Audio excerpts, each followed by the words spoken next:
for a written transcript of this meeting, or if you need reasonable accommodations, including this communication in an alternative format due to disability, please contact the Clerk to the Commission's office at 404-612-8232.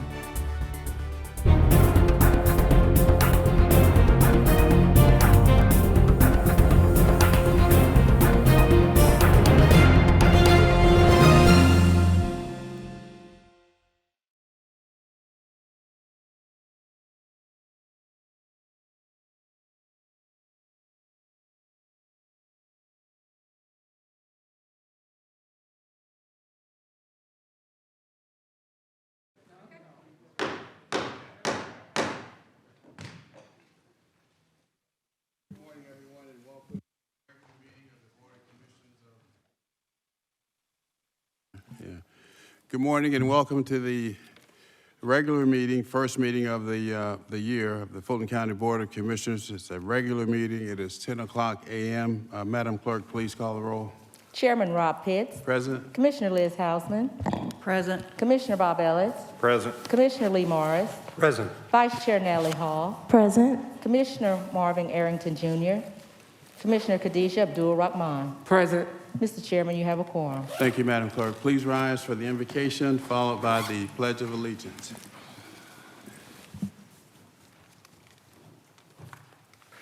Let us pray. Almighty God, we are grateful for this day, for your grace and for your mercy. We pray now your peace and your power upon these, your people. Continue now, Lord, to lead us in your way. We pray now you continue to guide and lead our leaders. Give them your wisdom, your compassion, your empathy for the least of these. We pray this now in your name. Amen. Amen. I pledge allegiance to the flag of the United States of America and to the republic for which it stands, one nation, God, indivisible, liberty, and justice for all. Thank you. And I would respectfully ask that we all wear our masks unless you're speaking. Madam Clerk. On page 2, consent agenda. 22-0001, adoption of the consent agenda. All matters listed on the consent agenda are considered routine by the County Commission and will be enacted by one motion. No separate discussion will take place on these items. If discussion of any consent agenda item is desired, the item will be moved to the regular meeting agenda for separate consideration.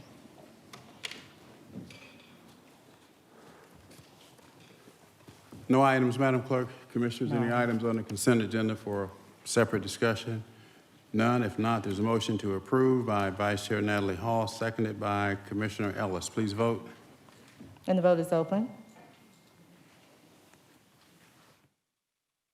And the motion passes, 6 yeas, 0 nays. Mr. Chairman and members of the board, we have an item requested to be added to today's regular meeting agenda by Commissioner Abdul Rahman.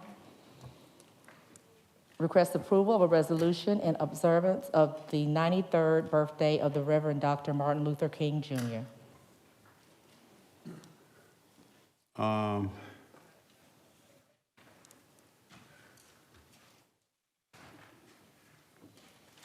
When is the birthday?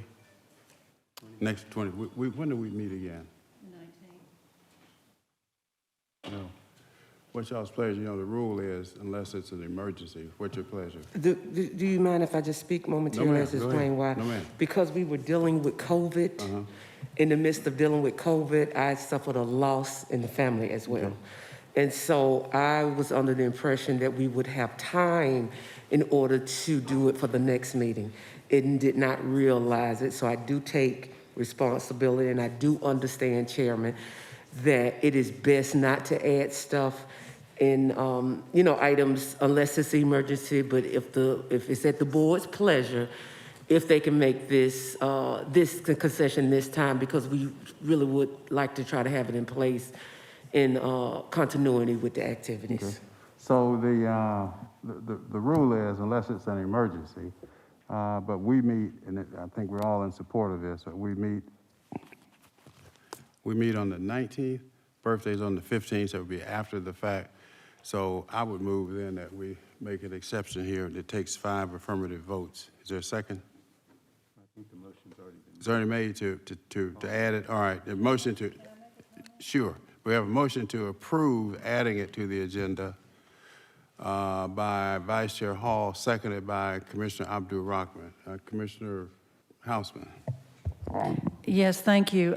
We do this every year, as you know. We have this a similar resolution. I don't know if the language is identical in this one, but we've had a recognition of the birthday every year that I've been here.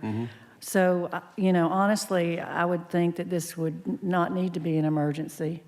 And I think last year we added it as an emergency. So, and I think I made a comment then that this should be a regular occurrence because we've always done it. So, I'm in a real quandary here because I think that it's something that it's not unknown. It's a regular thing we do. And we do meet again before the holiday. So, We do not. We do not, that's why. We do not. Birthday's on the 15th. We meet on the 19th. oh, I thought it was usually the holiday was the following. Okay, Changed this year, that's why. all right. Otherwise, I would have known it. Okay, any other speakers? All right, let's vote on adding it to the agenda. Those vote, please. And the vote is open. And the motion passes, 6 yeas, 0 nays. Thank you, commissioners. All right, that's added. What else? On page 4, regular meeting agenda, 22-0011, adoption of the regular meeting agenda with the added item, 22-0028. What did you say? Repeat what you said, Madam Clerk. Adoption of the regular meeting agenda. All right, it's a motion to adopt the agenda, to adopt it by Commissioner Morris, seconded by Vice Chair Hall. Please vote.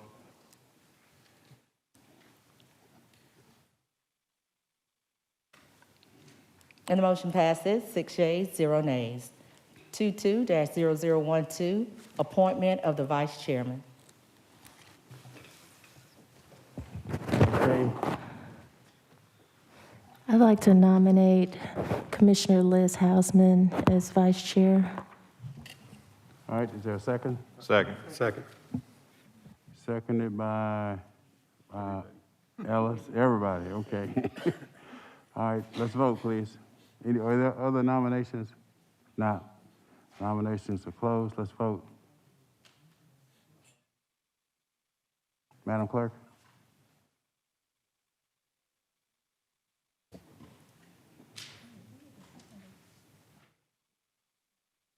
Yeah. And the motion passes, 6 yeas, 0 nays. Congratulations. May I take a moment? No? Thank you. First of all, I want to thank Commissioner Hall for her year of service as vice chair. Appreciate all your work.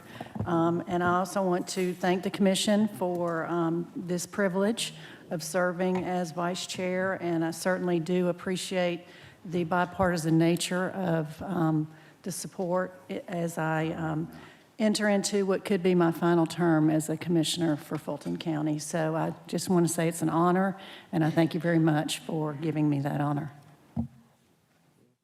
Thank you, Madam Vice Chair. And again, I'll see you in my office after the meeting to give you your instructions. Continue, Madam Clerk. Did you say give me my instructions? Yes. Good luck with that.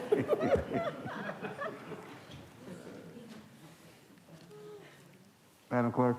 22-0013, ratification of minutes, regular meeting minutes, December 1st, recess meeting post-agenda minutes, December 15th, emergency special call meeting post-agenda minutes, December 24th, and special call meeting post-agenda minutes, December 30th, 2021. All right, is there a motion? All right, motion to approve by, I'm so accustomed to saying Vice Chair Natalie Hall. It have to take me a while to adjust. Commissioner Hall, seconded by Commissioner Ellis. Please vote. And the vote is open. And the motion passes, 6 yeas, 0 nays. 22-0014, presentation of proclamations and certificates. We do not have any today. On page 5, Public comment. 22-0015. Speakers were granted up to 2 minutes each. Members of the public will not be allowed to yield or donate time to other speakers. The public comment portion of the meeting will not exceed 30 minutes.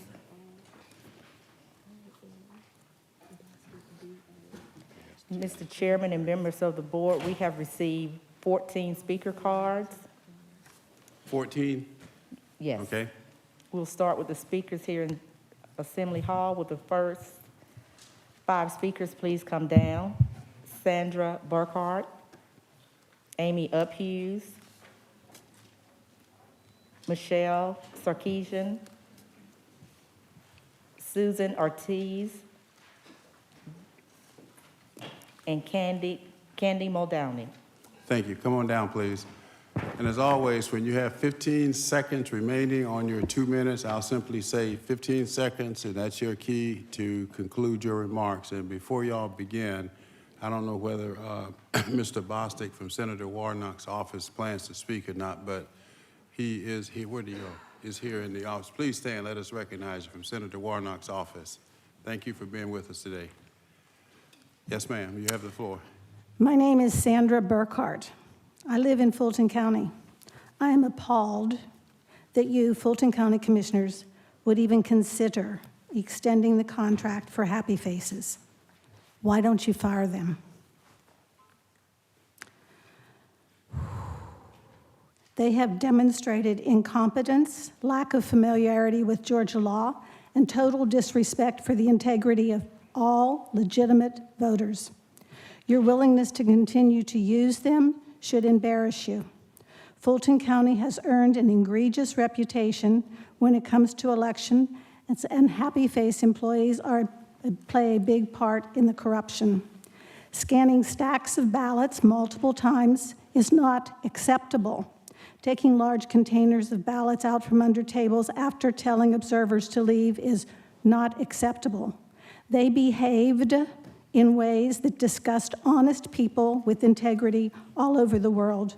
Using them promotes corruption beyond anything I thought existed. I find it deplorable. Every time you are quoted saying Fulton County elections are honest and fair and smoothly run, you violate decent people who died to protect our right to vote. People should be fairly elected because they are people of integrity who have the courage to defend the laws of this country. Your job is to protect justice, not to deliver candidates in elections. Richard Barron and Happy Face employees corrupted the last Fulton County elections. It's on video. Some people in this room want to increase the budget to spend $37 million to have them do it again. 15 seconds. Why? In Fulton County, they use local citizens. They do not use local citizens, and they do not promote integrity. Corruption always destroys. Truth is recognized, and it produces real freedom. It produces freedom when there is truth. Thank you.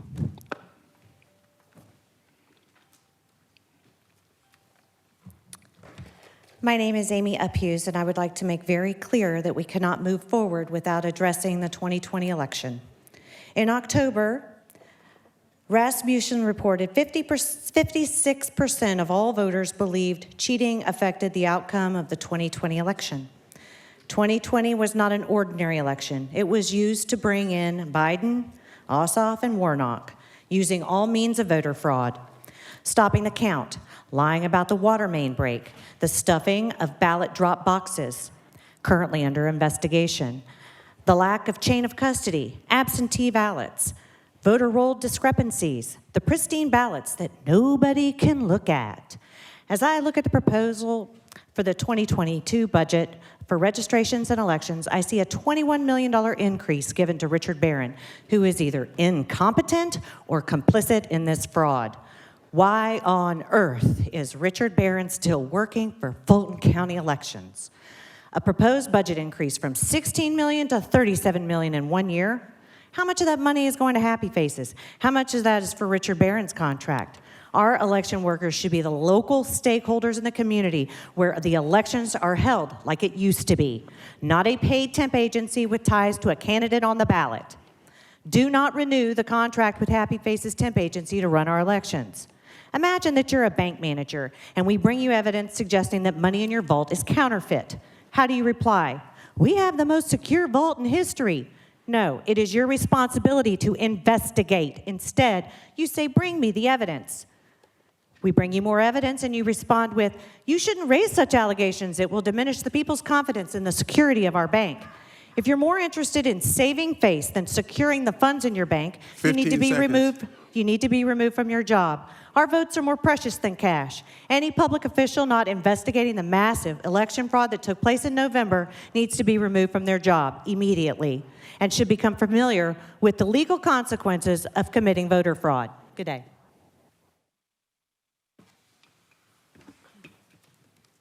Good morning. My name is Michelle Sarkeesian. I'm a resident of Fulton County. I have a serious question for all of you. How much more incompetence and negligence is Fulton County going to have to endure relative to our elections? Fulton County has become a joke across the nation, and certainly right here. Let's just cite a few examples. Richard Barron, thank goodness, resigned a couple of months ago.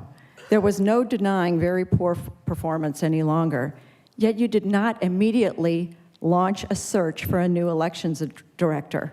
And so you extended his contract now through March. That's a dereliction of duty.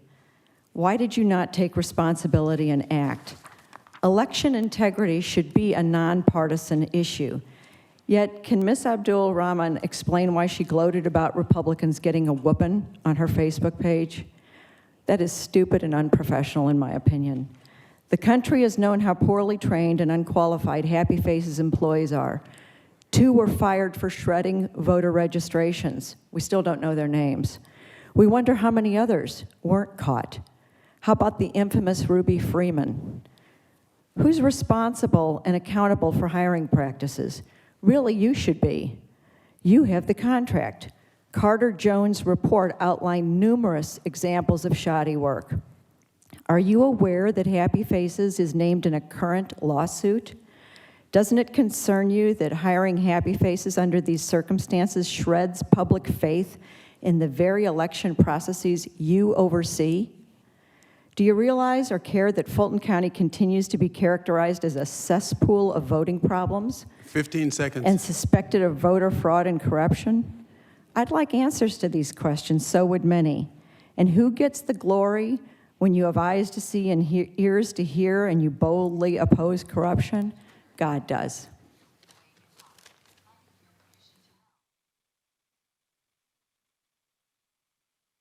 Good morning. My name is Susan Ortiz Villajos. I'm from Alpharetta. I worked in Forsyth County as a poll worker during the 2020 presidential primaries for early voting and Election Day, and then I moved to Fulton County.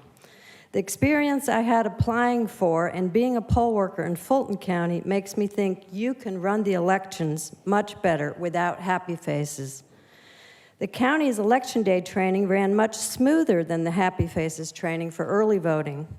It is also hard to juggle 2 contacts, one for Election Day and another for early voting.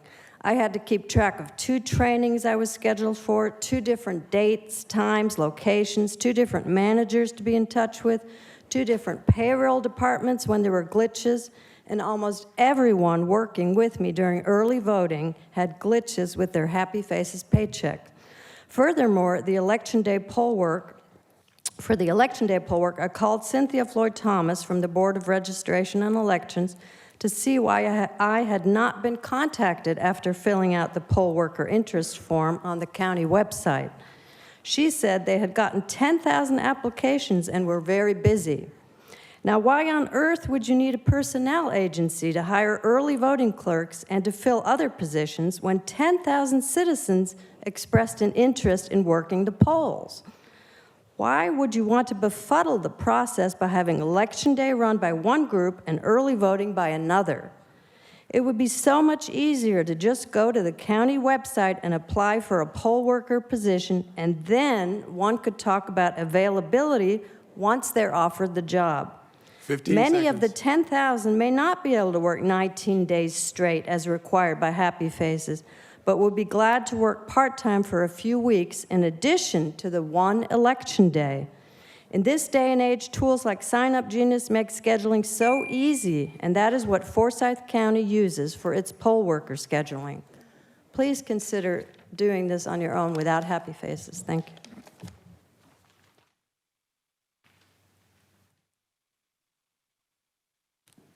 Hi, my name is Candy Muldowney, and I live in Fulton County. My comment today is regarding the Happy Faces contract renewal. There was much discussion between members about this at your December 15th meeting. One obvious point that was not even mentioned was the fact that Stacey Abrams has a financial stake in this company and that she is also on the ballot. Why don't we take a look and see if David Perdue has any financial ties to a staffing agency, or maybe even Vernon Jones or Candace Taylor? That would be okay if they did, right? No wonder the citizens of Fulton County don't trust their elected officials. Integrity means the quality of being honest and having strong moral principles, which include truthfulness and trustworthiness. We simply want honest and fair American elections. If you hire Happy Faces again, our confidence in you will be broken. Thank you. Next 5 speakers, please come down. Kelvin Muldowney, Lucia Frazier, Elizabeth Omalami, Matt Rowenzak, and Maggie Goldman.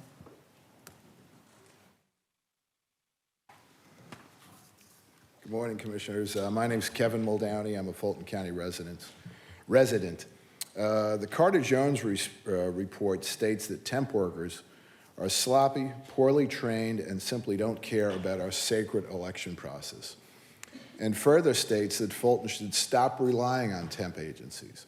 It also mentions a couple of workers claiming they were going to F things up as they went up to work. Very sweet. Richard Barron, our on-again, off-again elections director, has said, "I don't know how they recruit or how they train their workers. Disinterested temp employees should not be touching or handling ballots or testing election equipment."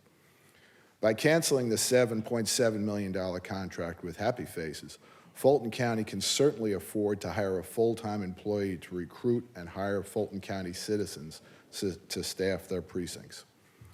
Forsyth County, our northern neighbor, does a commendable job doing just that, and they hire a seasonal workforce from their community that is more than willing and able to staff early as well as day of election precincts. Don't wait till the last minute when the BOE will claim it has no time or choice. Cancel the Happy Faces contract now. Fulton County already trains thousands of poll workers for Election Day. Give them the opportunity to work in their county for early as well as day of voting.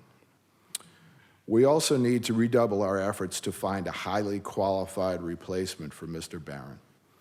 Upping the BOE's budget another $21 million, a more than 100% increase, seems like more of the same. 15 Throw seconds. money at it, no matter how badly the BOE is run. Our best chance to maintain good optics is to show that we can get our election processes under control both fiscally and managerially. Thank you.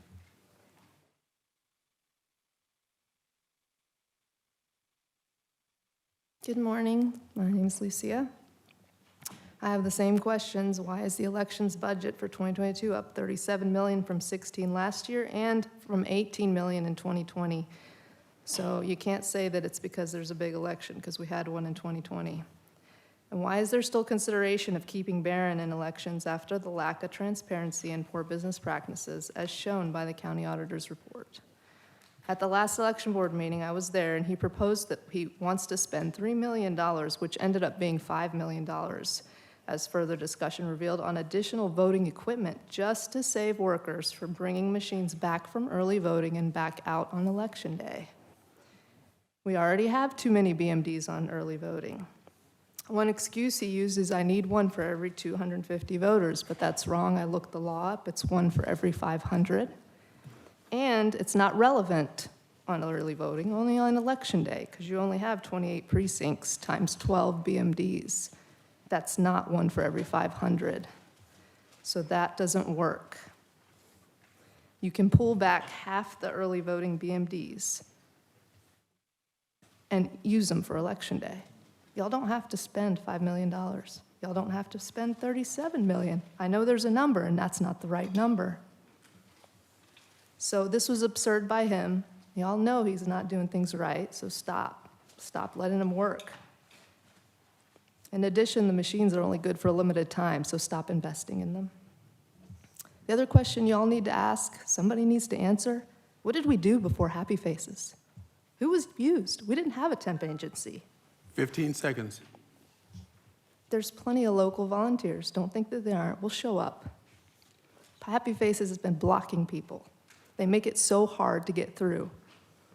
17-step process, a resume, work all 19 days or none. Okay, that's telling people, no, we don't want you. Thank you.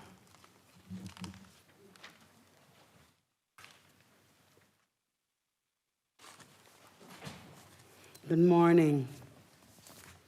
I represent Hosea Helps. It's a nonprofit in Fulton County. Has been for over 30 years. And I represent my 21 staff members that are not first responders. And the reason we're qualified as first responders is because we work face-to-face with people in Fulton County before we even knew there was a vaccine. Before we even knew what COVID was, my staff was willing to be out there touching people. And you know, in the old days, they used to say, if I'm talking to you, I hope you look at me. I really hope you look. Because I want you to think of your mother. I want you to think of your grandmother. Going to the refrigerator, opening the door, having no food. I want you to see her with her bones aching and her knees crying out, going down the steps to get on a bus because there's no supermarket in her neighborhood. I want you to see her with her little cart, buying a loaf of white bread, some hot dogs, and some tuna fish to feed herself for the next 7 days, because she does this every 7 days. I want you to see your grandmother. 15 seconds. Who has lived her life serving others, starving right here in Fulton County. I want to thank you for what you've done for Hosea Helps, but it's not enough. We cannot cut the budget for our seniors and our homeless and our poor. They are suffering. I can't bring you a good report. I can only say, think of these people as your own family members and do the right thing with the money. We need more funding. Thank you. Thank you.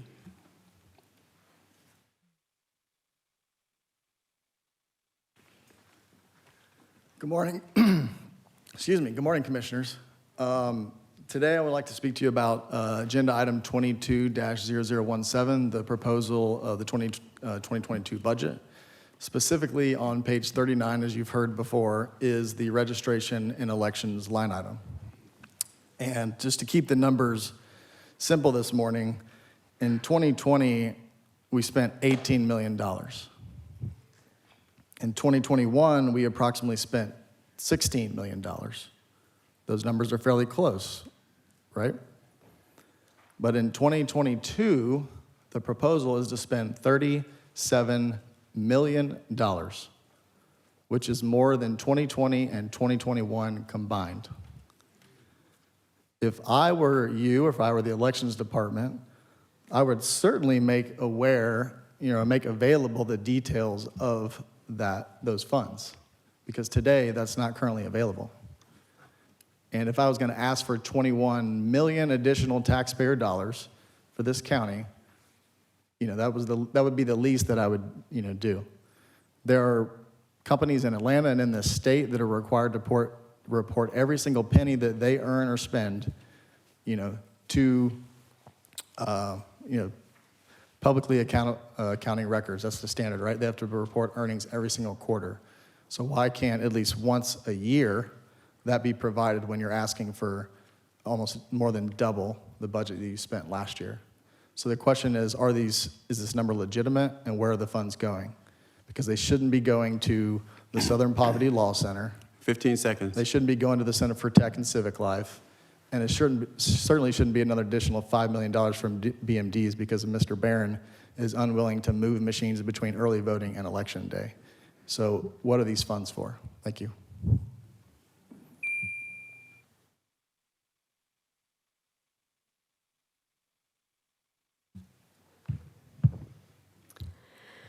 Maggie Goldman, Johns Creek, District 1. I was pleased to see an AJC article about Fulton accepting applications for emergency solutions grants to aid eligible nonprofits that provide homeless services in the county residents. $960,000 worth of grants. This should really help some of our nonprofits provide critical services. In fact, seeing how few dollars Fulton County currently spends on homeless services, I'm going to be asking the Commission to adopt the grant amount into future budgets. I attended the swearing-in ceremony of Mayor Andre Dickens on Monday, and I believe in his commitment to do more to help individuals facing homelessness. This is an area that Atlanta and Fulton should embrace working together. A majority of the homelessness services are physically located within the city limits of Atlanta, but that doesn't mean Atlanta should solely be responsible for those services. North Fulton has a few great programs for families facing homelessness, but the programs are very restricted in terms of capacity and are almost always full when someone tries to access the programs. Since there are no emergency shelters in North Fulton, it is my understanding that these individuals are sent to shelters in Atlanta. The $25,000 to $60,000 community service grants, of which only some are awarded to organizations providing homelessness services, give the impression that Fulton County cares about this issue, but it does not reflect a true concerted effort to alleviate poverty and homelessness in Fulton. The very least the county can do is develop a plan with the City of Atlanta and other cities in Fulton who are also responsible for conditions that contribute to homelessness, like a lack of affordable housing, and start dedicating resources to alleviate these issues in ways that will truly impact the community. Thank you. Next four speakers, please come down. Roger Arndt, Tom Lewis, Zenobia Hines, and Perrin Bostic.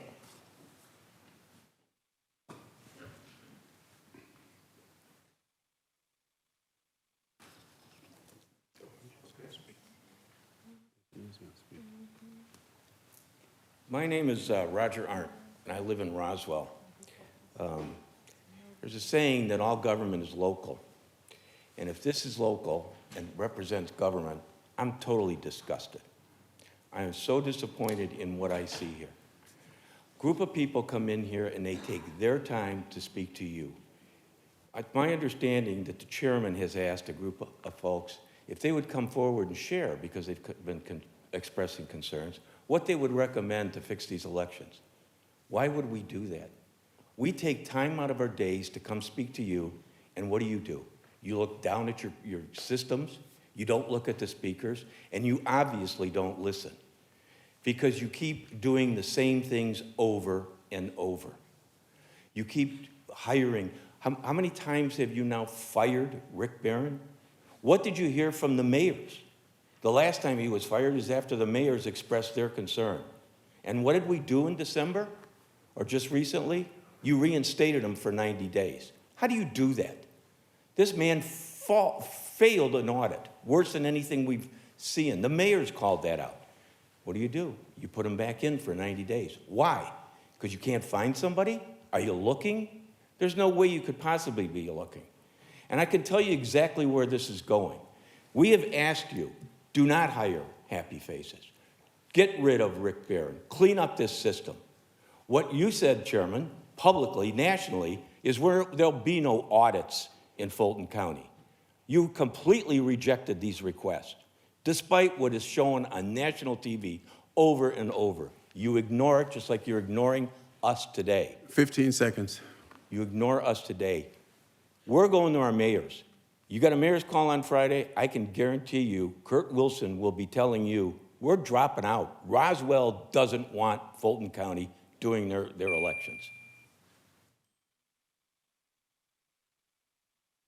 Hello, good morning, Happy New Year. My name is Zenobia Haynes, Outreach Representative for Senator Ossoff. I'm here to bring greetings on behalf of the Senator. Very happy to be here today. And I'm advocating for more support and funding for seniors and the unsheltered. The Senator continues to push forward his efforts in the Senate to end homelessness. Recently with the Reach for Veterans Act, which services especially veterans homelessness in the metro area and across the state of Georgia. So this support would be vital in that effort, as well as serving our aging citizens. Again, thank you for allowing me to address you this morning. Happy New Year's, and please feel free to reach out to me should I ever be of any assistance to any of you. Thank you.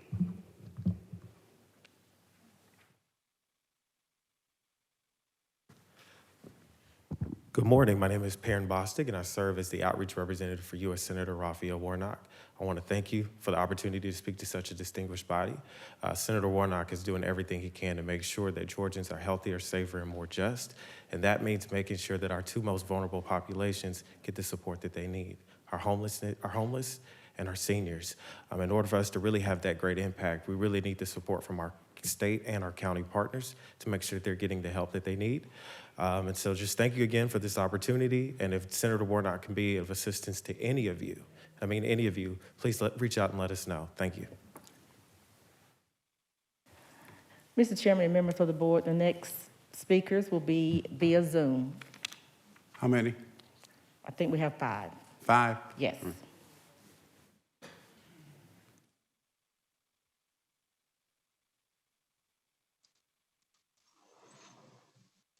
Good morning, commissioners.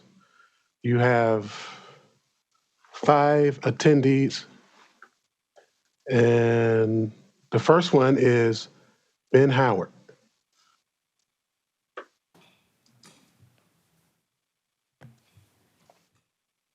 Greetings, commissioners and staff, and special greetings to you citizens of Fulton County.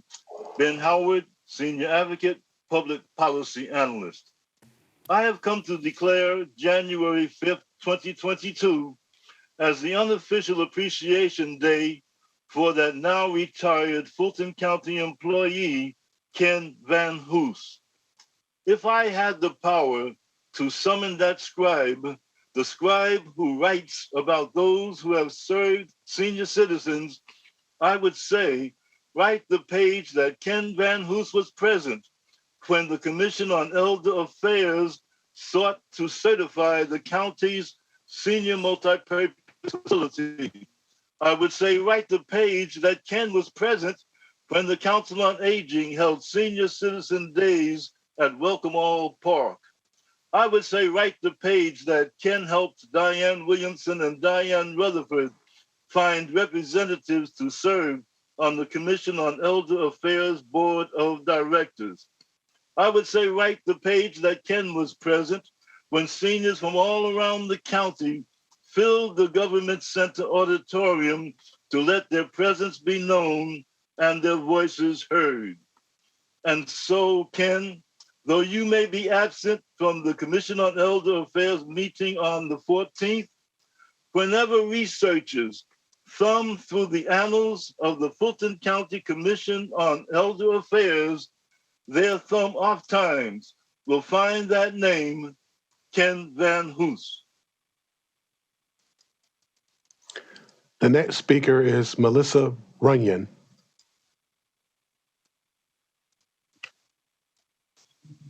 Good morning, Melissa Runyon here. I live in Fulton County. I just wanted to let you know my encounter with Happy Faces. I applied through their website to be a poll worker, and I received a call that I'd been approved and that they would be in touch with me with respect to training. I made it clear that I am a full-time employee, so I could only do part-time work. I later didn't hear from them until a Thursday morning. I received an email stating that I was due to be at a certain place at 7:30 a.m. that morning to start training. I didn't have time to, and I was to be there Friday as well. I had no time to get anyone to take my place at work, so I was unable to fulfill my duty. To me, this is a very disorganized company and paid way too much money for what we get in return. Secondly, you could save millions of dollars if you would reach out and ask for Fulton County residents to volunteer as poll workers, poll counters, poll techs. We are willing to do it to have a safe and secure election, which we do not have as of 2020, the presidential election, and the 2021 Senate runoff. We have no security in our votes. And that is, we've never felt this way before. 15 and I'm seconds. asking you from the bottom of our hearts to do the right thing. I will help organize the volunteers. Thank you. The next person is Patricia Roberts.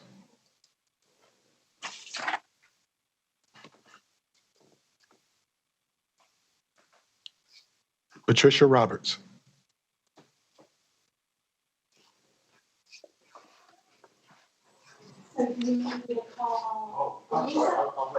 Okay, while we're waiting on Patricia Roberts, the next person to speak is Sarah Pedro. Well, I just spoke in front of the Fulton County. Sarah Pedro.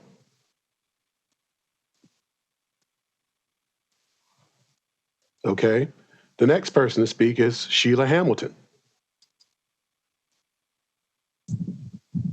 Good morning, Commissioners, and Happy New Year. I am Sheila Hamilton, a 47-year homeowner of Fulton County, District 6.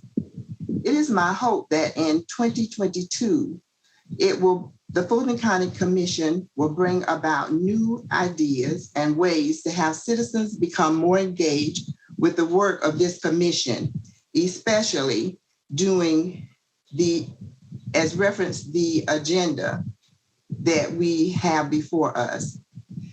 I like to state that the budget is concerning to me because we as citizens did not have any input. I am concerned that homelessness is not completely or fairly funded. I am concerned that employees of Fulton County do not have the opportunity to be provided salaries that would not provide them being on food stamps or Section 8 housing. It is shameful that employees of Fulton County are qualified for receiving food stamps and Section 8 housing. Additionally, I am hoping that Bridget Thorne, who is a constant speaker in this commission in 2022, would find more productive avenues rather than supporting the voter fraud theory that has been perpetrated. I commend Richard Barron for hanging in there with us. 15 seconds.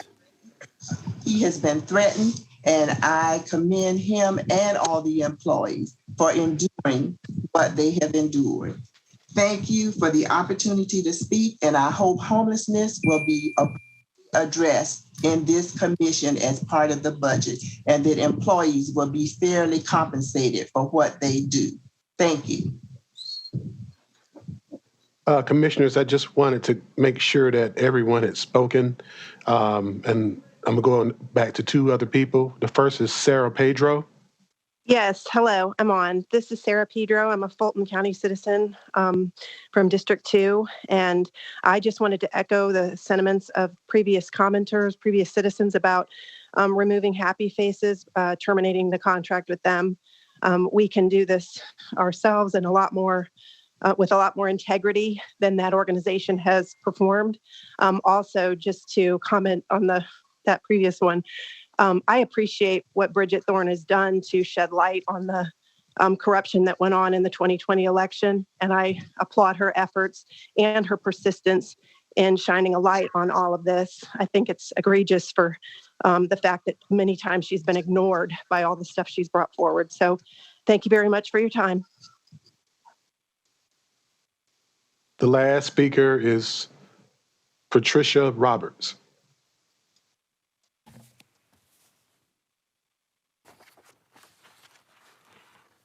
Patricia Roberts. Okay. I guess with that being said, I guess that will be the last of the participants on Zoom. Yes. Mr. Chairman, members of the board, the 30 minutes is up, but we have 4 emailed in comments left. All right. Quickly, can you summarize them?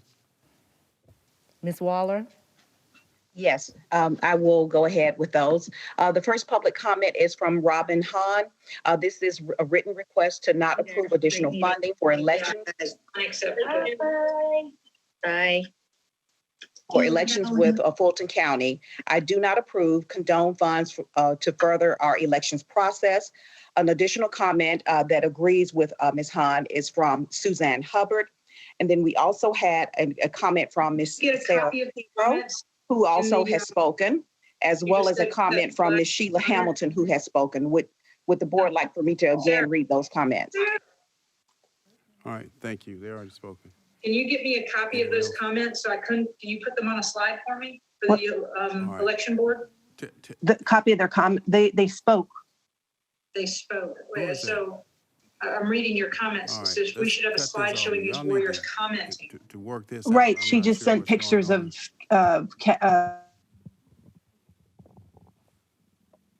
Thank you, Ms. Gordon. Yes, 2 of the email comments were commenters from Zoom, Ms. Sarah Pedro, as well as Ms. Sheila Hamilton.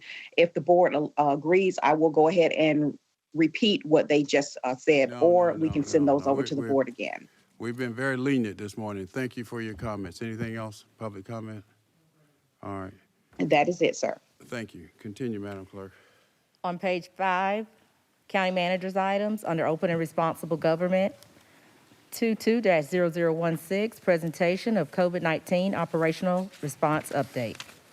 All right, Mr. Manager. Yes, sir. I want to be even more brief as we have been meeting weekly over the past 2 weeks with both the commissioners and mayors. And as you know, case counts, positivity rates, hospitalizations are increasing rapidly. So we want to actually go through the charts this morning for your benefit as well as the public's.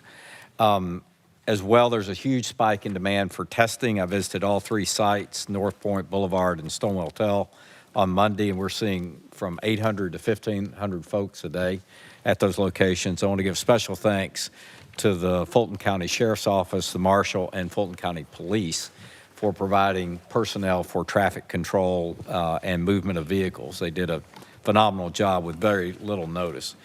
We're also working with the Department of Public Health at the state level for a potential mega site for testing in Fulton County, as we've done before.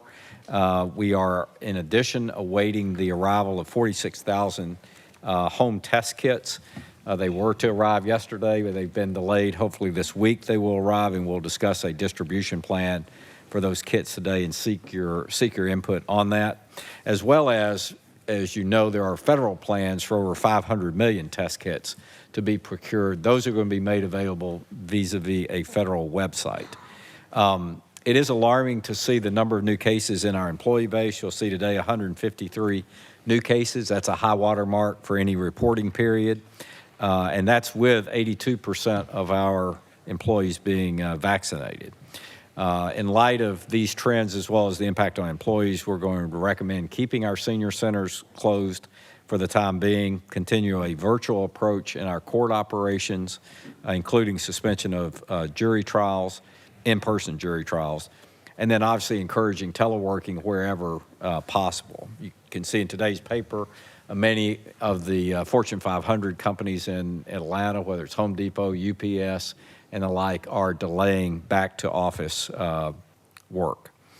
I did receive a call on New Year's Eve from Chris Nunn, the DCA commissioner, with very good news. Our ERAP reallocation request has been approved. We're waiting now for the federal government to give us the final details on that, but nonetheless, that's very good news.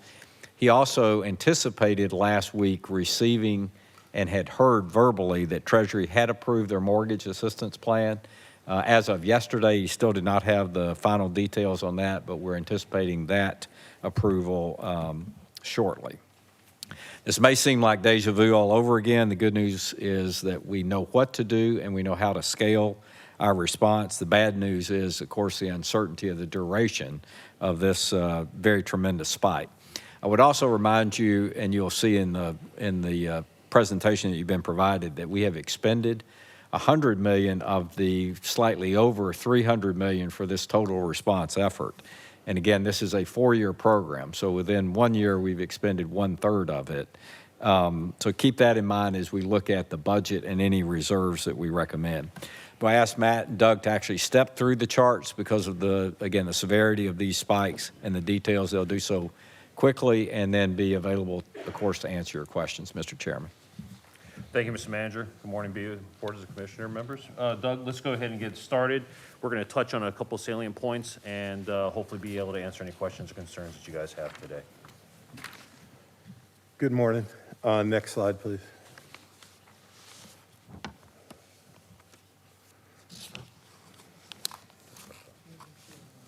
Next slide, please. Hey, many of you have this in front of you. Hopefully the slides will catch up. The 7-day averages for cases, hospitalizations, and percent positives as of today are all at record highs for Fulton County. 92% now of all new cases are from the Omicron variant. 70% of all new cases are from the unvaccinated population. 96% of new hospitalizations are from the unvaccinated population, and 96% of all new deaths are from the unvaccinated population. Kovitt County hospitalizations have increased 667% since the last BOC meeting, and pediatric COVID admissions are up 771% since the last BOC meeting. 3 of the major indicators that we track for Fulton County on our scorecard are red: percent positives, cases, and hospitalizations. You'll see we're in good shape on deaths over the last couple weeks. Next slide. It's always good to have a visual of kind of the health of the state, county, United States. You can see it feels like December 13th was a long time ago. We were in a very good place then, and as quickly as January 4th, you can see the severity in Georgia and how it's starting to radiate from the Atlanta, Fulton County metro area. And the United States is starting to see much darker colors all over. Next slide. One update on this slide, if you look at the red bar that says Fulton County cases per 100,000, we're now at 1432.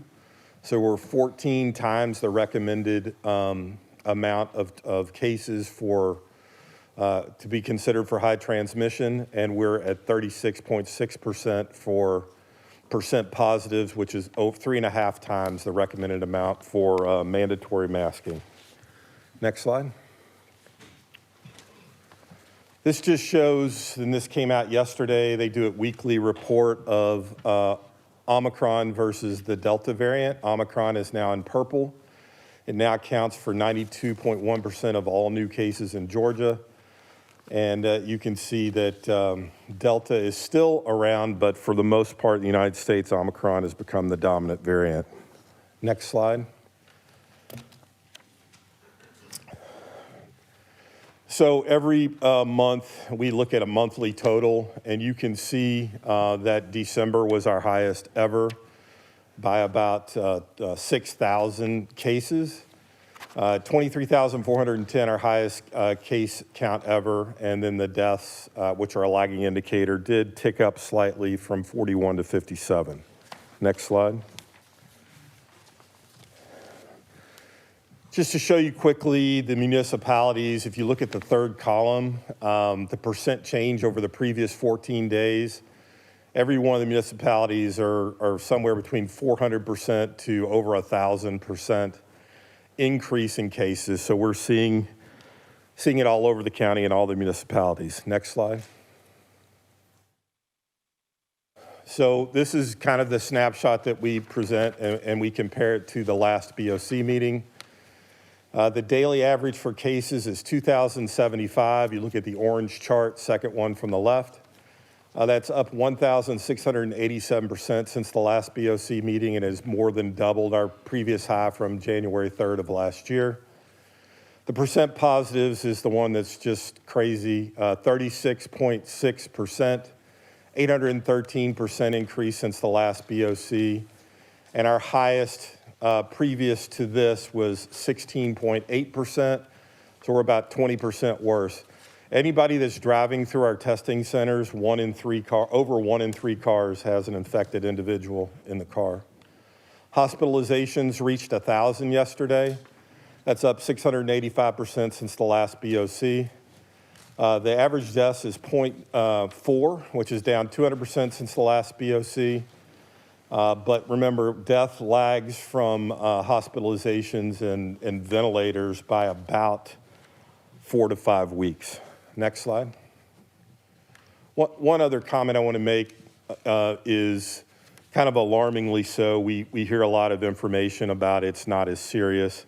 Currently in Fulton County, we have 69 people on ventilators that have COVID-19 in the county. So that's pretty impactful. It's up about 400% since the last BOC meeting.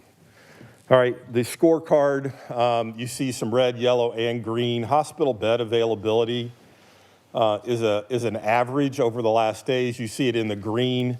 A lot of that has to do with the fact that there's not a lot of scheduled procedures going on in the hospital. We're already, as of yesterday, in the red on hospital beds availability for the night before. So we expect to see those numbers kind of trend towards the red with 1,000 people in the hospital. The other thing to the morgue census is 105 average, which puts us into the auxiliary trailer. We're okay, but we need to clear some of that out. And testing results, because of the demand on the testing centers, have been delayed 48 to 120. We're doing everything we can behind the scenes to shorten that time period because we understand how important that is. Next slide. We talked about the predictive models. This is a little bit, we're up to 2,000 cases today, 2,000 average. So this data is from the 23rd. So in 1 week, we've gone from 827 to 2,000. The projected peak right now is February 7th. Most of the modeling that I've seen now has moved that to the left into late January. And so we will update the modeling and constantly share it with you as we get new information. Next slide. So before we venture into vaccination, just wanted to take a minute to talk about specimen point of collection. We do have 3 sites that we're collecting currently. I just wanted to make sure everyone was aware. We actually, on New Year's Eve, collected 2,884 samples at our locations. That broke down to about 1,400 in the north, 800 in the central, and 650 in the south.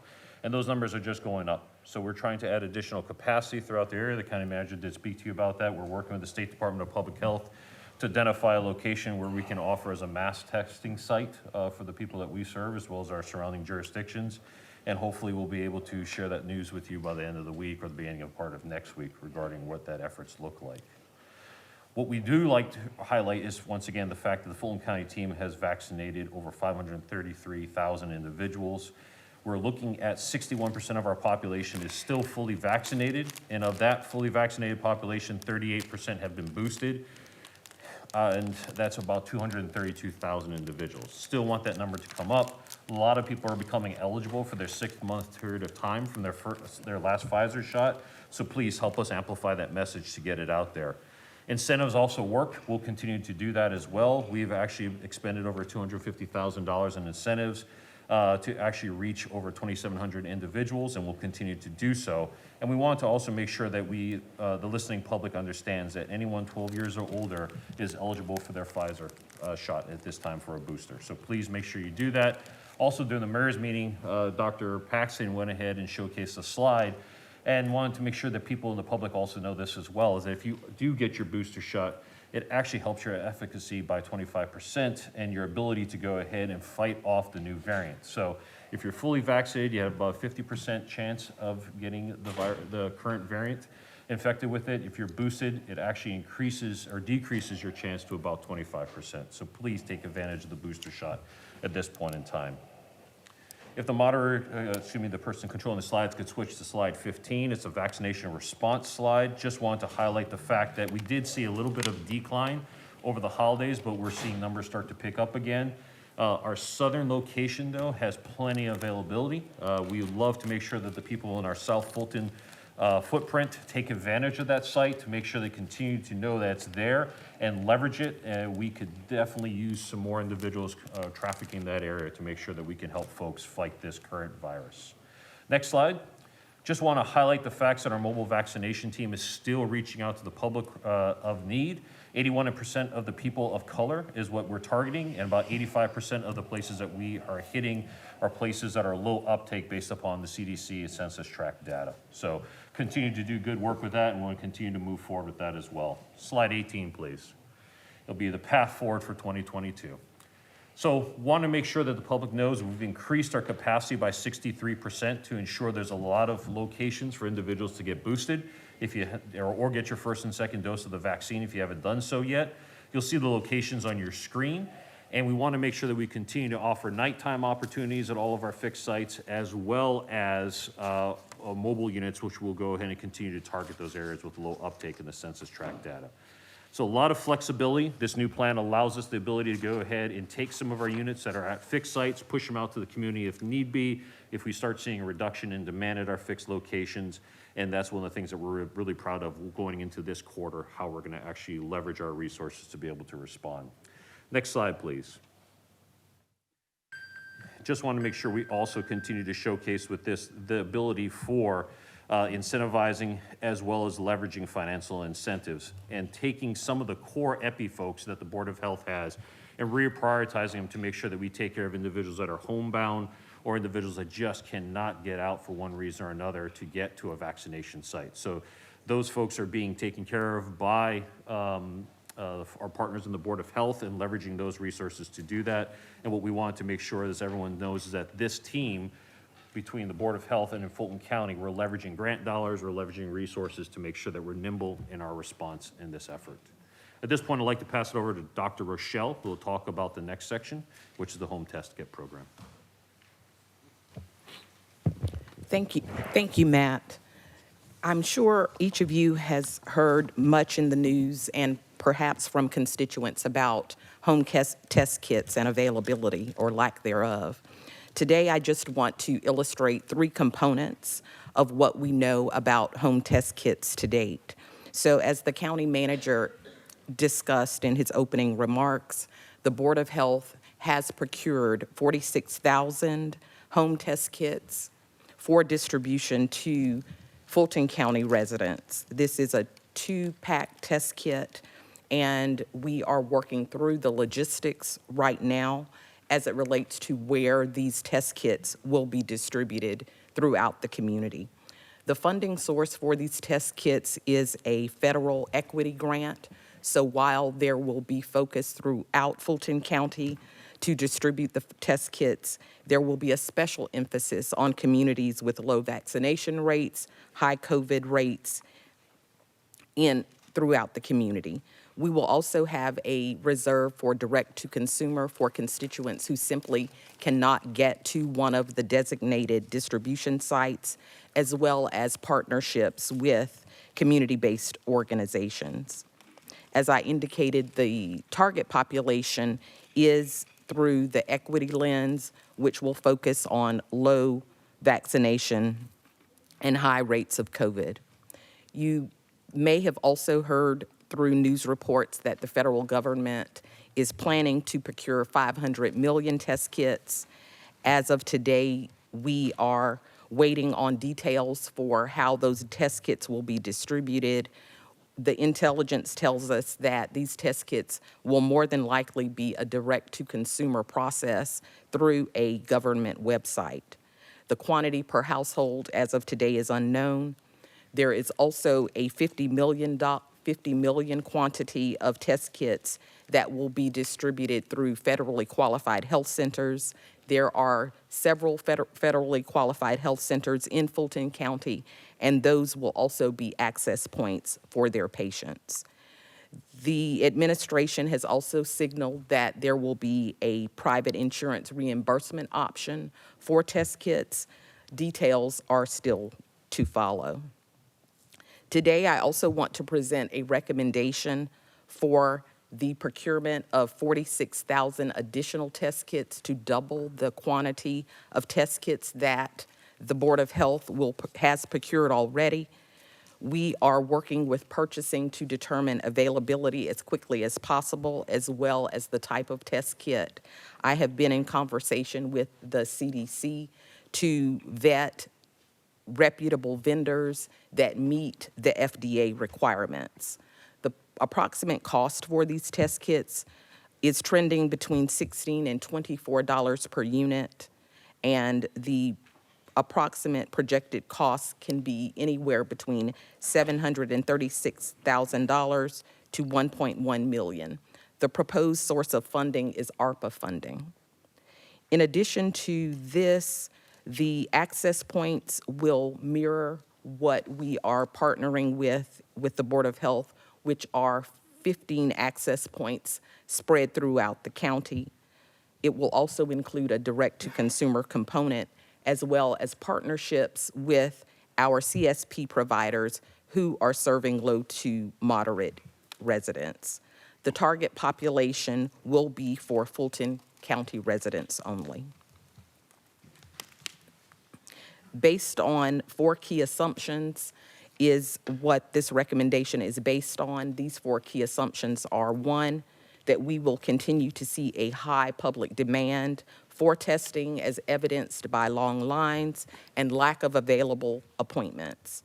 The COVID positivity rate will continue to be over 10% for the next 4 weeks, and consumers remain concerned about cost and access to home test kits.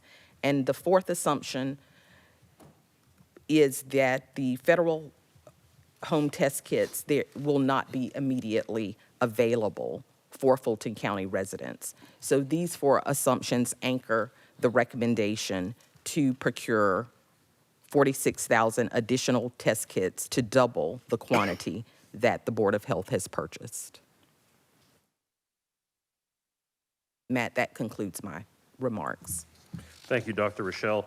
And I'll just go ahead and see if our External Affairs Director, Ms. Kovitt, would like to go ahead and comment on the last slide. But if not, want to make sure everyone's aware of the Mask Up, Vax Up, Boost Up campaign. It was shared with the mayors last week. Also, media packets were passed out to all of the mayors, as well as our cities and other partners as well, to make sure they have this information so they can push out to the constituents, and continue to work with our ad campaigns and coordinating closely with our Board of Health partners regarding this outreach effort. So we thank our teams both on the Board of Health side and the Fulton County side to get out this Mask Up, Vax Up, Boost Up campaign. With that being said, we'll turn it back to you, Chairman, to see if there's any questions or concerns. Any questions, Commissioners? Commissioner Ellis, Commissioner Abdul Rahman, Vice Chair Houseman, and Commissioner Hall. Commissioner Ellis. Yeah, thanks, Mr. Chair. Just a few questions. One, in terms of the way that hospitalization with COVID is defined, it's not necessary, I just wanted to verify this or not verify this. It's not necessarily you came to the hospital because you had COVID. You're clarified as COVID, right? People that are coming in for any procedure are tested, and if they test COVID, then they're in this count of hospitalized with COVID. Is that a correct statement? So the hospitals, most hospitals test everybody that comes in the door for COVID. And so you could be in there for another procedure and be part of that and have COVID.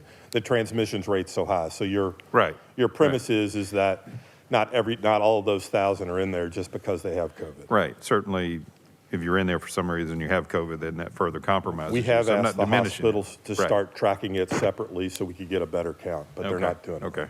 So just from relativity, I just wanted to kind of make sure I understood that. And in these numbers, you had shared the stuff about the ventilators, changed, so I think that was a very useful data point on but the CCU bed availability has sort of held steady at a pretty good, Yes, sir. It's still in the green category. Like I said, I think there's a lot of artificiality built in over the last 2 weeks. We'll see Right. once the hospital gets back to normal operations. But Okay. right now, we've been pretty steady. Okay, all right. I want to talk just a little bit about the boosters and the vaccination stuff. And I'm glad to see kind of where, continuing to emphasize that and what we're looking at doing at the different sites and all that. Just one thing I wanted to throw out for consideration, certainly at our fixed sites, it's on for a second. I do think that the lines and appearance of testing, prevent people from really wanting to go through the process of getting, their booster, which that process inside the buildings, looks to be fairly quick right now, but they're faced with this, long line outside because of the testing. One just suggestion, and I don't know if it's feasible or we have the manpower to do it, is to designate some separate hour time where there is no testing going on and there's just vaccination going on, so that people could get in there and we could move that through a little bit more quickly. And so anyway, just offer that out for consideration. But as I understand it, really our vaccine availability it's healthy, and we've got the capacity to do more, really, at all these sites. Is that a fair statement? Yes, sir. Okay. So do want the public to know that, is that, you're seeing these long lines, but if you want to get boosted or want to get your vaccination, if you can get through that and get parked, you can get inside these buildings, and that moves fairly effectively. And law enforcement has been informed if you're there for a vaccine, they're separating them and getting them in a different queue. It worked much better yesterday. Okay. And so we feel like we're in a better place. But they can only tell them that once they get to that, Yes, sir. that point of entry. So they got to get through the traffic line to get there. If I may, just to make sure the public understands, we're just speaking about 4,700 in that one comment, sir. So the other Is that, locations, the other sites, they are separate? they're not co-located. That Okay. one location is a Okay. co-location. All right. Well, as much as we could think about that, then, I think it would be helpful, because it seems like we're having a healthy interest in both vaccination and testing at that particular location. Since we're public, we do offer nighttime hours every Tuesday till 8 o'clock after testing. Are we continuing that? Because the current website I saw had not reflected the evening hours. We'll look into that, sir, but that is something that we're doing. I was looked at that yesterday, and it didn't reflect the evening hours. Because this thing is so contagious at the current point in time, right? Sort of two comments one I heard from a public health official, not in this county, but I think a reputable public health official nonetheless, who made the statement when it came to testing, hey, if you feel bad, you probably have it. You don't need to get tested. Stay home and isolate. What is your reaction or response to people that are providing that level of advice? Is that the right message to send? How should people respond to that, particularly if they basically feel that they've probably been exposed and they have symptoms? Yeah. I think it's a very difficult conversation. The health director that made that statement, they have a lot of different resources than we do, a lot less, excuse me. So we have a little bit more that's available to the constituents that we serve. What I can share with you is that statement is not shared with the district health director of Fulton County, Dr. Paxton, and that is not a DPH-wide statement as well. So those are two things I can go ahead and put to that comment, sir. Fair enough. So. And for some workplaces, you do need proof of a positive test to miss work. So. Okay. And then on people, the thoughts around hey, this thing's so widespread at the moment, what's the purpose of going and getting boosted at this point in time? It's not, or getting vaccinated, It's not going to be in there long enough to have an effect. I should just wait this out till things die down. Do we have sort of a public health message response to that other than vaccinations and, getting vaxxed and getting boosted is good? Well, before Doug says something, slide 3, I don't want to make sure we don't mince any words or lose sight of the third bullet on there. Right. 96% Correct. of all fatalities Yeah, are and from I vaccination. get that, and I understand that. I think, but there's a certain portion of the population that's like, well, even if it gets in my system, it's not going to have any impact because this thing's so widespread right now. That's the, I mean, what's the, No, and to I help think- combat that message? We still have people we're trying to protect, people that have comorbidities and our elderly population. And so the more people we have out there spreading it, the chances for the people that are really vulnerable that could progress, that would be my plea to get vaccinated, is to protect the people that need to get protected. Because it is, like I said, it's scary when you look at the numbers, and most people will be asymptomatic or low symptomatic, but you're still transmitting. And Right. that could eventually end up people that we care about. And so that's If I may, if the science Yeah. is well, just because you get your shot today, Right. yes, it takes 2 weeks for your Right. body to get to that full level of immunity, but every day your body is developing more and more antibodies Okay. to help you. That's the message that I think, is, hey, it's not too late. No, sir. Right, and I think that's the message as much as we can kind of put that out there in this messaging is right. I think it would be helpful for certain people. The test kits portion of this, and I appreciate, Dr. Rochelle, the stuff that you shared. I guess certainly there's a high demand for them right now. We've gone through high demands for different things within COVID over a period of time. I mean, when we should seek to procure these. Can we, I guess my question is really, can we procure these quickly enough, or is it a situation where we'd be putting in an order for this stuff and we hit a lull 3 months from now and we got these things sitting somewhere, and I think they expire at some point in time, don't they? So that's really my, question on that. That question, Commissioner Ellis. Purchasing has already identified a vendor that is in alignment with CDC guidance and FDA administration approval. So we can begin the purchasing process this week. They have available kits for us. And they think they would have supply, they would be able to get them here Yes, sir. quickly enough. Okay. And within that too, this purchase of this additional purchase that you talked about, we would prioritize some of our CSP partners getting them Absolutely. the test, particularly the ones that have kind of residential related, kind of clients. Okay, good. And last question, going back to the testing at the sites.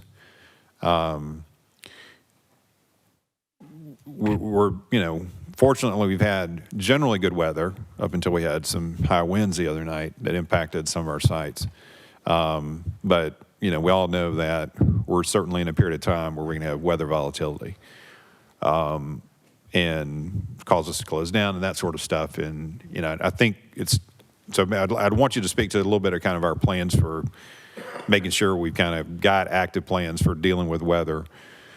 But also within that, I was curious to whether or not, since we're doing a lot of this stuff outdoors, do extremely low temperatures have any impact on the quality of and credibility of the tests themselves? So those are the two questions I had on that. So if we may, our Chief Clinical Officer, Dr. Holland, is on the line on Zoom. I would like for him to see if he could field that last question you had Okay. about the effectiveness of tests at lower temperatures. Dr. Holland, would you mind stepping in?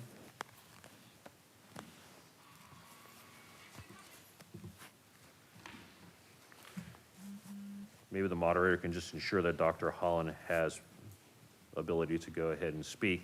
I'll take the first part of your question while Dr. Holland's trying to be looped in, sir.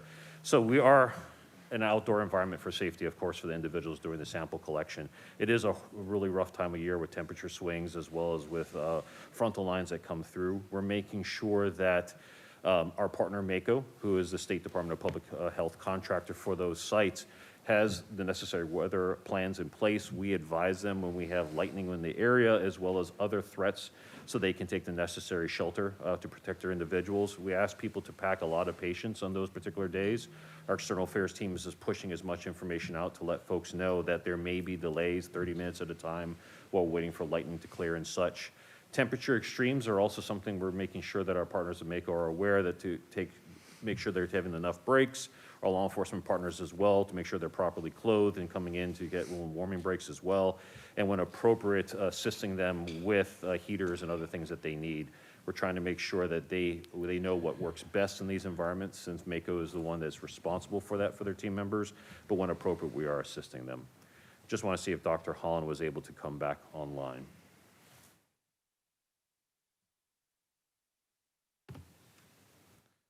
So, sir, I do not He can follow up. Yeah, That's I'll probably fine. have to follow up. He is a panelist. I'm not sure if the moderator can understand why he is not eligible, but hopefully if he does get in before we end this question and answer session, we'll get back to you, sir. Yeah, and one last question, Mr. Chair. Going back to the vaccination stuff, and this is something I personally experienced, and then also I've heard from other people. Publicly, we're stating that you got to have an appointment to get a vaccine. That site in that system, I have continued to hear people frustrated with that. I had personally frustration with it as well. I couldn't figure it out, so I disbanded it and I walked in and I got it. Do we need to continue to, given what we've got in terms of availability, do we need to continue to have an appointment process, or can we advertise that we are open to walk-ins? So, much to Mr. Anderson's chagrin, I've been the person pushing appointments, and we have added appointments at North Point when we've sold out. I would love to give it one more week, especially since we're in a new posture after the first of the year, and we've switched around a little bit. But if we stay below our max capacities, we are going to very seriously consider doing that. But we did, especially with what we have going on at 4,700, we would be overwhelmed there because we do sell out there just about every day. Okay, I just put that out there because, I mean, it's a sort of dichotomy. We're pushing it and we're asking, we're almost, we're giving cash incentive for it on one hand, but yet then we're forcing people to go through an arduous appointment process on the other hand. So I get it, but it's not, I don't think it's ideal right now, so. I would love to do that, and and that's our goal, to get to that point. And sir, before you relinquish the floor, Dr. Holland, have you been able to get online? We did see you on the screen for 1 second. And I'm unmuted. Can you? We do hear you very faintly, Dr. Holland. I'm not sure if the moderator is controlling your volume or not. Okay, I can talk louder. There you go. Okay. Can you please repeat the question that I was supposed to answer? So the general question is, given that we're doing a lot of the testing outdoors and we're entering into a period where there's going to be a lot of lower temperatures, do lower temperatures decrease the credibility of the test or implicate, kind of the quality of the testing that we're doing and reliability of it? No, sir. The test samples actually have to be kept on ice once they are obtained. So actually the cold temperatures are better. Okay, good. I just wanted to, I've had people ask me that question. I wanted to have somebody go on record with it. Thank you. Commissioner Abdul-Rahman. Thank you, Chairman. First and foremost, I want to publicly thank you all, County Manager, as well as what you all have done with your response. I know that we manage it to the best of our ability, but I know as I have been out, not only in my districts and other districts, there's an overwhelming response. I'm getting to Dr. Rochelle, I'm getting so many calls about and inboxes about the test kit. And so anything that we can do for that test kit, I think we as a body really need to move on that.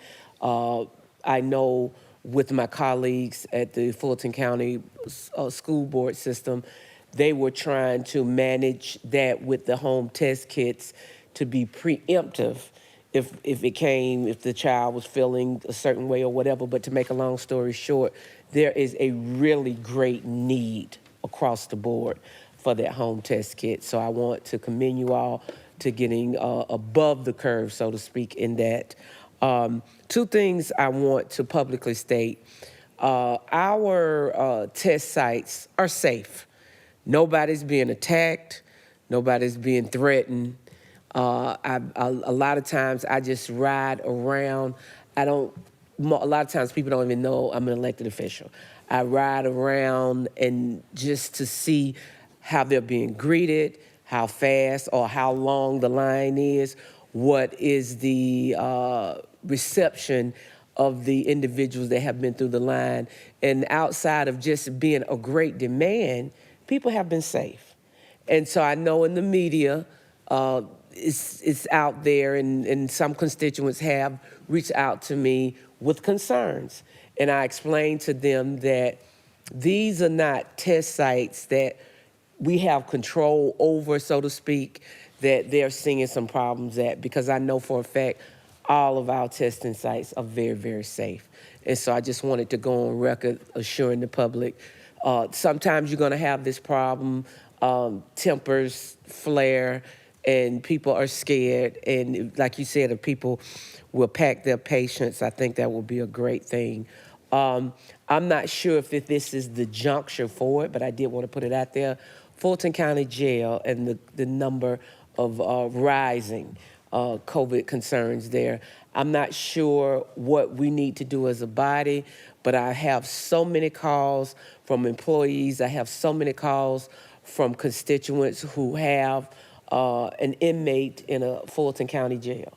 And we really need to see what we can do to make sure that we are trying, here again, to work with our partners to make sure that we try to get this thing under control, because there's a lot of misinformation, there's a lot of fear, and I just want to make sure that, one, we're moving not only collectively in trying to get a hold of this, but also that we're working proactively with our partners. The last thing that I will say is that if we can have more nighttime and more trying to do mobile and taking it, especially in District 6.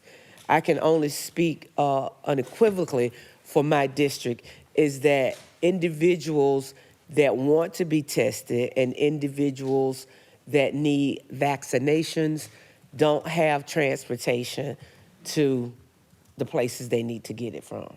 That's a reality. Aviation is great, but they don't have transportation there. Stonewall Tail is great. They don't have transportation there.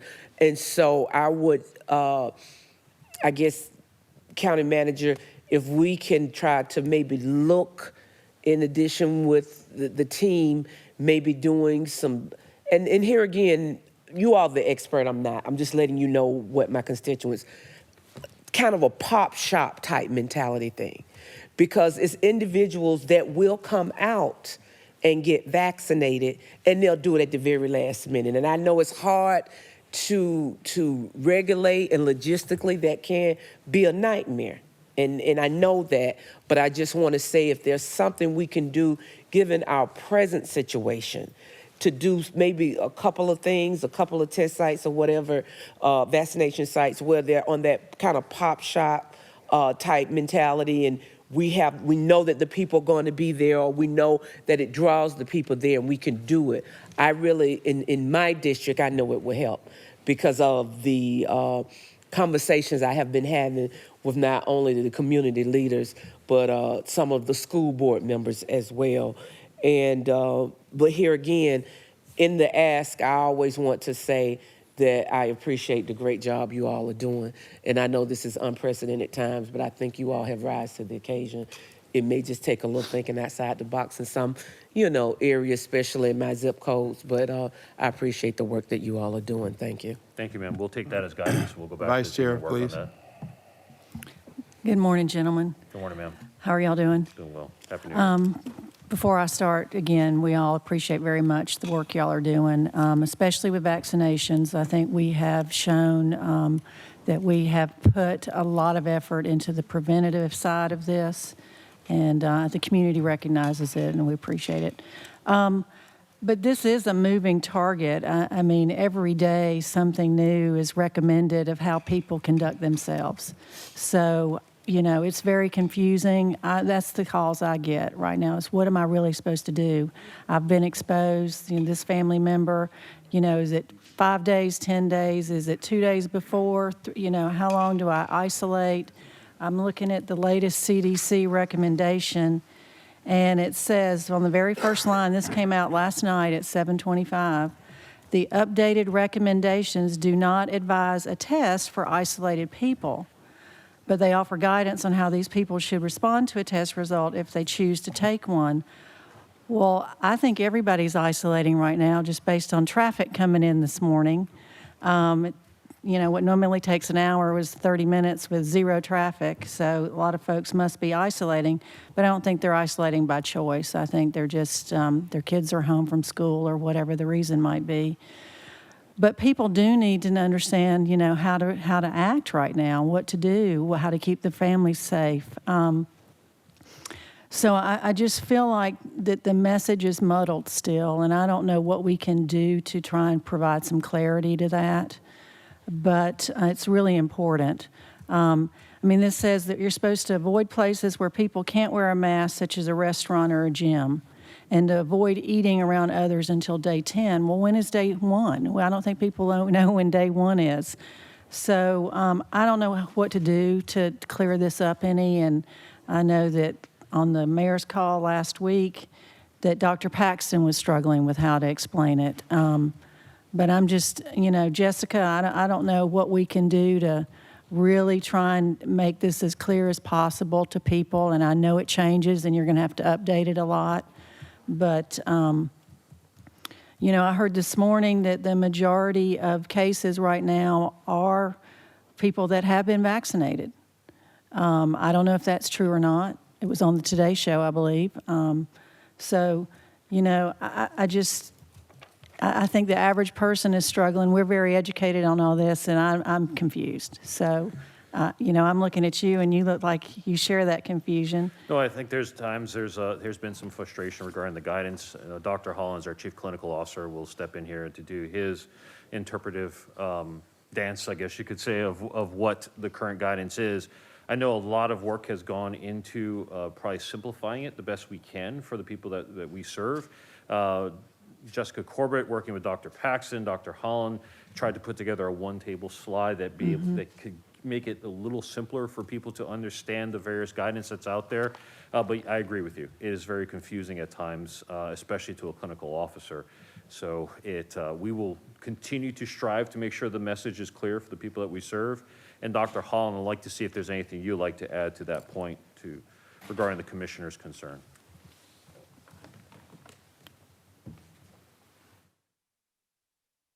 We might have lost him. I guess he may have moved on. And then I think there's some confusion about the testing. Okay. The accuracy of the rapid test versus the need to actually get a PCR test. What's the current information on that? Oh, I think we'd have Dr. Holland back. Did you hear the question, sir? I did. Okay.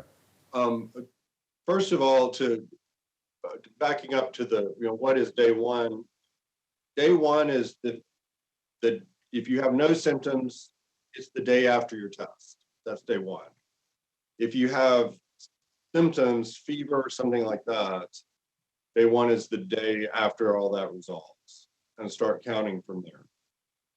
And as for the test, the PCR test is very, very sensitive, and alone, as a single test, is more sensitive than the rapid test, but can also remain positive for a long time.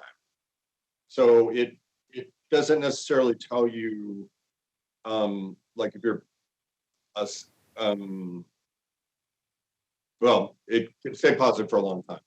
The rapid tests, though, are a single negative test is not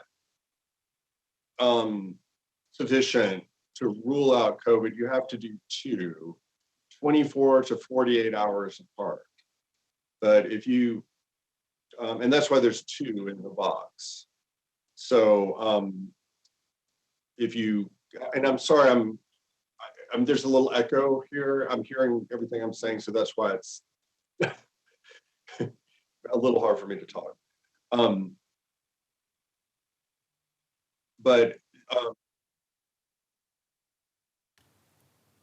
Okay, so we can't hear you.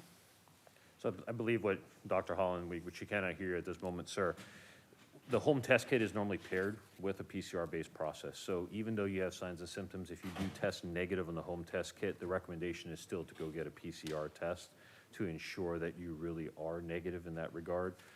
False negatives do happen in the home test kit process, but false positives are not something you'll have. So if you do have the home test kit and you do turn, does it indicate that you are positive for COVID, you can trust that particular result. Yeah, so I mean, I think we're, deliberating here about these home kits, and, they're somewhat accurate, but they're not the standard, I guess is what I'm hearing you say right now. In a medical profession, a PCR test will always be the standard. So Right. what we're looking now is how can we get more individuals to be able to change their social behavior if they feel sick. If they can take a quick test and it does turn positive, immediately they isolate. Instead of thinking, oh, here we go, Dr. Holland's waving his arms. Go ahead, sir. No, you're not. So I'll continue to go ahead and speak until we can check for your voice. So it still it's still something that can help people modify their behavior, especially if they don't feel well. They can immediately pull out one of those tests, take it, and determine if that's something they should do, isolate and not continue to infect others, or just say, well, I'm busy today, I'll wait till tomorrow, it's probably just allergies, and next thing you know, there's another 2 or 3 days they're Yeah. actually shedding virus. Well, again, I just think the public should understand exactly, that the home test is not necessarily going to be as accurate, and that they probably do need to go ahead and, if they really are concerned about having it, get a PCR test. How long is it taking right now for us to get results? It depends on our particular vendor. I would love to stop, Dr. Holland. I understand your frustration, but we cannot hear you, so. Hopefully you're not using, Let's hope not. words to describe how you feel about me right now, sir. I'm sorry, ma'am. Once again, your question. We'll work with Jessica and the good doctors to clarify this. Okay, so we think we're going to get our shipment by the end of the month? Is that what our estimate is? For the home test kits, ma'am? Yes. The Board of Health allocation should be within the next week. We're running into a problem. Once again, it's the ports in the West Coast. Every time that the truck gets in line to be able to be the day that they get that container put onto the truck, they're turned away at the end of the day. They just need to come to Savannah. I think a lot of us would wish there was additional port we could have taken advantage of. Yeah, okay, so, and I understand the requirements of the grant. We have to, of course, follow those guidelines. I'm looking at the percentage based on our city breakdown that we've gotten here, and all over the county, we've got really high numbers. So that is a factor, is that correct?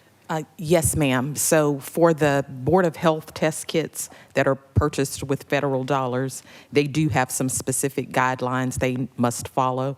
But with the Fulton County ARPA purchase test kits, we will ensure that we are distributing the test kits across the county with some special emphasis on low vaccine communities.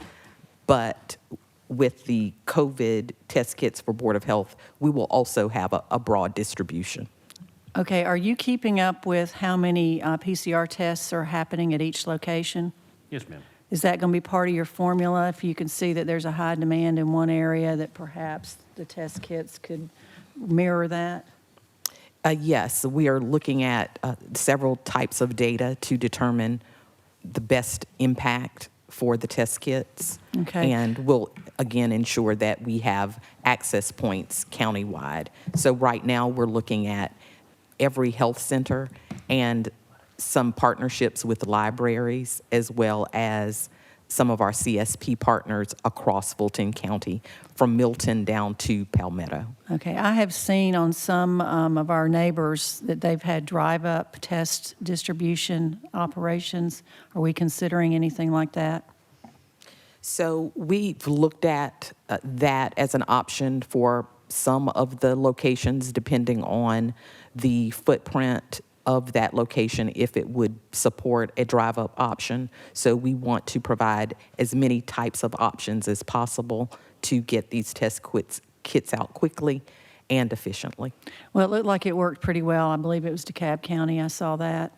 And it looked like they were using, you know, a shopping center that wasn't in use temporarily. So I know there's multiple locations around that would fit that bill. So I don't know if y'all are looking at anything like that. I mean, the test kits need to be out in the community, obviously. Are we working with the school systems? I too am getting calls from school personnel that are trying to get test kits in their locations. So I know in previous allocations for test kits, the schools were a part of the process. And I'm sure that we will continue to work with the school system throughout this dissemination. All right, I know you're going to do that. I just think the public needs to know that. And then, I keep asking about the treatment piece of this. I understand that, the prevention has been our focus, but like any other disease, if you work to prevent it and you still get something, you're going to get treated by what's available. I see that Georgia has gotten a shipment of the Pfizer pills that's come in. Unbelievably, though, nothing in Fulton County. I'm looking at the list here. There's some Peachtree streets listed, but one they're in Cuthbert, Georgia, and nowhere, Jessup, Georgia, but not in Atlanta, Georgia, or, anywhere up in Fulton County. So I'm curious, do you have any idea why we're not receiving any of those treatment? That allocation model was not determined by us, of course. Who is and determining it? I believe the State Department of Public Health is, but. Are we not a part of the State Department of Public Health? I'm sorry, ma'am? Aren't we a part of the State Department of Public Health now? Not our particular office, but yes, ultimately, the guidance does derive from them. I believe our district health director and Dr. Holland did voice some concerns regarding the list that you're saying and the lack thereof. I do not know where that is currently regarding the concerns, and it was voiced. Not sure if Dr. Holland has his audio taken care of yet, but that is something we noticed as well last week, and we pushed that concern. Well, I certainly hope we're communicating that that's not workable in the largest county in the state, that the state should supply us with a population-based, if nothing else, portion of what they're getting. So I hope that we are strongly communicating that they can't omit Fulton County in the distribution of this treatment option. Do you know if it's going to hospitals as well, or is it just going to? Hospitals did make the request, ma'am. I don't know how much they're going to get allocation-wise, but they did make the request. They had a meeting with the governor last week, Tuesday, I believe, all the major CEOs of the hospitals in the region. During that meeting, it was discussed not only the need for those medications to help continue to treat people in the hospitals, but also the need for healthcare providers. So a lot of resource requests have come into us through our hospital partners, and we've passed it on to the state for allocation in the forms of clinical as well as non-clinical type of roles. So there's a huge need for nurses, respiratory therapists, just like the last time we had a spike like this. And, those thousands of requests from just our footprint, coupled with everything else, is what's being asked for the State Department of Public Health and the governor to try to go ahead and cover at this time.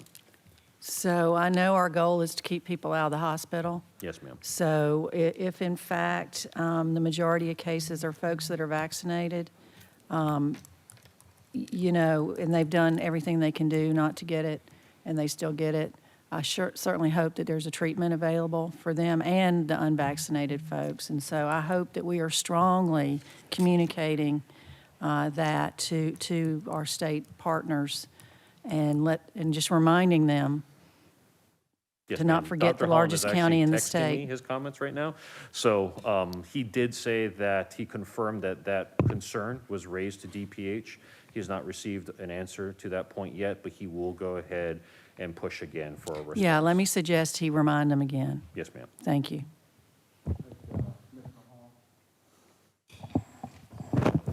Thank you. Thank you, everyone, for the great work that you're doing with the vaccinations, the testing, the sites, and everything. It is, it's very hard right now for a lot of people. Number one, because unfortunately, a lot of people thought that just because they were vaccinated and boosted, that they would not be able to catch COVID, and that's an unfortunate misconception. 95% of the people I know who have or had COVID are fully vaccinated and boosted and wondering why they have COVID. And I think that we need to be very, very clear on our messaging, and we need to be very clear on how people can get it. So my first question that has come from a constituent is, how is COVID transmitted from person to person? We know that we've gone through several different variants, and now we have Omicron. But also, there is a new variant that is being talked about in the media that they're saying has been detected in France. So, how is COVID transmitted from person to person? Can someone answer that, please? No, it's still a respiratory transmitted virus. Of course, it happens when we're having casual conversations, when you're singing at church, if you're just having individuals inside a room for an extended period of time. There's that possibility, unless everyone is masked, there's going to be the transmission of the virus. This particular variant is actually showing that it reproduces faster and more in the upper airway of individuals as opposed to the lower airway. It's a smart virus. It's realized that if it does that, it has a greater ability to spread to others and be able to transmit and continue to survive as a virus. So we need to make sure that we're cognizant of that and do the things that we can to mitigate the threat, which is masking and making sure that we socially distance where appropriate. Okay, so it's still transmitted through saliva and It's air droplets. air droplets and all that. And also, is it transmitted from touch? I have not seen any signs to that effect. All the signs that I have seen thus far, I wish Dr. Holland could go ahead and an infectious disease physician weigh in on this topic, but it's all been through aerosol. So if someone coughs in their hands and touches something, there's no probability of transmission that way? I do not know of anything that says that is one of the higher transmission routes. Once again, the highest transmission route of concern is that respiratory. Respiratory, okay. So then that being said, one of the reasons why I keep my mask on when I am talking on a microphone behind people is because if you've ever watched that scientific video that shows people talking, you see the saliva and everything just flying out in the air and getting all over everyone and everything. And so when I look at people talking on the microphone without their mask, that's what I actually visually see, is that scientific video of the saliva and spit just flying all over the mic. And I don't take my mask off because of that, because I'm like, you just came behind that. So you saying that it's transmitted in that manner, that's why I'm like, it doesn't make sense to take your mask off in that situation.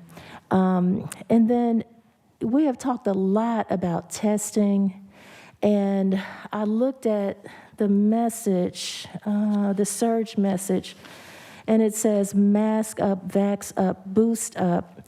And I think that it should also say, and test, because if testing was not important, we would not be having these long discussions about testing and getting test kits and all of that. So I would offer that we add testing to that message because it has become very important. Now I want to move on to the employees because I've received a lot of questions from the employees. And the first one is, how are the at-home positive results being counted? If people are doing these themselves, I don't see a message telling them to report their test anywhere in particular or requiring them to report those tests back. So how are the at-home positive results being counted?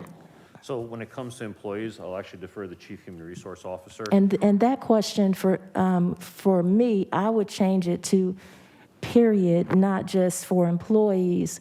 So you can answer for employees, and then if someone could answer for the general public. All right. Good morning, commissioners. Happy New Year. Kenneth Herman, Chief HR Officer. What we've instructed employees is we want to know whether you're positive, whether it's a PCR test or at-home test. Once you get the confirmation that you're positive, let us know so that we can track it in the tracker and show whether it's 153 or more that are positive based on these various examinations. All right, thank you. And for the general public? There is no process at this time or a way that Department of Public Health can receive those test results from home antigen test kits. So what they're saying is that they would love for you to notify your local health department.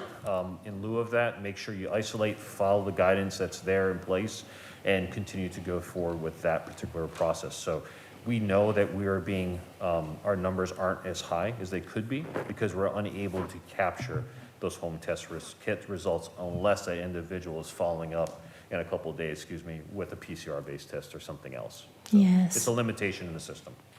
Yes, because I received a lot of calls and texts about people wanting access to those test kits, and so the next question is, will employees get access to the tests as they come in, and how can every county department receive tests for their employees so that maybe we deliver a certain amount of those tests to every department so employees can know they can pick them up from their own department?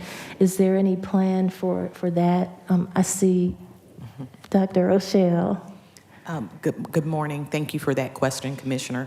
We did discuss use of the Employee Wellness Fund to perhaps purchase employee-specific kits on top of the quantity that would be purchased for the public.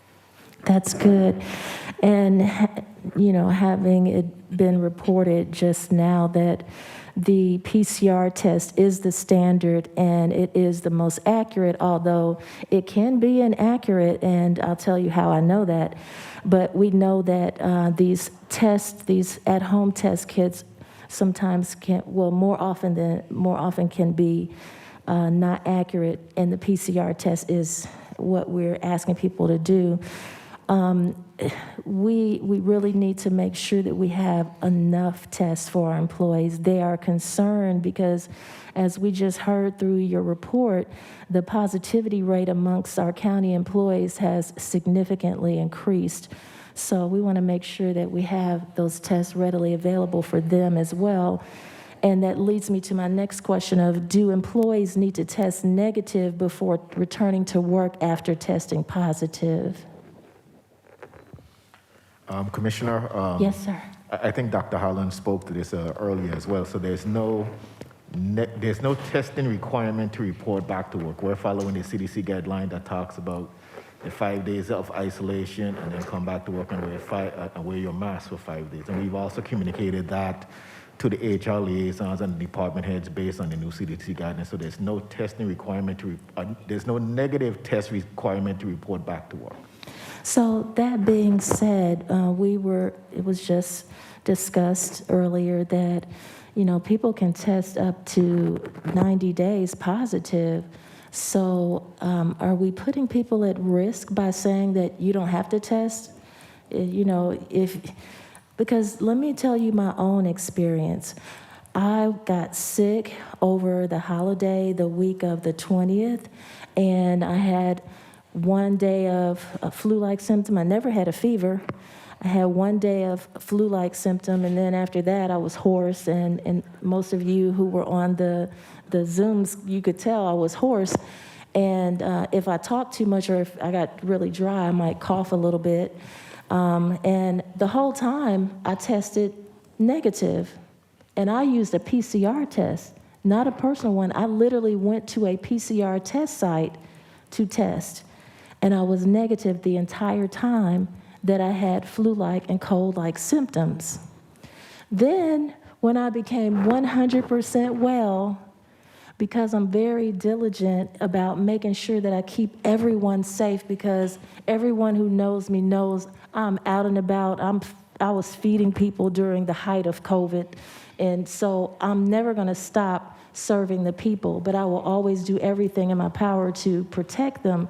So I tested again, even after I was well, and that is when I tested positive, when I had no symptoms whatsoever.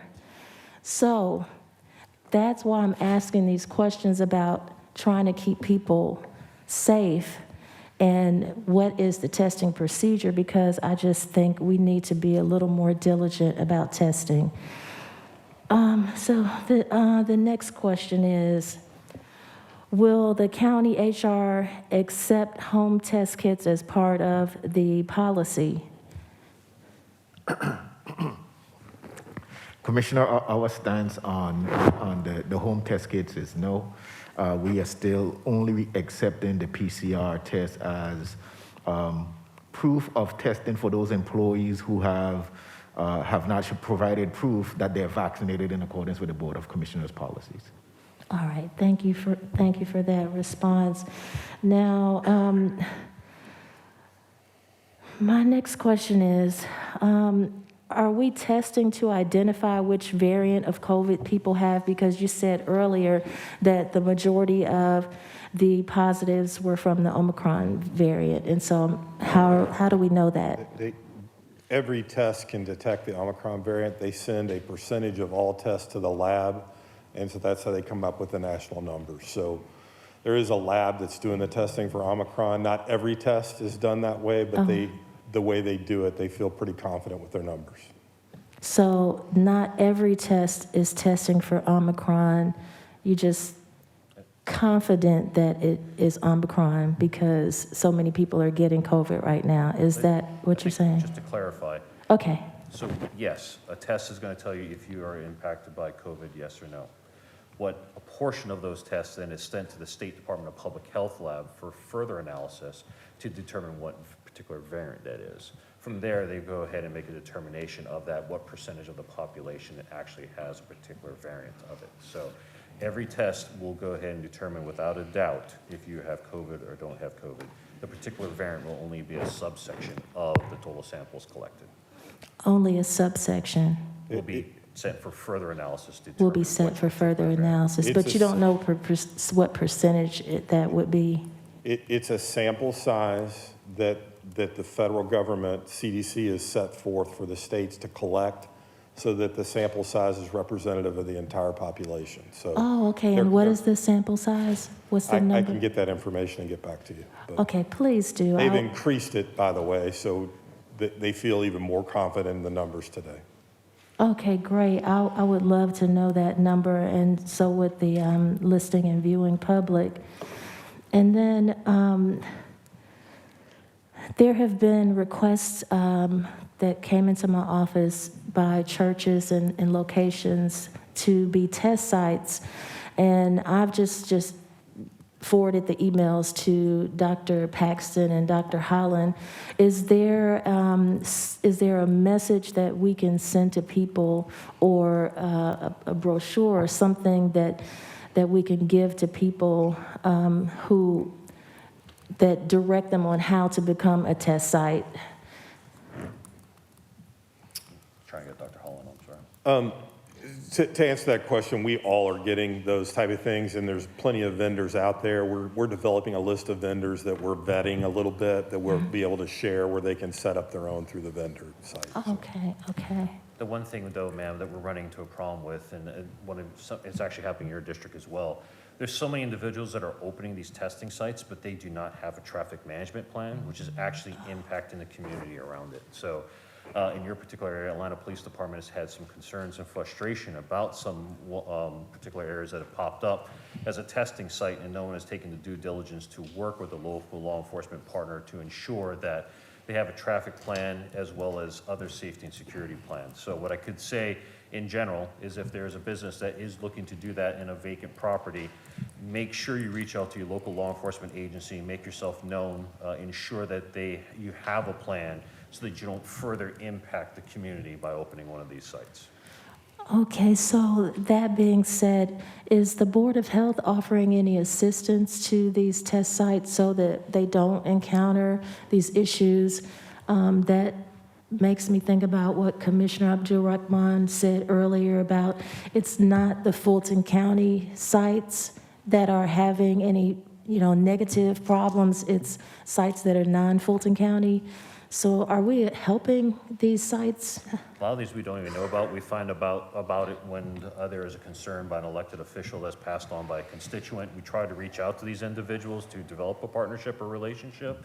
Sometimes they fly beneath the radar. We actually would love to make sure that they're part of the bigger effort, that they're coordinating with us in that regard.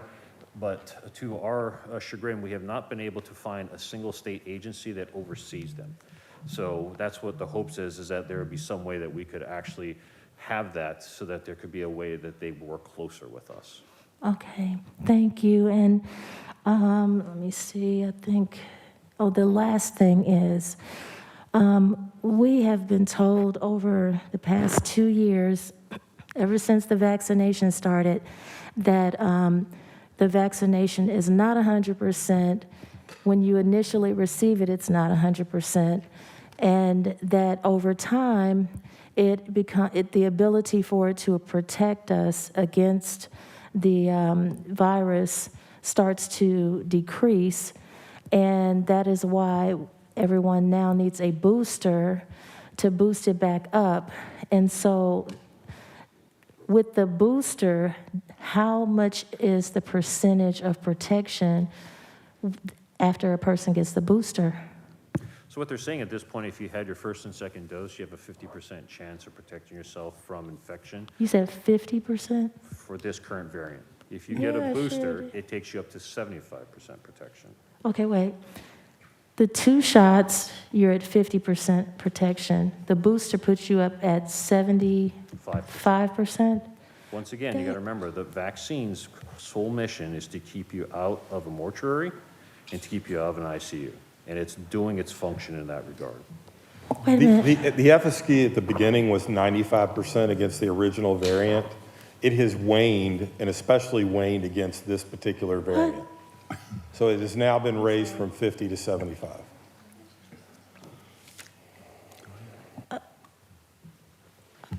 I don't even know. You don't know what to ask? I'm sorry. Okay, I'm done. Thank you. I'm sorry, ma'am. All right, other questions or comments? Vice Chair Houseman? That was eye-opening, your answer just now, and I think that's another thing that folks don't recognize.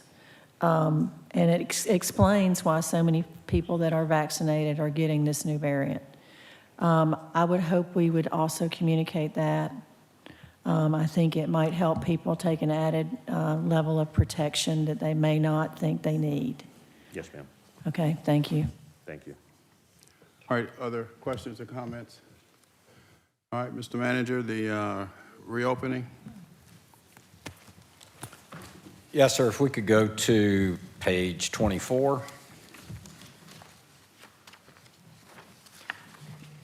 And when we get there, you'll see that of our 3 reopening indicators, obviously the cases downward trajectory is now in the red. Vaxxer test we can still meet, and equipment, certainly we do. We go to the next page, 25. This is the number that I quoted earlier. The number of new cases in this reporting period is at an all-time high, and you can see some of the double-digit departments indicated: library, juvenile court, Superior Court Clerk, Superior Court General, Public Works, Public Defender's Office, and the Tax Commissioner. If you go to the next chart, 26, it really dramatically shows in this, how different this is vis-a-vis where we have been over the last year and a half. So this is the ultimate hockey stick chart, as people would call it. Go to 27, you would see again across the entirety of the pandemic the number of employee impacts that we have had. Next page 28, again, references the success that we've had, I think, with vaccination rates, 82% now approved. And then page 29 shows the careful management of the other side of the vaccination or test program, where Ken Herman takes a great deal of personal responsibility to contact employees that are facing either suspension or dismissal. And you can see there at the bottom, that's still a relatively low number. The chart that I think we would want to ensure that we have your agreement on is the next chart, page 30, which is essentially that we would continue in the status quo until at least the next Board of Commissioner meeting. So you can, again, read these, but senior services would remain in the current status without centers being open. Library would continue as is. Behavioral health with both in-person as well as developmental disabilities with virtual services and wellness check. As I mentioned earlier, administrative services, we are encouraging our employees to use teleworking and our department heads wherever possible. And the only change in the tax commissioner office has been the temporary closure of South Annex. And no difference in that. As I've said here today, I think folks are being directed to utilize Greenbrier, and we're working with the landlord there for that additional space that will be opening soon there at Greenbrier to accommodate any additional traffic. So, Mr. Chairman, those are the current recommendations that we just like to ensure that there's no issue from the board's perspective. Thank you. Good report, Mr. Manager. Now, on page 30, that's key. Any objections to the plan that's outlined on page 30? Status quo until our next meeting, which is January 19th. Any objections? So that'll be the direction. No objections. Okay. Vice Chair has a question. No, I have no problem with trying to protect our seniors. The virtual programming piece, do we have seniors or any seniors that are unable that would like to participate in that but can't because they don't have the right technology? Are we checking on that? All seniors, seniors that may be experiencing some virtual challenge, the Department of Senior Services partners with the library to provide a device if one is available for that senior to participate if they would like to. As of yesterday, we had 412 seniors participate in virtual programming.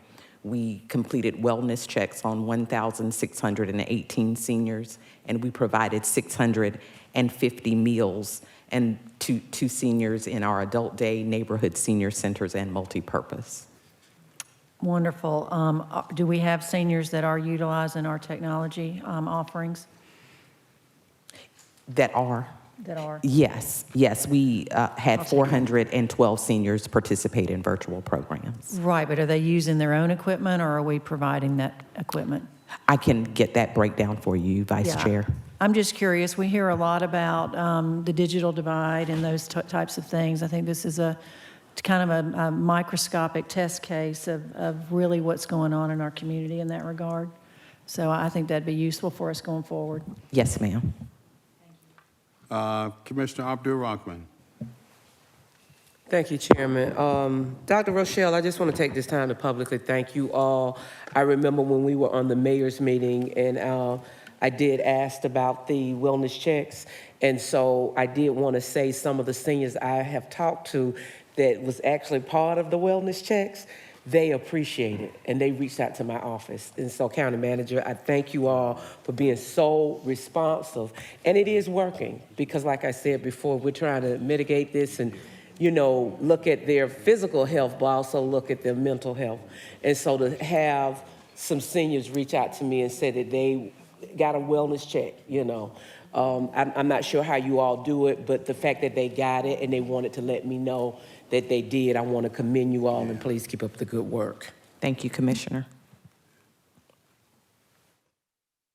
Anything else? And one more time, on page 30, there are specific recommendations that the manager is asking for, and there are no objections to the recommendations that are outlined on page 30. All right, you have your marching orders, Mr. Manager. Yes, sir. All right, continue, sir. And then lastly, on page 32 and 3, I'll just ask Dr. Rochelle to give you a brief update on emergency rental assistance.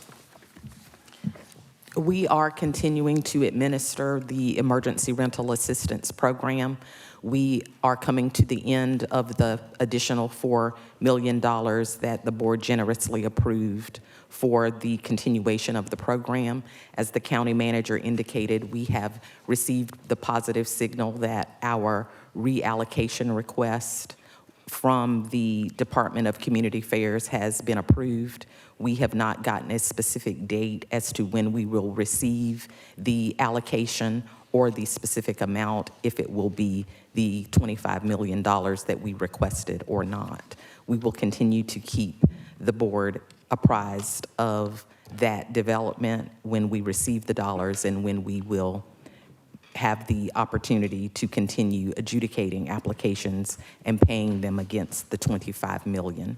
As the county manager also indicated, we have not received any definitive information about the beginning of the mortgage assistance program, but we will definitely keep the board apprised of that development as well. Okay, questions or comments? Vice Chair?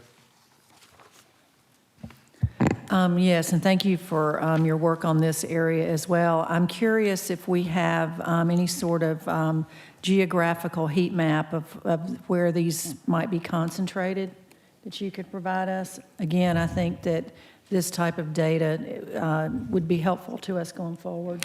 Yes, ma'am. I'll work with the strategy team to provide that information for you. Thank you very much. Okay, anything else, Mr. Manager? Unless there are any questions on the financial overview, which have not changed significantly from the last meeting, that concludes our report. Okay, and I just would encourage you, though, once the 46,000 kits are in from the Department of Public Health, that we actually don't wait until those have been exhausted, but we using our money, buy another 46,000 while we're waiting for our pro rata share of the 500 million that should be coming at some point in the future. Yes, sir. We got clear direction today to proceed with that, so we'll do so post haste. All right. Thank you for the report. Mr. Chair, I just had Yes, one remark on the expenditures and so forth, and I just want to clarify something from the manager. When you made the remark that we had spent over 100 million in funds, or somebody made that remark, you're referring in total, but the funds we spent specifically from the American Rescue Act were only 51.8. Yes, sir, that's correct. Okay. I'm referring to page 38 in the sum total of 100. Yeah, I just wanted to just point that out, just, for listening purposes, that, that is a multi-year plan. It wasn't like we, spent half that money in the first year. For that tranche of money, it is of 216.9, we've spent 51.8. Yes, sir. Okay, thanks. Vice Chair Houseman. The names are similar. Just briefly, when we were talking about the distribution of the test kits, I know Atlanta has done a lot of these things on their own. Are we going to distribute them outside of the city of Atlanta, or will Atlanta be included in the distribution?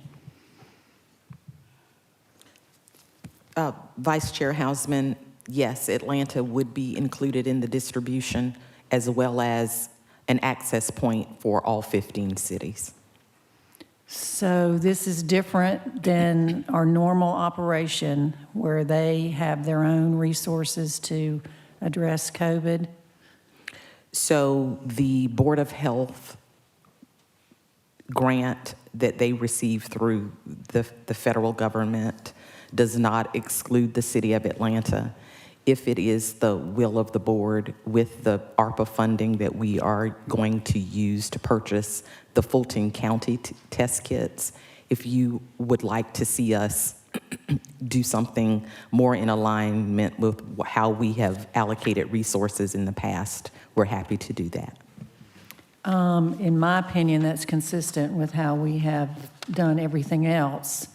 I think if we start making exceptions, then it really muddies the water. Yes, ma'am. So I understand the other one is different, but that would be my suggestion. Of course, just a reminder, every city has received ARPA funds. So really, every city could contribute to additional purchase of test kits. Not just Atlanta, every city. The cities are not paying for vaccinations, are they? Well, not unless they're paying some private provider. I mean, I've seen that there's vaccinations happening in some of our cities. I saw something on Facebook about Milton doing it at their fire stations. So I don't know who's doing what and who's paying for what. We're doing vaccinations in Atlanta on Boulevard. Yeah. I don't know. I just think we should be consistent, and so I'm just asking that you make sure that we're consistent whenever possible. Maybe that's a discussion topic at our meeting on Friday. That'd be fine. Commissioner Abdul-Rahman? Thank you, Chairman.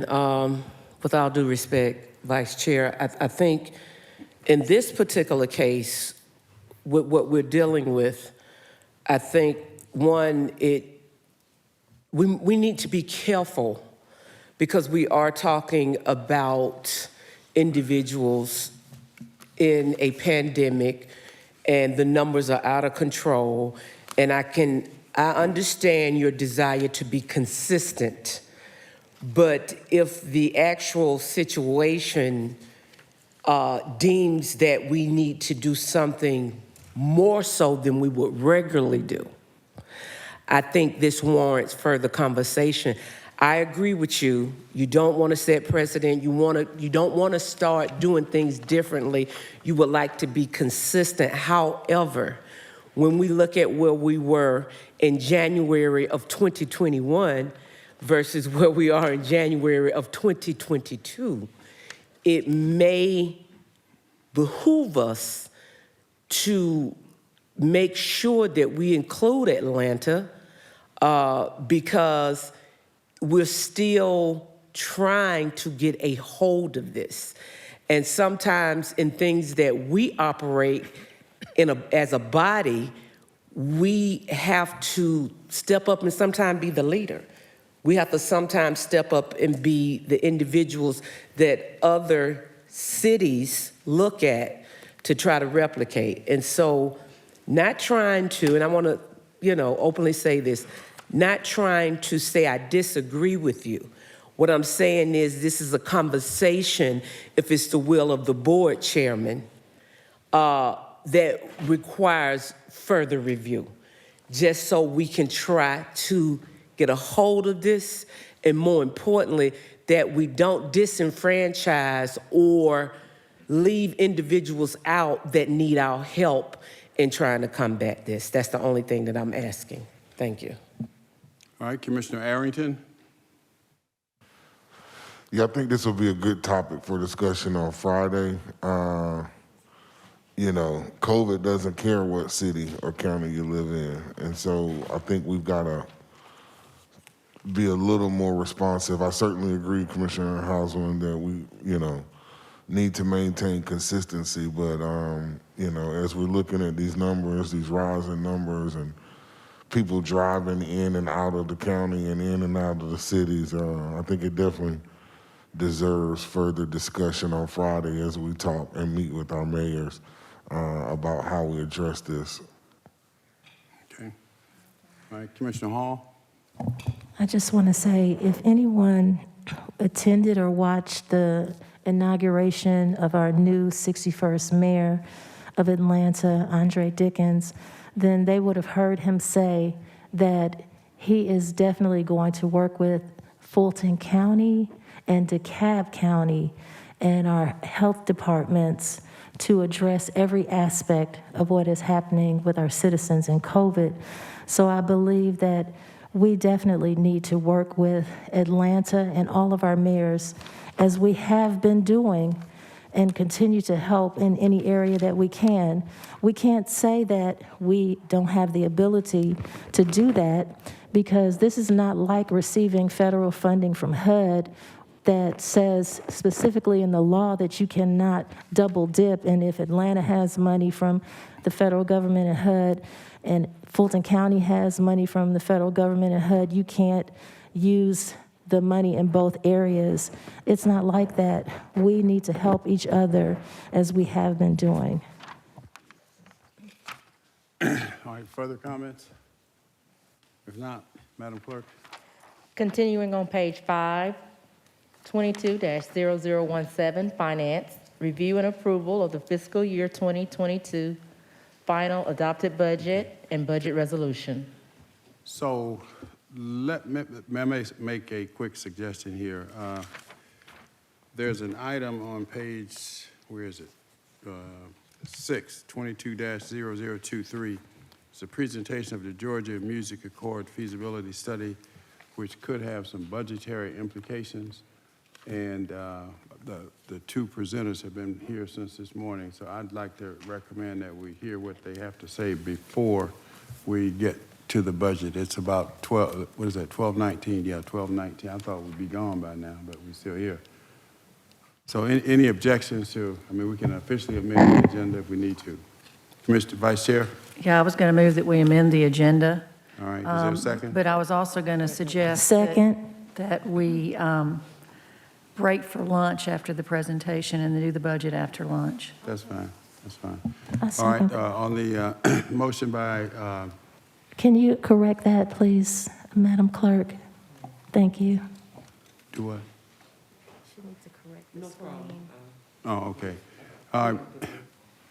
Motion to approve to amend the agenda by Vice Chair Houseman, seconded by Commissioner Hall. Let's vote, please. And the vote is open to amend the agenda and passes unanimously. Okay, Mr. Olecki?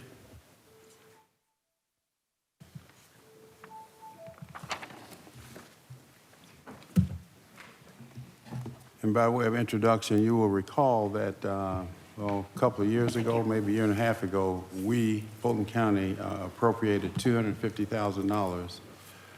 The state of Georgia appropriated $250,000 for a study that Mr. Olecki is going to speak about today.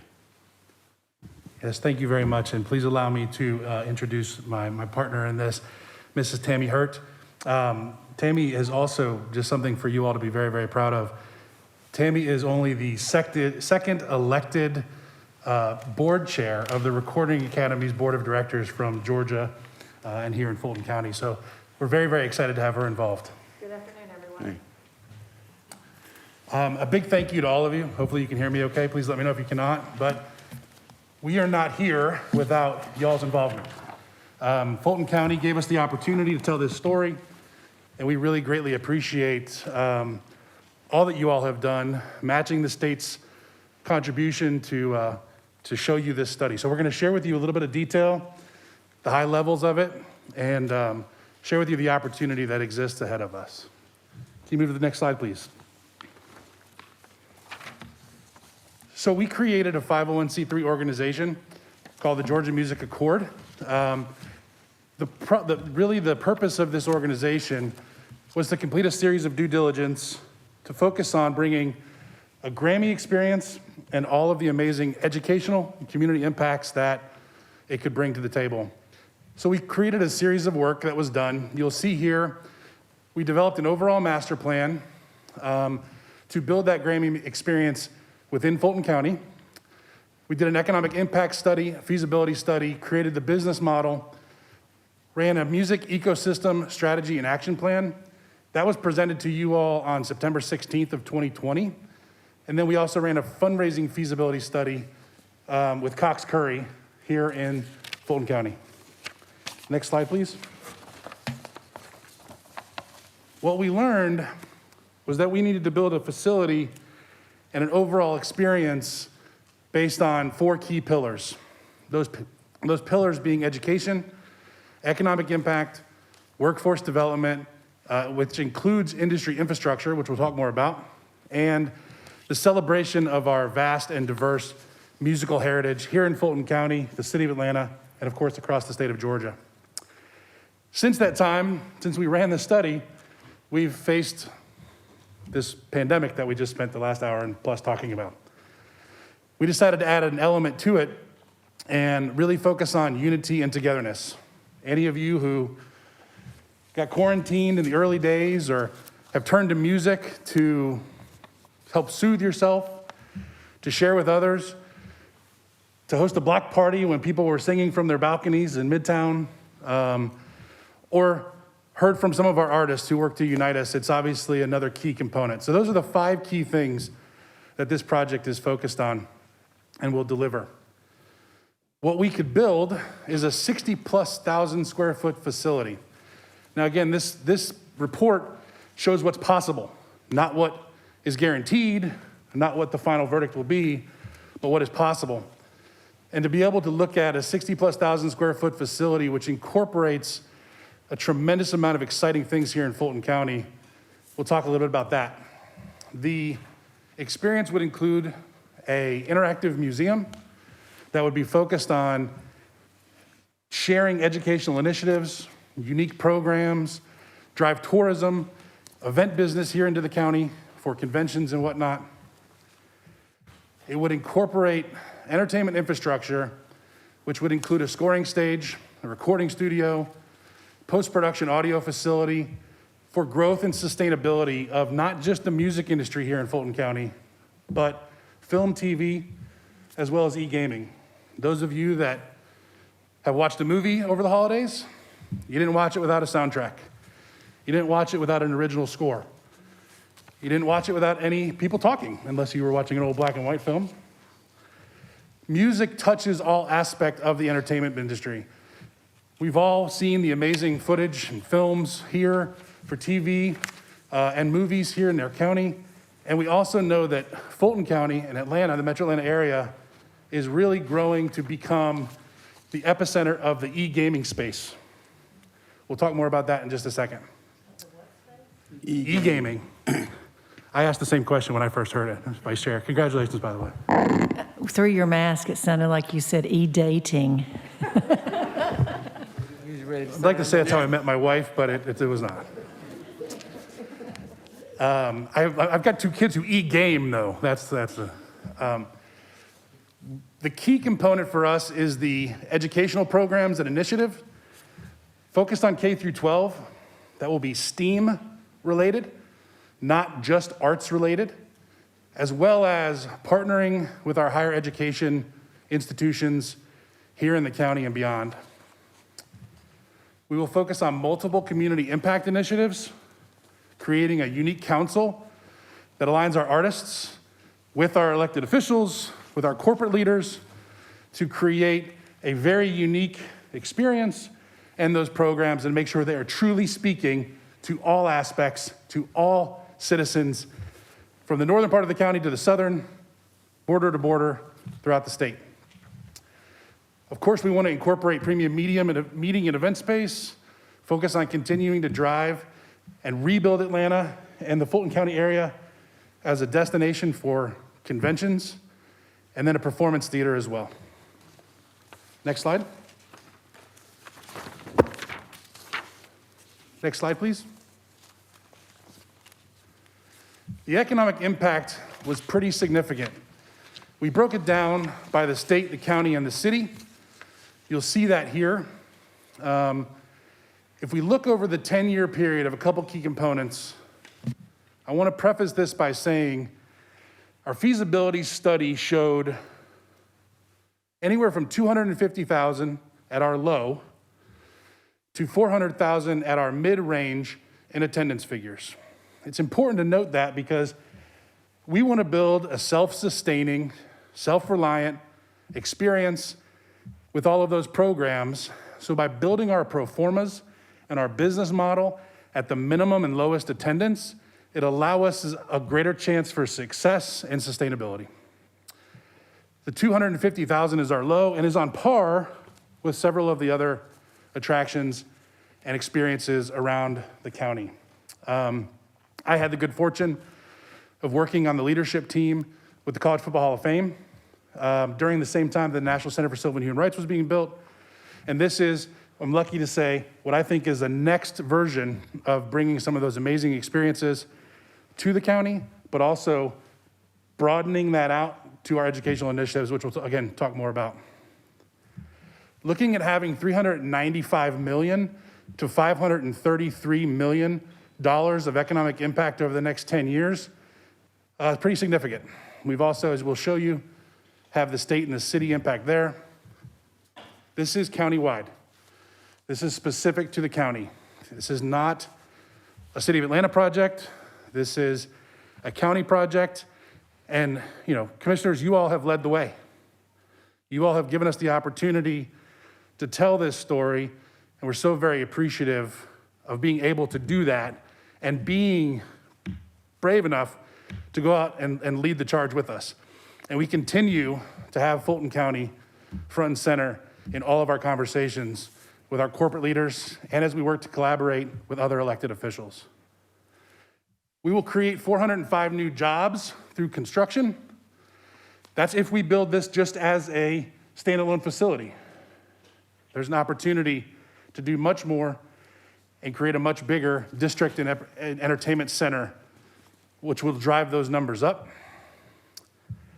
Through the operation and the tourism specifically, that will be a range of 273 to 405 jobs. And the direct tax revenue impact for the county would be about $800,000 a year for a total of 7.9 to 11.6 million over that 10-year period.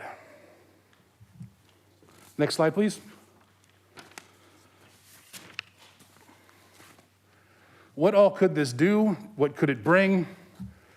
If we have an amazing facility that is a bricks and mortar hub and has spokes extending from there, the programs are limitless. The engagement with our youth is limitless. The engagement with our entertainers and that overall creative industry is limitless. And we want to drive new business and growth here to Fulton County. We'll talk more about that. The STEM and arts, which makes up STEAM educational initiatives, is our top priority. Being able to align with Atlanta Public Schools and Fulton County Schools to be able to create free curriculum for those educators to utilize in their classrooms. If they come across the threshold of the Grammy Museum, great, but no one will be denied accessibility because they're not able to come through the door of the facility. If we provide a Title I free admission program, that'll be great. Everyone can come free of charge from Title I schools. But if they can't afford to get on a bus or bring a lunch, we still want to be able to go to them.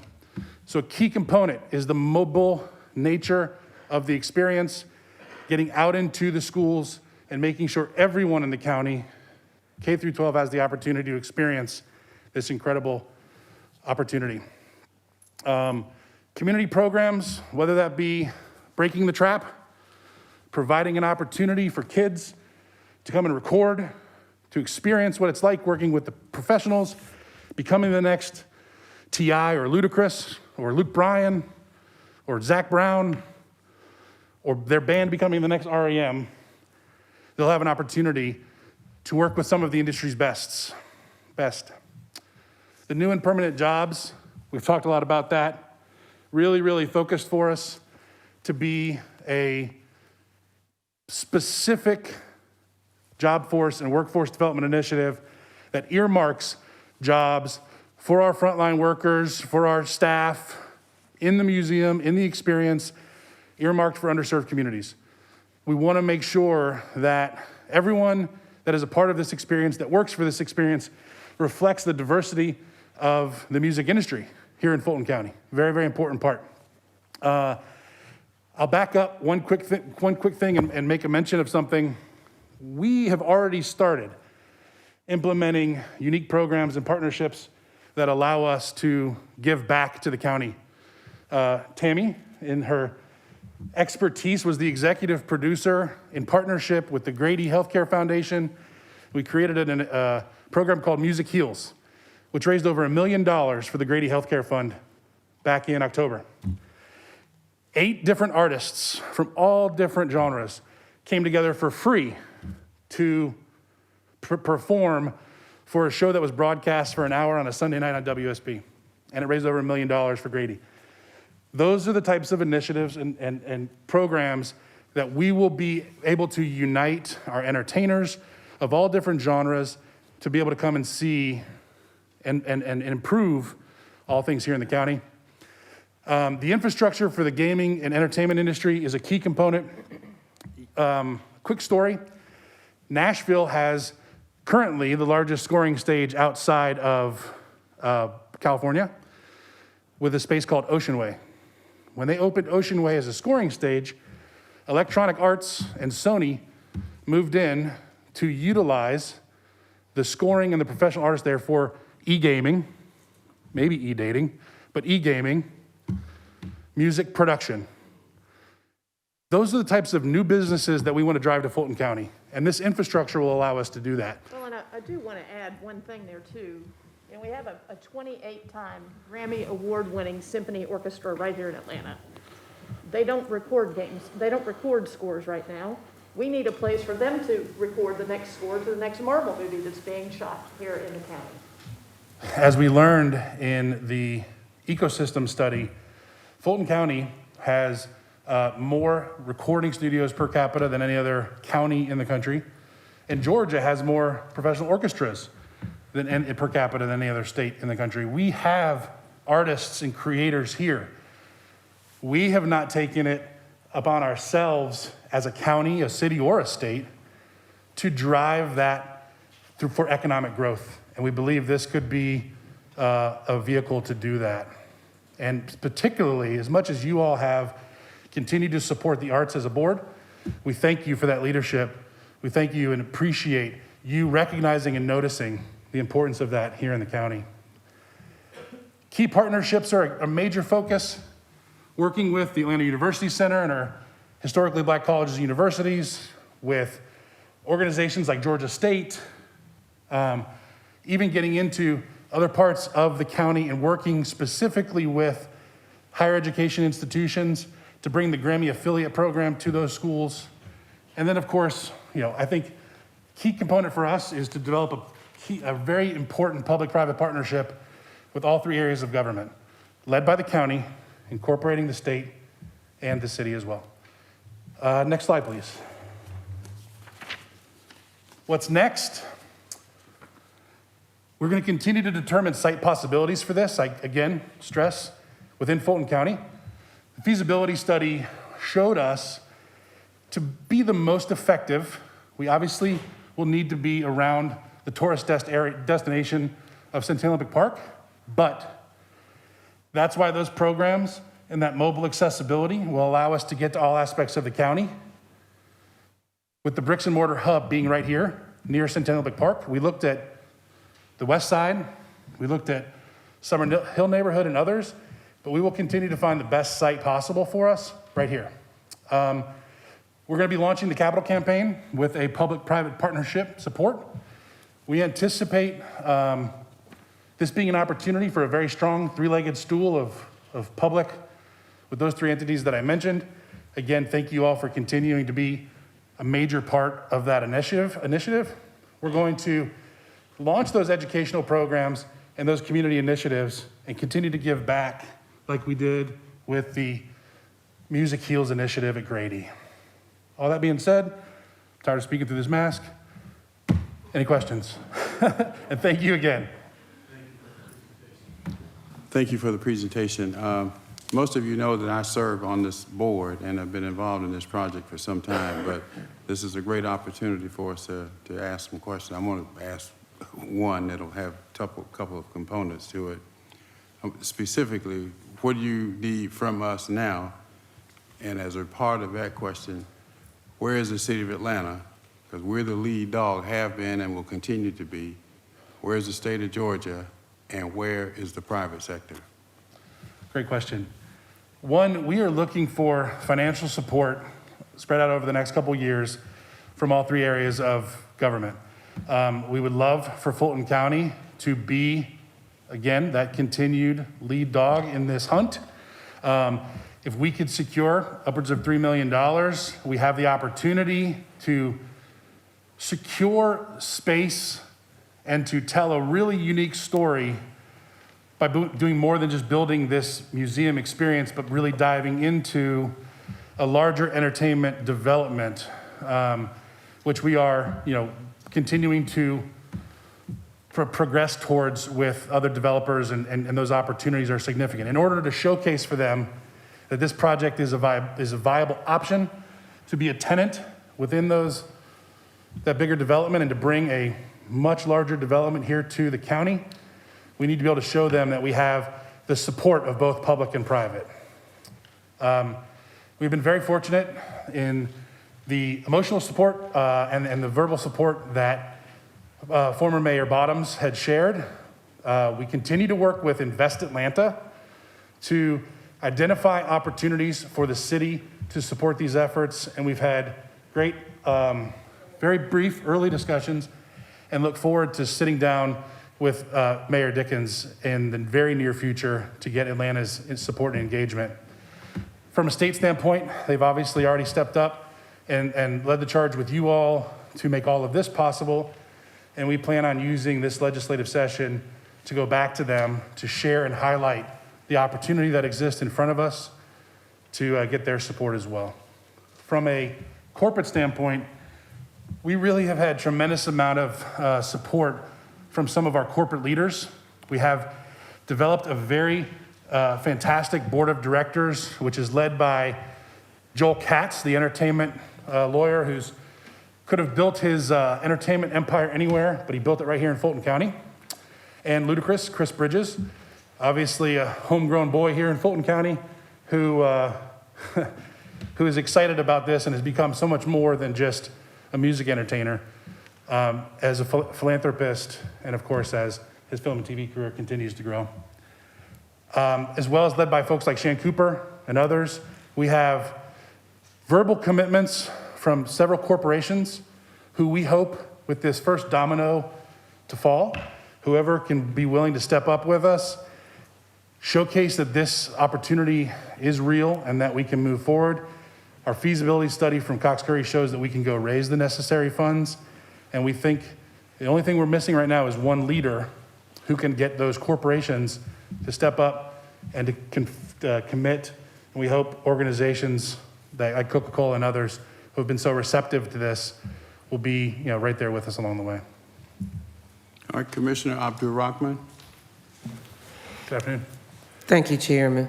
I want to commend you all for this. Unfortunately, I was not a sitting commissioner when this was brought in front of us, so I would like as much information as possible.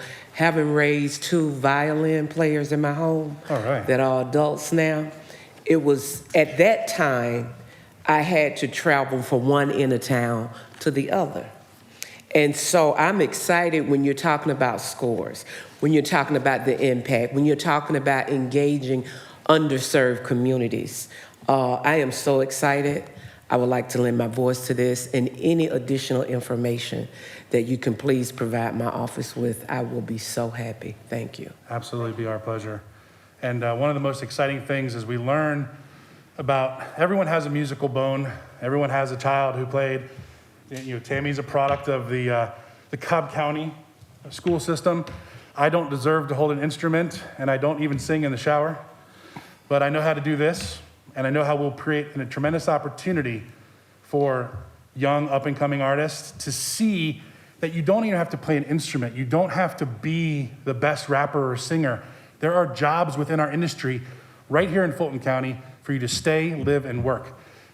One additional thing, Georgia Tech, right here in our county, has one of the top doctorate of sound technology degrees in the world. And those students are getting jobs and leaving Fulton County in the state of Georgia before they ever graduate. Let's find ways to keep them here. All right, Commissioner Morris. Well, I'll be brief. I thank you, Mr. Chairman, for your leadership on this. It's been, I've been interested in it since I first heard about it from you, and I think it would be a tremendous asset to our county, our city, and our state.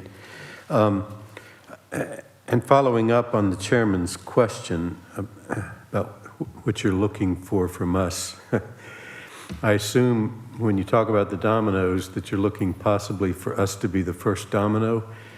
And if so, how big a domino are you looking for? And then I'll have a follow-up when you answer that question. Absolutely. Well, thank you for that question. One, we would love for Fulton County to continue to lead the charge. So if you could be the first domino, that'd be great. We think we need probably around $3 million to get started, to show the full commitment, to bring the right developer in to build this larger facility. And we look forward to sharing more details as it relates to what developers are interested in, to start really working towards getting them excited in what Fulton County has to offer from an industry standpoint. And we're talking about a mixed-use facility that would be the home with the Grammy Museum as the anchor. But we think there's other opportunities from there with, again, unique hotels, potentially market rate, residential, et cetera, more retail and whatnot. Right. And I'd had some discussions with other folks that might be involved a little bit in this who talked about the need for governments to show some good faith interest in this as part of this domino.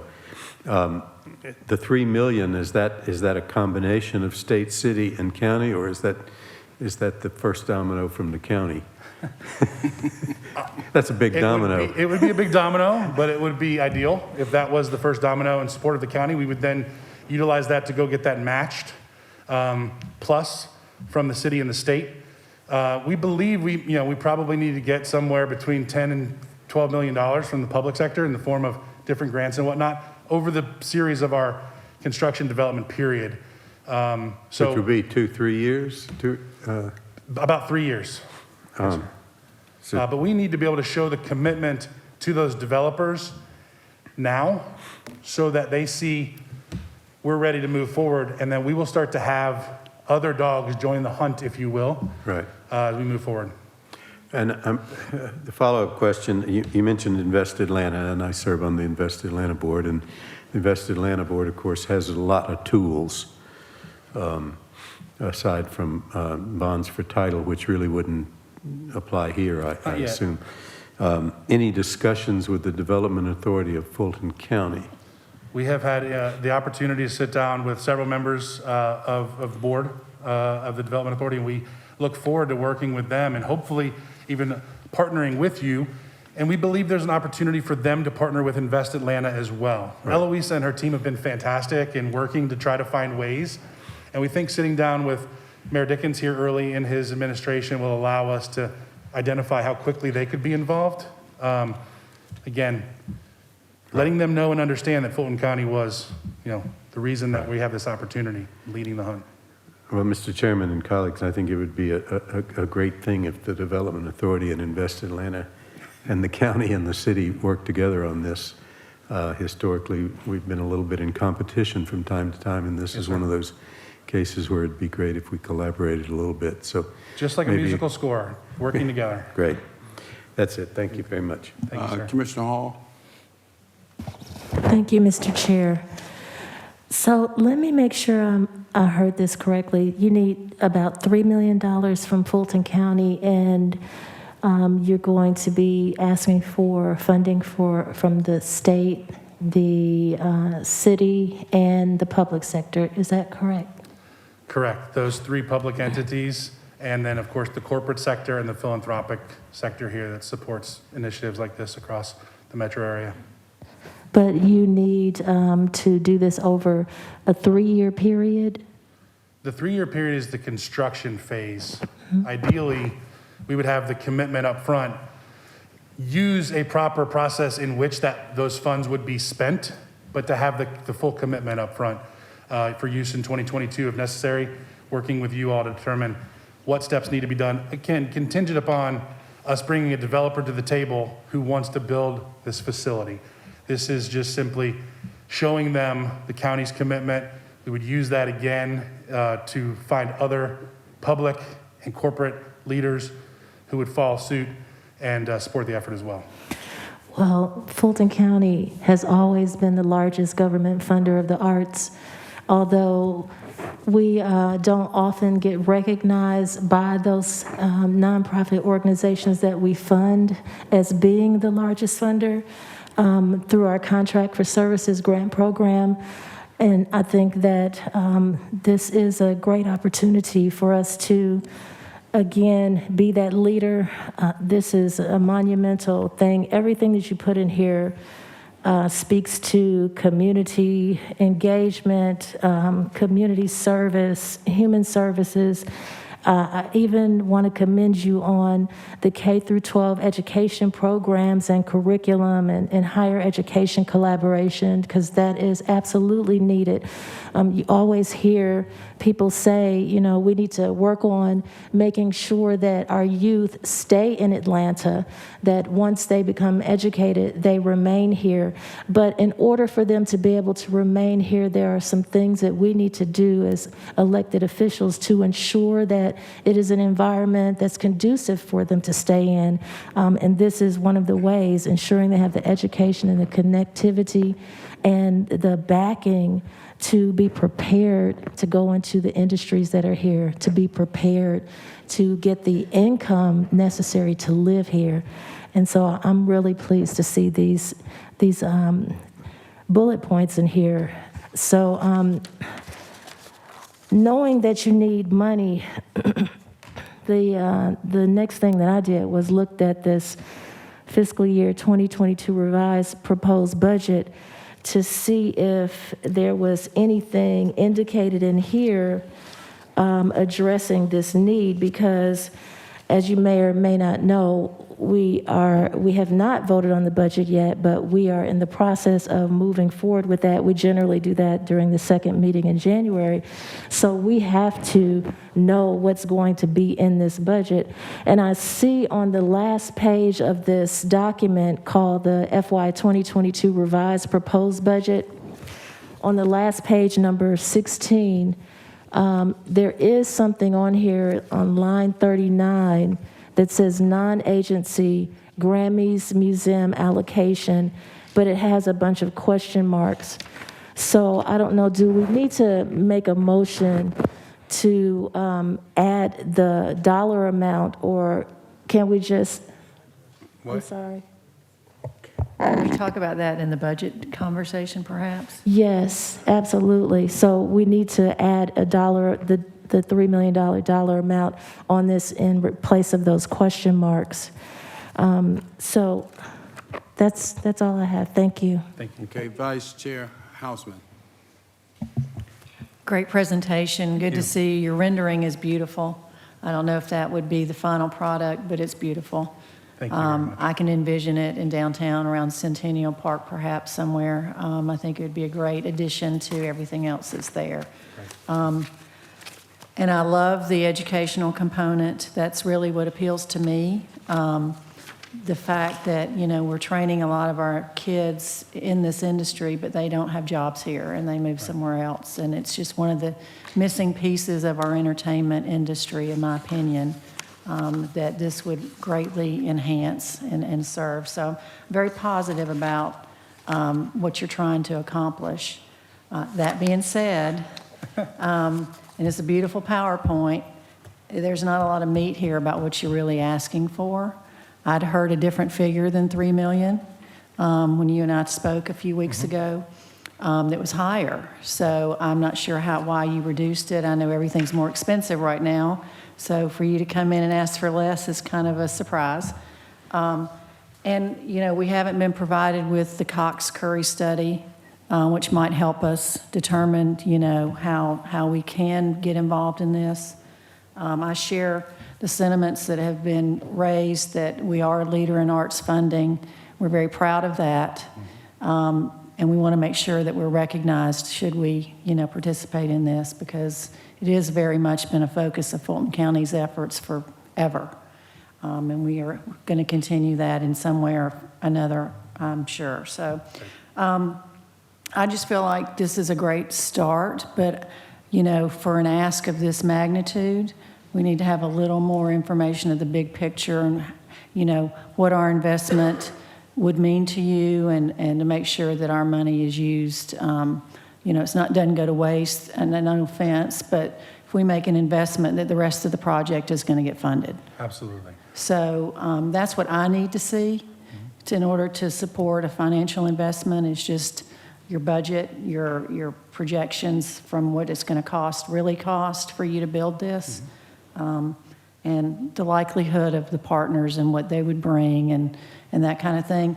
I also feel like it's really important that all of the government entities are involved from the beginning. Yes, ma'am. Where we commit to do something, reserve money and wait for you to get an answer from the state. Some sort of arrangement like that might be something that, we could talk about. But anyway, in my opinion, we just need a little more real information about the ask and what the return on that investment would be. And then, too, I really appreciate Commissioner Morris's comments about partnering with the Fulton Development Authority. It would be wonderful if we could partner financially with them as well.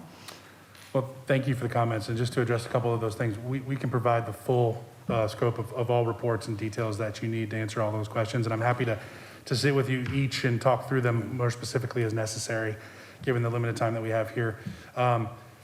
We do need more. We want to continue to start the efforts, but we wanted to make sure that we provided a doable number that got us started and allowed us to go secure and more formalize and better formalize the other verbal commitments that we've gotten from corporate leaders, as well as go back to our other elected officials in the city and the state government and ask for their support.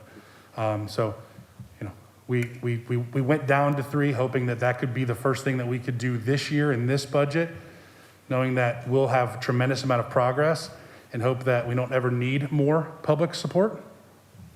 That would be our goal. Well, again, if your ask is more than that, we need to know your full ask. It's not a kind of thing where, we're going to invest and then next year you say, oh, well, we've got to have more, or the money is not going to go to the intended purpose. So that's not a situation that I think would work for us. Okay. Well, the original ask and our original model was looking for $5 million from each of the public entities to get to 15 total, which allow us to then go get another, 45 or 50 million from the private sector in both corporations and foundations. Again, I think we need to see that in writing. You got it. Okay, thank you. Okay, Commissioner Ellis? Yeah, just real brief. Following up on some of Vice Chair Houseman's comments, which I concur with. Who did the study for you? And then maybe you can give us a little more detail. Presentation there's some numbers up there, but there's not a lot of detail behind them. And when you're certainly looking at any sort of development projects, I think it's fair for anybody, particularly that's going to invest in something, to look at them with somewhat of a skeptical eye about projections. So, I'd be interested in any of the detail behind the projection numbers that you threw up there, as well as if you do have the Cox Curry study about, feasibility, what you can raise and that sort of stuff. I would want to see that. And if I don't want to put words in your mouth, but what I heard from you, and I just want to verify, at the current point in time, you have no corporate or individual financial commitments at the present point in time. We have no checks that have been cashed from any of those entities, but we have some verbal commitments and are working towards final numbers from each of them. So we have some corporations who are working through similar. But they haven't nobody's formally given you a dollar commitment yet at this Correct, point in sir. time. That's okay, correct. That's what I just wanted to confirm. Okay, thank you. Okay, any further questions? What I would recommend, because I know some of the information is sensitive, and I would recommend that you speak with each commissioner privately to go over some of the stuff that should not be made public at this point, but you need to do that quickly. So thank you very much for the presentation. Thank you all very much. And again, thank you for your leadership. Thank you so much. Happy New Year. Thank you. Happy New Year. All right, it's approaching 1 o'clock. I'll entertain a motion that we go into for recess for lunch and executive session, items of personnel, real estate, and what's the other one? Litigation. Motion to approve by Commissioner Hall, seconded by Vice Chair Houseman. Let's vote, please. And the vote is open. And the motion passes unanimously.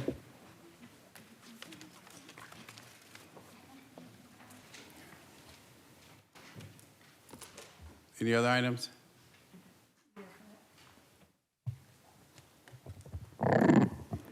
Are you done, Ms. Attorney? All right, thank you.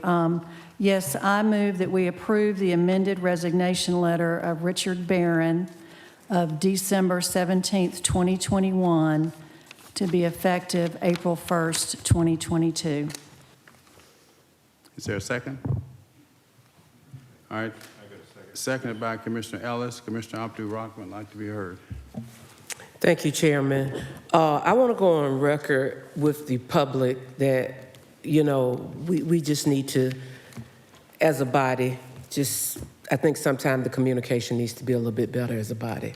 And I want to go on record for the public to know that the communication as elected officials needs to be better in order for us to make informed decisions. Thank you.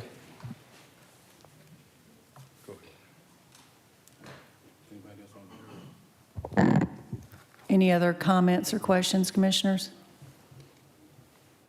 All right, I would just like to say that we are making this motion at the request of the Board of Registrations and Elections. Any other comments? Yeah. So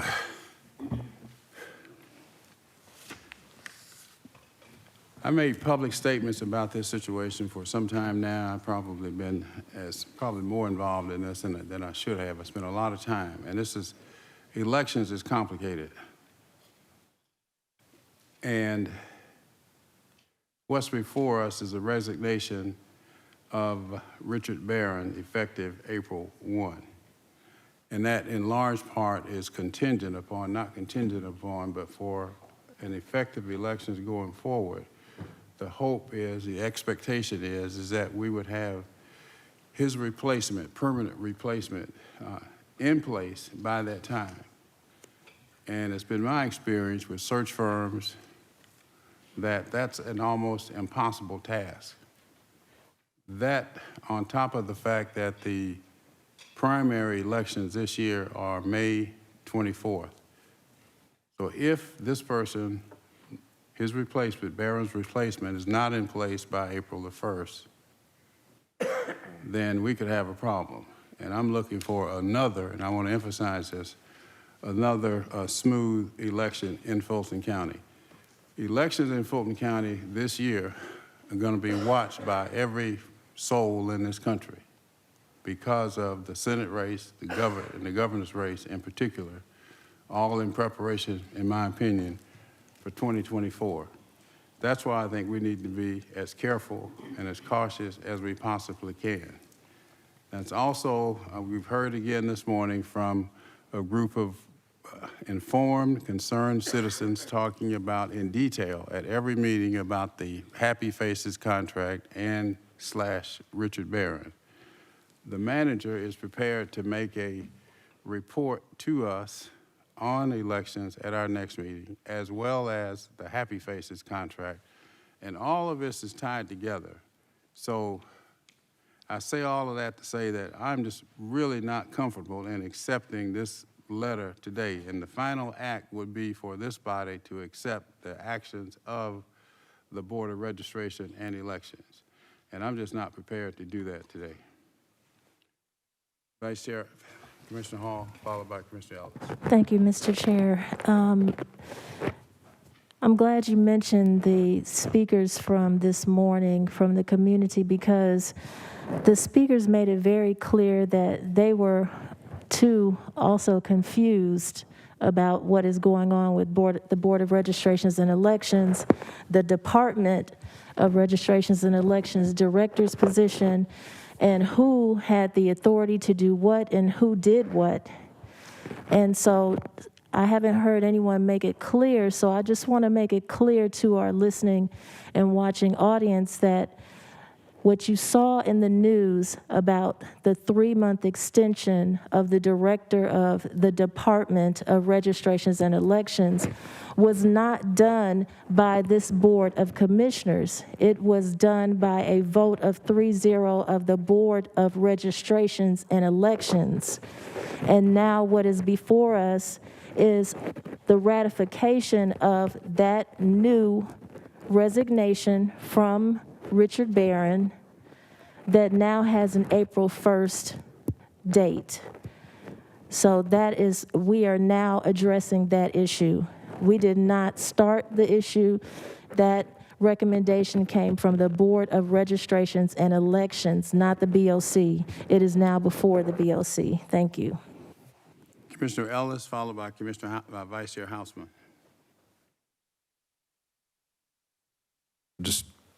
Just be brief on this subject. Board of Registrations of Elections, they met. This was their recommendation. They discussed their personnel matters in executive session. They came out, they made this recommendation.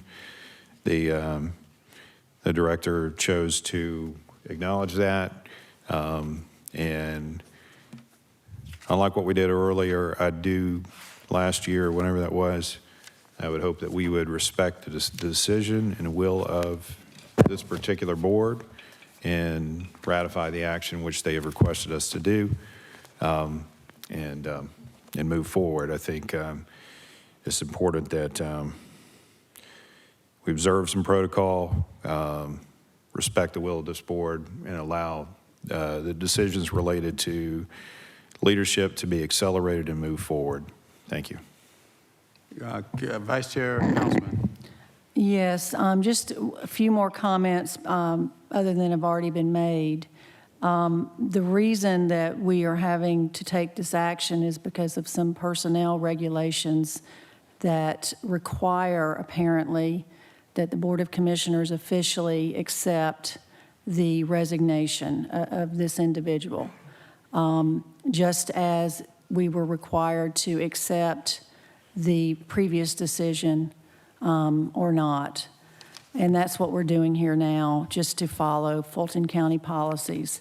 This has been a situation that has gone on far too long, and we have spent a lot of time on it. And for the good of the department and at the request of the chair of the board to honor the letter, that's what we're doing today. And we're going to do everything we can to expedite and assist the board in getting a search firm in place, finding a suitable candidate. We have been assured that they can name an interim to assist during the transition. The chair seems very confident that they'll be able to handle it, and we will do everything we can to support them during this time of transition. Commissioner Abdul-Rahman. Thank you, Chairman. I don't want to belabor this point, but I do want the listening audience to know where this commissioner sits on this issue. I think we do a disservice when correct information is not relayed. And when the chair of the Board of Registration and Elections says she made the initial decision based on the understanding that she had at that time, that we would be expeditious in having a search firm, she made that decision based on that. There is no search firm in place today. So to me, and this is here again, everybody has their own lens, but we come to these meetings, we hear people say what they say about Happy Faces. We hear people say what they say about Richard Barron. But you want me to come here and make a decision on something that you just said to me on incorrect information that you had to clear up with no search firm in place today. I will not support any action, and we have not put the search firm in place. If we can get the search firm in place by the next meeting, I'll be more than happy to support this. But I am extremely uncomfortable. And I know I'm new to this, or at least some of us think I'm new to this. But I know when communication is not being given in a timely or correct fashion. And as an elected official, if I have questions and concerns that I want to look over and check for myself, I should be given that opportunity. I will support this. I will not support this today. It was just put in front of me, and I would be more a proponent of this and in support of this if we already have a search firm in place for a new director of elections. Richard Barron needs to go. I'm the very first person, and it's not that he's not capable, but I think we get too much of a bruised eye. People keep saying there was fraud, and there was no fraud. And so we need a new elections director. I am on the page with that. But to do it in such a haphazardly fashion, you are not solving the problem. And so I want to be on record crystal clear as to why I object to this. And I object to this because there are questions, there are concerns. This was just handed to me, and we do not have a search firm in place. I want to be crystal clear to the listening audience that the things that we are accusing Richard Barron of doing it, this body is doing it itself. And other individuals are doing it, and it's trickling down to this body. And so, unfortunately, as it stands today, I cannot support this. Commissioner Ellis? Yeah, I just want to read this letter of resignation into the record that we are voting to ratify. I'm not going to offer any conjecture on said individual that's being discussed performance. That's not germane to the question. We have a resignation letter in hand. People resign from organizations all the time. Our personnel policy requires us to ratify this. The resignation letter reads as follows. December 17, 2021, Richard Barron, Fulton County Director of Registration and Elections. Dear Chairwoman Willard and the Fulton County Board of Registration and Elections. On November 3, 2021, I submitted my resignation to the Board of Registrations and Elections, effective December 31st, 2021.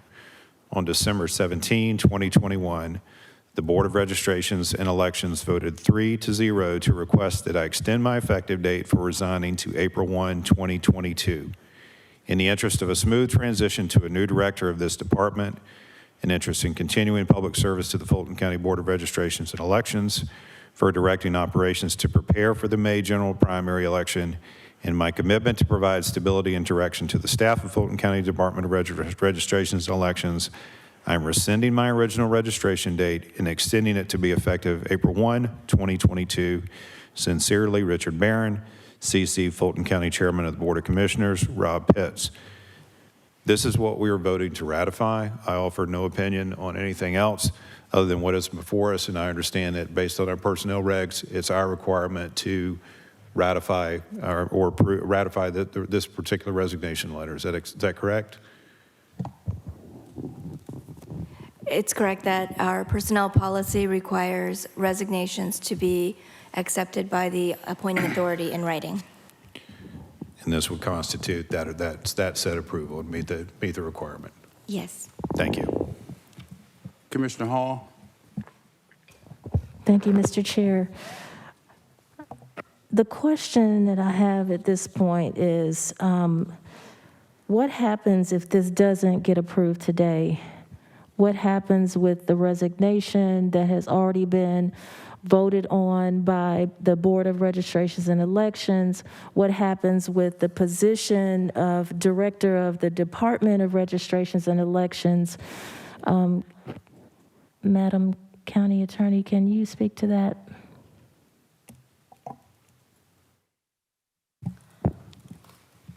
I think because the personnel policy does not contemplate that a resignation submitted would not be accepted, it's unclear what would happen. At a minimum, the resignation would not be accepted, and there is an argument that it would be invalid because it is not accepted per the policy of Fulton County. And Mr. Herman, can you provide any insight into what happens with the position, or because that was the second part of the question? Good afternoon, Commissioners.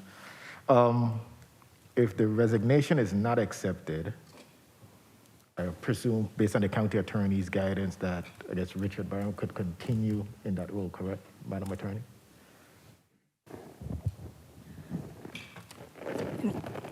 It is conceivable he could continue if he changed his intent from his stated date of resignation. Because the resignation would not be effective at that point. So the resignation would not be effective, and he could just continue to work in his capacity as director of the Department of Registrations and Elections for whatever length of time that he chooses to continue to work? I mean, that he would not be precluded from doing that by virtue of the resignation until it becomes effective. So is that a yes or a no that he would just continue to work in his position of director of the We can't department? speculate what he would do, but If he would not so be choose to. He would not be prevented by his resignation until it's effective. Okay, gotcha, thank you. So one of the main problems I have is that the contract is not in place. And also, there's a question of a lapse between the April 1st date and the fact that we have an election in May, and what would actually be taking place, who would be in place, who could cover that length of time. And we do not want to put our elections in a bad situation with a gap that no one can address between April 1st and the May election. So I can't support it. We need a lot more information. We need closure on all this stuff. We shouldn't have any gaps in what is going to happen with our elections. We shouldn't be putting our elections in jeopardy like that. Commissioner Ellis again. Did want to follow up on sort of this line of questioning. If indeed this weren't ratified today, and then a person is deemed not to be resigned, can a contract be executed with a search firm to go find a replacement for someone who hasn't resigned? And Commissioner, I would say at that point, no, because technically the position is not vacant anymore, or slated to be vacant.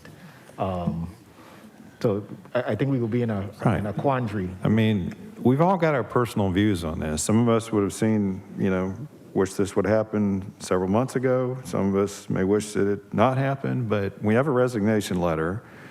The Board of Registrations and Elections has requested us to acknowledge that and to do everything in our power to help them accelerate moving forward with a search to find a new director. This is the process as prescribed by our rules. I'm putting a lot of my own personal feelings aside about what I'm interjecting into this conversation. And I would hope that the rest of us do as well and act on what's before us. I mean, it's the proper protocol and the proper policy to allow us to move forward with a transition of leadership. If we don't, we put ourselves, we talked about at risk, we put ourselves further at risk by not acting upon this today. Commissioner Abdul-Rahman. Thank you, Chair.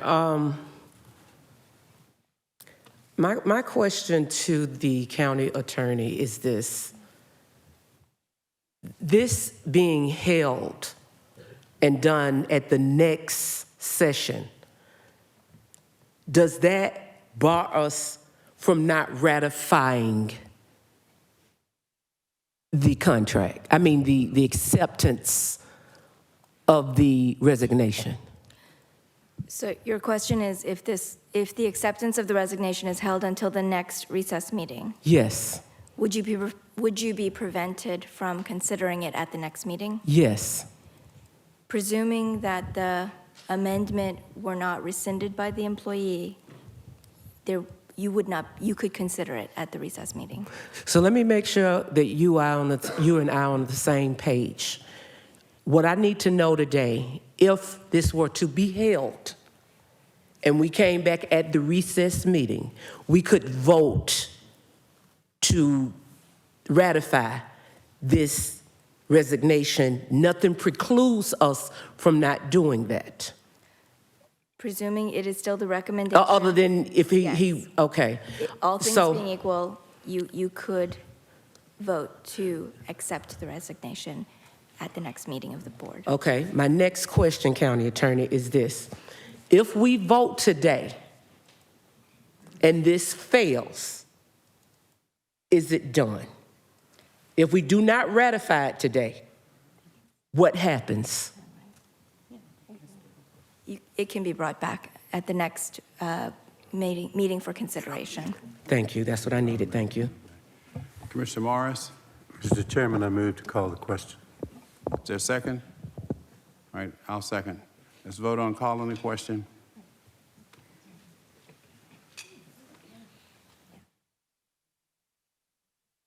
Madam Clerk?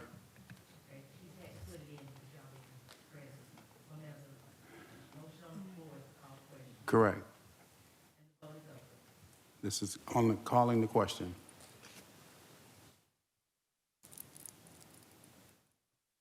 And the motion to call the question passes, 4 yeas, 1 nay. All right, now back to the main motion, which was to approve by Commissioner Houseman, seconded by Commissioner Ellis. Let's vote, please. And the vote is open.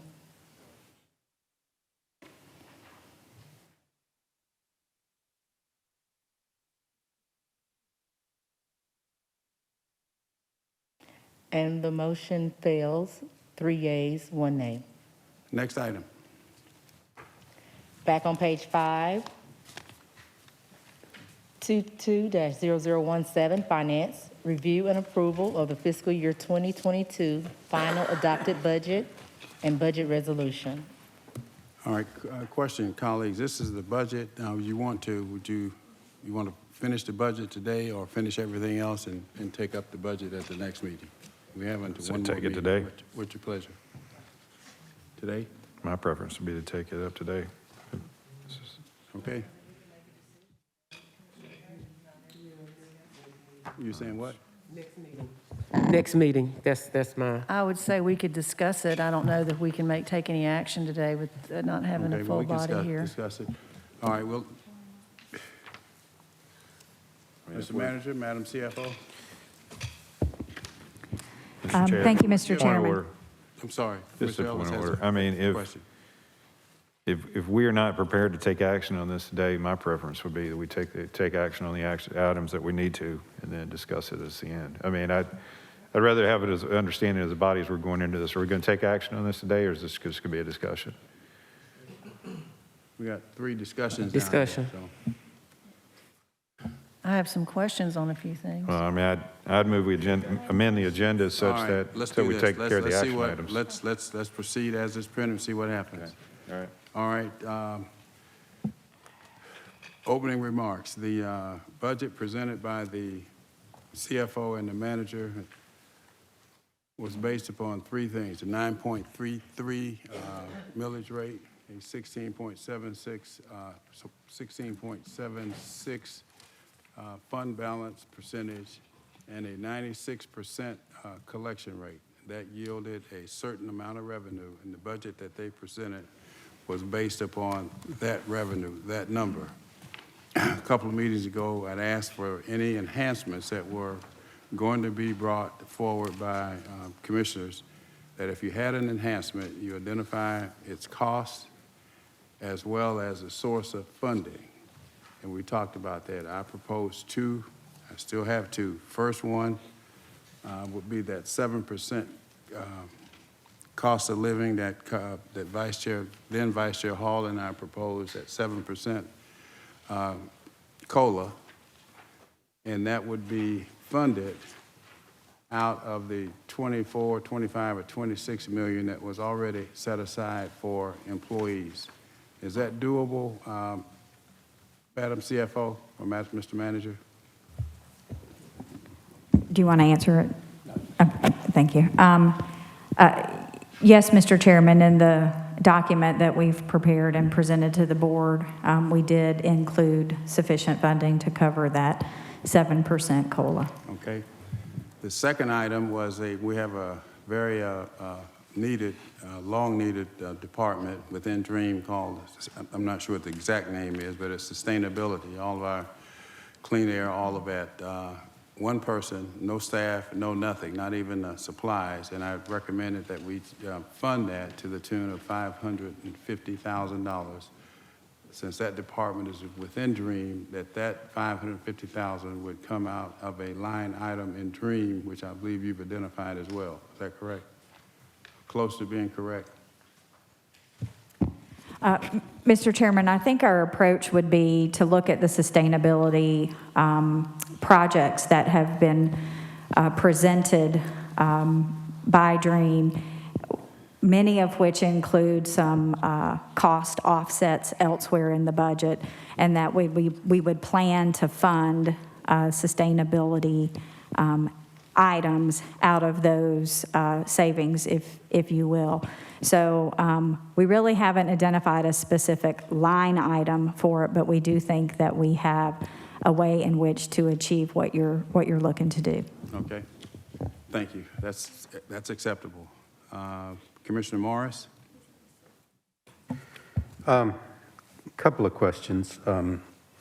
First of all, we were assuming, as the chairman indicated, a 96% collection rate this year, and we ended up 1% short of that, if I understood your materials, the new materials. Yes, sir. And so what that's doing is throwing a little more revenue into 2022 as a result, assuming that 1% gets collected. Is there any, I guess the bills went out on a timely basis. I'm not sure why we ended up a little short. Is there any prospect of some collectability issues given COVID's impact on property values and homeowners who might not be able to pay? And I know the tax commissioner can sell the tax liens and so on and collect it ultimately. But is there any doubt about that, or do we know why we ended up a little short? We've not had the opportunity yet to have a conversation with the tax commissioner himself on that issue, but he has not given any indication otherwise that he believes there's a collectability issue for the remainder of the digest. Typically, he collects about 99%, percent of whatever gets billed. It may take a little bit of time for it, to ultimately all come in, but typically his collection rate is in the 99th percentile. Right, and that's why I was just wondering why we ended up shy and whether there was some problem with some people just not being able to pay their bill and whether that might cause a collectability problem down the road. Again, with the understanding that he can sell the tax lien and ultimately get it. But the answer is you really haven't had that discussion with him to know. I guess my second question is, as I understand your revised proposed budget, it's like you've set aside $7.5 million for all of my colleagues' wish lists that we talked about, with the idea that we might be doing them this year, now in this year, 2022, and maybe deciding on a case-by-case basis mid-year or otherwise during this year. Is that the concept? We sort of set aside this pot of money with the idea we're going to make these decisions one at a time down the road? Yes, sir. Given the what we're seeing currently with the Omicron variant, the increased need for testing, And quite honestly, the fact that we did not fully fund what the Board of Registration and Elections requested for the election budget this year, we felt like if we have this reserve of funds available, it could be used to address either of those two issues. And if we don't need it for that, then as we get into mid-year, it and any other resources that might be available from other underruns that we would not need to pledge towards either of those other issues could then be used to fund some of the items that have been addressed by the board. Like my pet project, and that is a reduction in the millage rate. That could be one item as well. Yes, sir. I don't know that I'll ever get 4 votes for that. Okay, I understand. I understand the proposal. Thank you. Vice Chair Houseman.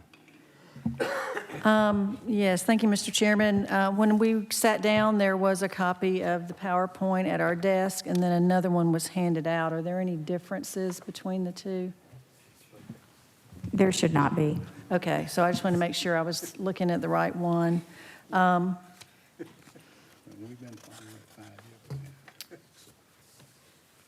Commissioner, I didn't know. Let me ask you just a process question. Would you like to have the material presented because it answers some of these questions? It might be helpful, yes. Right. So Thank if you we for could, that. Mr. Chairman, we are prepared to present the PowerPoint that was handed out. Thank you very much. Yes.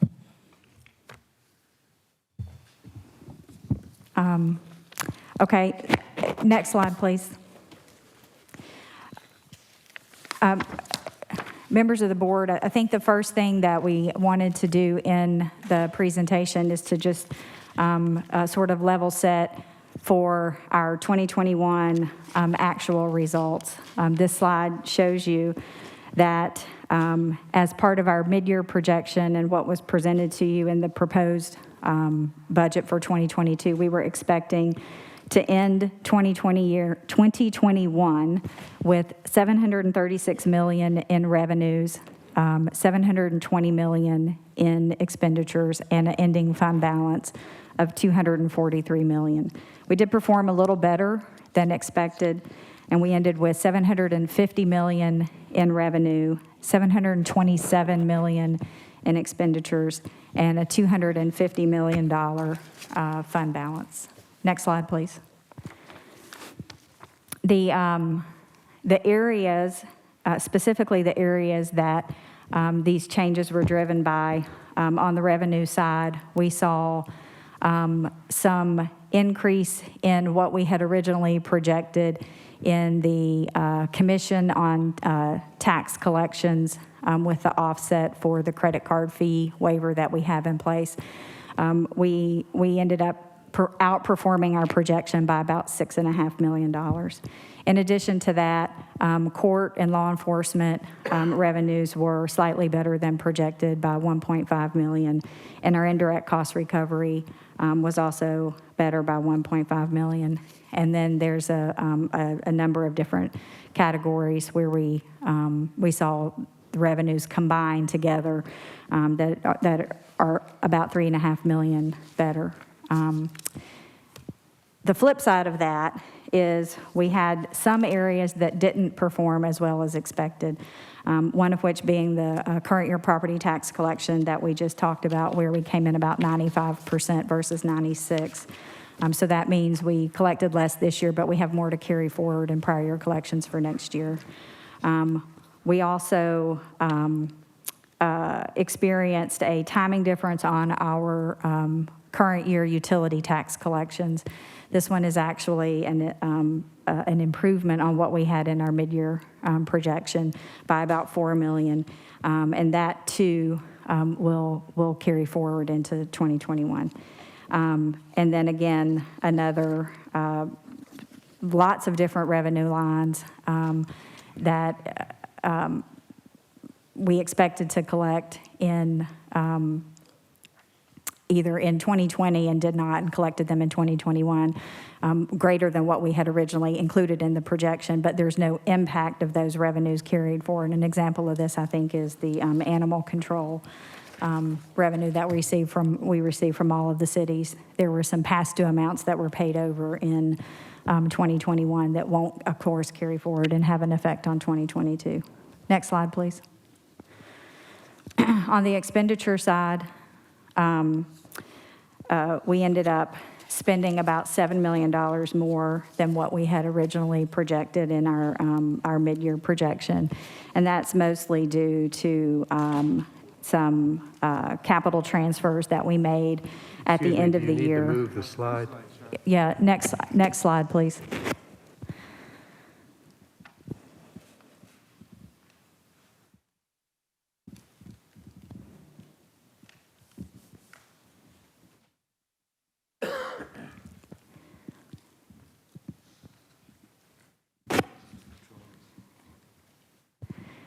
Next slide, please.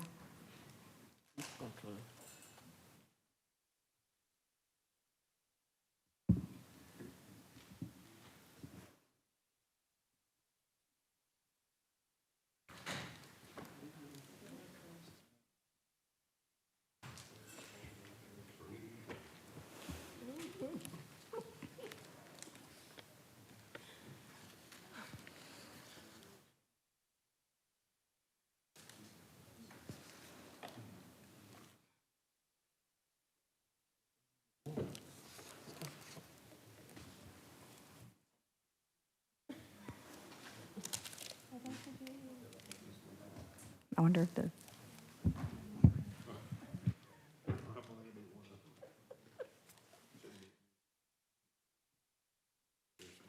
Okay, thank you.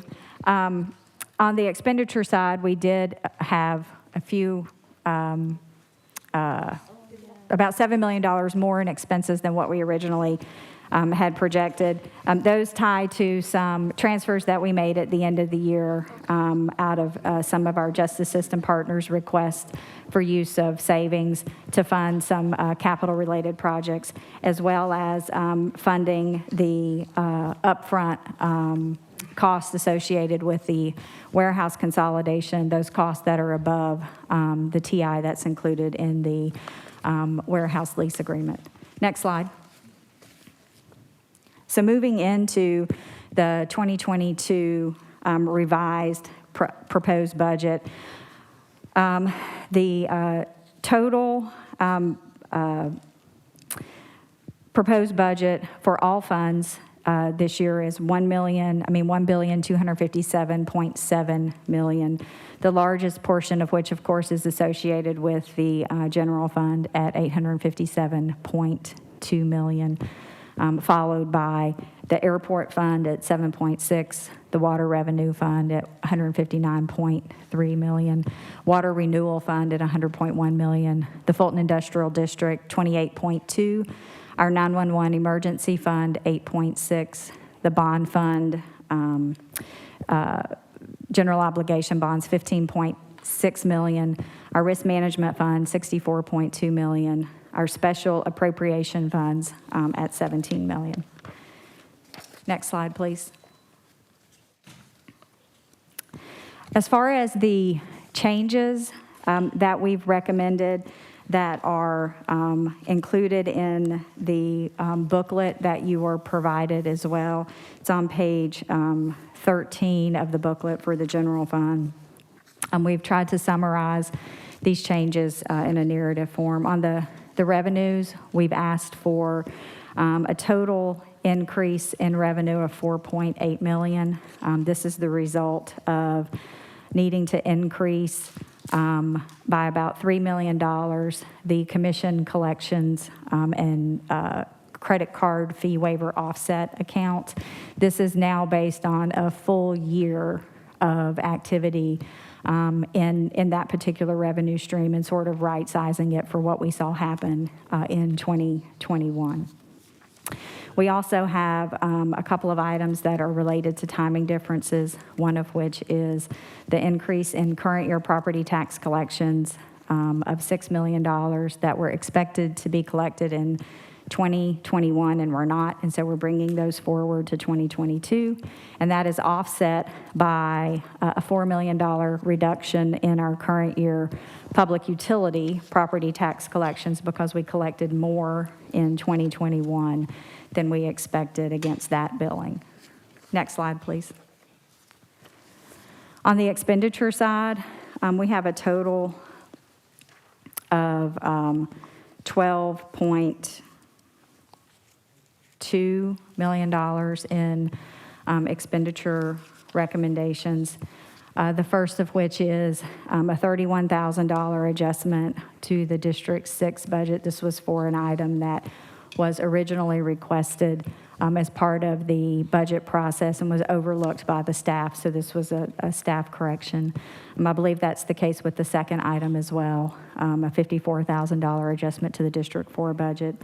At the last board meeting, I believe the board acted on a salary adjustment for the county auditor. This $40,000 is necessary, a necessary increase in his budget to address that particular action item. Next slide, please. We did include an additional $2.8 million in the general fund budget to be able to fully support the cost of living increase at 7% for all employees, as well as we make sure that within the non-agency budget, we have the $21,000 that was requested by the clerk's office for the Muni Code. And once we have fully resolved the funding level needed for that, we'll transfer those funds to the clerk's budget, in addition to what they already have to support Muni Code. We also then increased the non-agency budget by $7.5 million in what we had identified as an appropriated reserve that can be used for the purpose that was discussed with Commissioner Morris just a few minutes ago. And then lastly, we needed to use about $1.7 million to keep our fund balance reserve at the 16.67% balance. Next slide, please. This next slide simply explains our reasoning and rationale around the establishment of the $7.5 million reserve. And our recommendation is that we would hold those resources in reserve until we get to a mid-year point and we see what our needs are going to be for the continued pandemic response, as well as ensure that we have sufficiently funded the midterm elections. Next slide, please. And then this last slide simply shows you the numbers in a form where you can see how it all nets out, and shows that with all of the additional resources that were available, they have all been taken into consideration in the document that is before you. It is balanced. It does meet the fund balance reserve requirement for the general fund. Next slide, please. These next couple of slides are included to just sort of round out the changes that we needed to make in some other funds as well. In the Fulton Industrial District, we provided an additional $120,000 for the police department for some additional vehicles and corresponding equipment for the vehicles. And then we also needed to reduce the non-agency portion of the budget to reflect actual year-end results. There was an asset purchase that happened at the end of the year that we thought would not be closed until the beginning of 2022. So this is cleaning up that issue. And then in the risk fund, we also needed to adjust the expenditure budget downward by $2.3 million, which is the result of higher expenses in that fund through the end of the year as originally anticipated, as well as providing for an additional $224,000 for the county attorney's office to fund an additional attorney 3 and an admin coordinator. Next slide, please.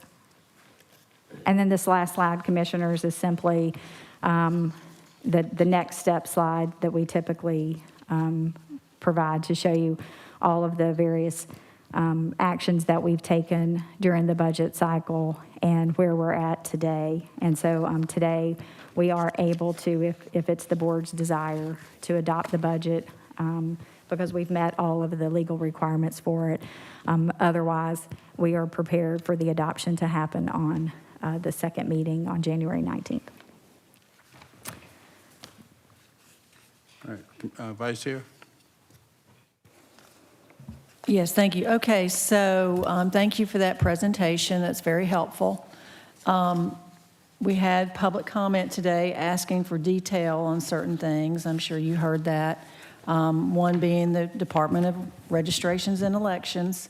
Do you have a breakdown of what the increase would cover? And can you explain? I know that it was stated that in 2021, we only had, I believe the comment was 18 million. We all know that it was 40 or so million, 44 million if I recall. And we've had the conversation about making sure that's clear on the website. I would say honestly, I have not looked myself to make sure that's happened. I hope that's happened.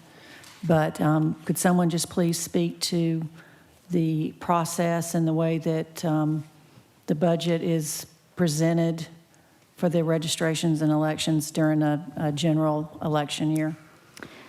Commissioner Houseman, the registration and elections actually submitted a request for closer to 42 million in resources, or I think it was maybe 42 million of which was related to specifically to the election cycles, and an additional 5 or 6 million that was related to equipment requests.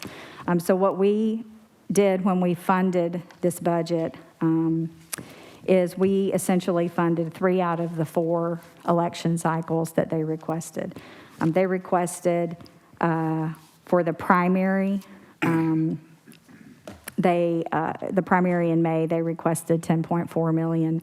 They also requested 9.1 for a runoff associated with that. For the general election in November, they requested 12.4 million and an additional 9.8 million for the general runoff associated, for the runoff that could be associated with the general election. So we funded 3 out of the 4 and made the decision that we would look to underruns in the budget through the first half of the year if we actually are required to fund that 4th election cycle. So that's the premise behind how we structured the funding that we included in the budget. As for the specific details of their ask, we do have their detailed requests that lay out the positions that they're requesting for each one of these cycles, the period of time that they're requesting for each position, all of the ancillary costs associated with each election cycle. So we do have their detailed budgets as well to support those requests. And where would we access that information? The detailed budgets are not yet, because in the financial system, we have it all sitting in contingency, so the detailed budgets are not yet available in a public form. We can certainly make that happen. Right now, they're in spreadsheet form. I think it would be helpful for this body to have a clear, since we're getting so much questions about it, to know exactly what is in the budget request. And then has it been updated on the website of what we did in 2020 as far as the expenses related to the election? Hakeem, do you know? Did we put, I know we prepared the response and sent that to the Board of Commissioners. I'm not certain, Commissioner Houseman, if it's been if it's been put on the website. If not, we can make that happen. Yeah, I just think, you know, we're never going to get past the questions unless we provide the information. And I know we're all ready to move forward. And so I think the way to do that is to just get the information out there. We can get that uploaded today. I'll make sure that we work with Jessica to make that happen. All right, and then I hope that we are looking at our expenses from the municipal elections, the turnout, the ratios of what we had for staffing versus the turnout, so that we are accurately projecting what we really need in staffing for this upcoming cycle. I know the district, the precincts I visited, a lot of times there's far more workers than there are voters because we have such a robust early voting system. So while, of course, we don't want anyone waiting in line longer than the law allows, which is an hour, I don't think we want anyone waiting 30 minutes to vote. I do think we have to make sure that, that we are using our limited resources. I mean, we've got 14 million in requests here, and you've offered 7.5. So I just think that, we need to be realistic about what we're allocating in every area, including elections. So I hope that the comments that were made about the requests for equipment versus what is required, and all of those factors are being looked at and considered as you make the recommendation for what is needed in that department, especially that department, because it does get so much attention.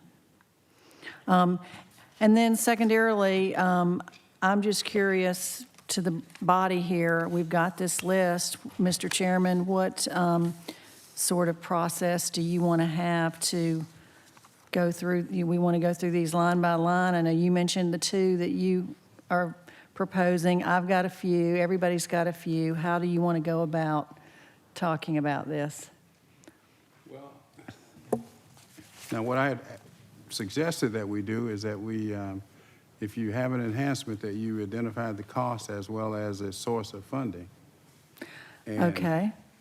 Well, I've got the mic, so if we're going to do that today, we're going to wait until just go through everything today and make some final decisions at the next meeting, because two things. I sort of set the parameters, and when I did that initially a couple of weeks ago, there were no objections, meaning no millage rate increase. Millage rate 9.33, fund balance 16.67, 96% collection rate. Well, I support but all three of those. Well, the collection rate is a variable. We never really can know exactly how that's going to end up, but the other two. All right. Let me add one other before you begin.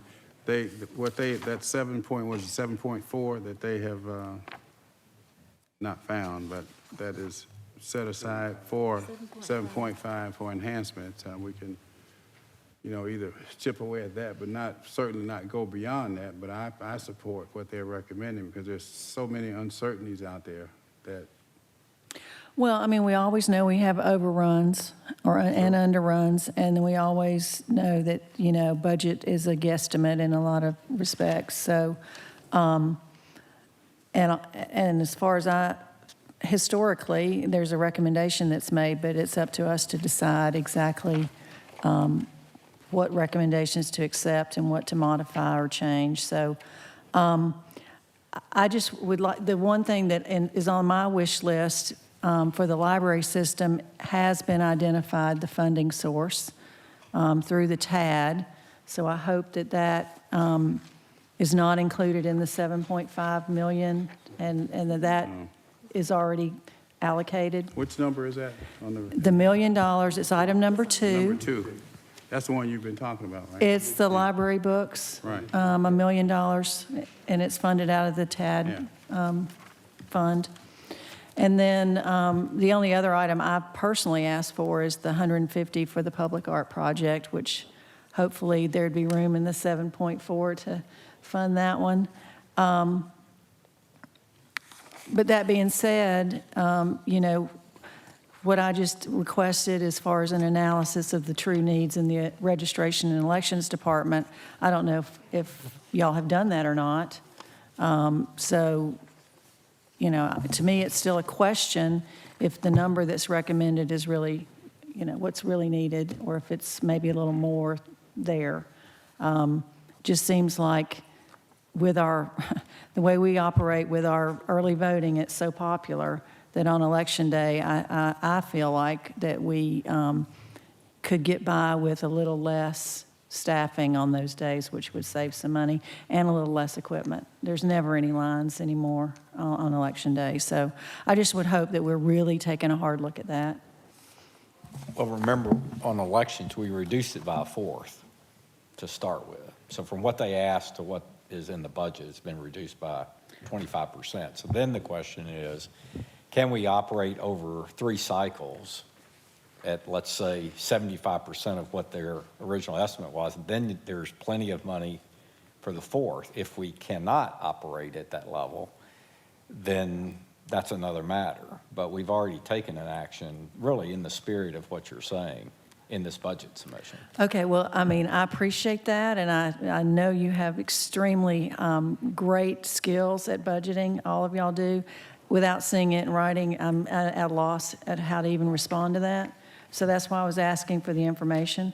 Again, I just think that any area where, you know, when we have way more needs than we have resources for, we need to make sure that what's allocated in each area is really truly what's needed. That's my only point. And so I think we ought to provide the detailed budget for elections to each commissioner, and then which was originally requested, then the reduction, and you can take a look at the line item detail that we did. And then I'm looking at all these things for seniors. I mean, they all look like things we should do. I'm kind of taking that out of context too, without knowing exactly what's already included. So some of these where there's a lot of requests, it seems like we should have a little more idea of what's happening in those departments so that we can make wise choices here with what we select to include or not include. So, I mean, I'm happy to sit down with Hakeem or whoever and, you know, talk about this in detail outside of this meeting. I don't know if anyone else wants to do that, but that would be helpful to me. Yes, ma'am. All right, Commissioner Hall. Thank you, Mr. Chair. Okay, so first, let's look at the fiscal year 2022 revised proposed budget. And I believe, Vice Chair Houseman, this is what you were just speaking to, because you did point out that the library books were on here on line number 2 and a couple of other things. I want to speak to the fact that this particular spreadsheet is showing us the amounts of the requests that were made for enhancements through the BOC, and then which ones are actually included already in the fiscal year 2022 budget, which I'm so happy to see, Mr. Chair, the additional funding so that our employees can have that 7% cost of living adjustment. I'm happy to see that it's already it's been included in the fiscal year 2022 budget. And so I know our employees are jumping for joy that it's already in the budget that we will be approving hopefully at our next meeting. A couple other things, the district attorney's legal assistance, that she was trying to ensure that they were no longer the working poor by increasing their salaries and also by enhancing her staff levels to what she needed them to be. I'm glad to see that that amount is included in the FY 2022 budget. And then it goes on from there. The Muni Code that we had a discussion about for the clerk's office is also included already in the fiscal year 2022 budget. I'm glad to see that you've done that. And then my additional position in my office that needed to be created, and additional personnel in other commission district offices.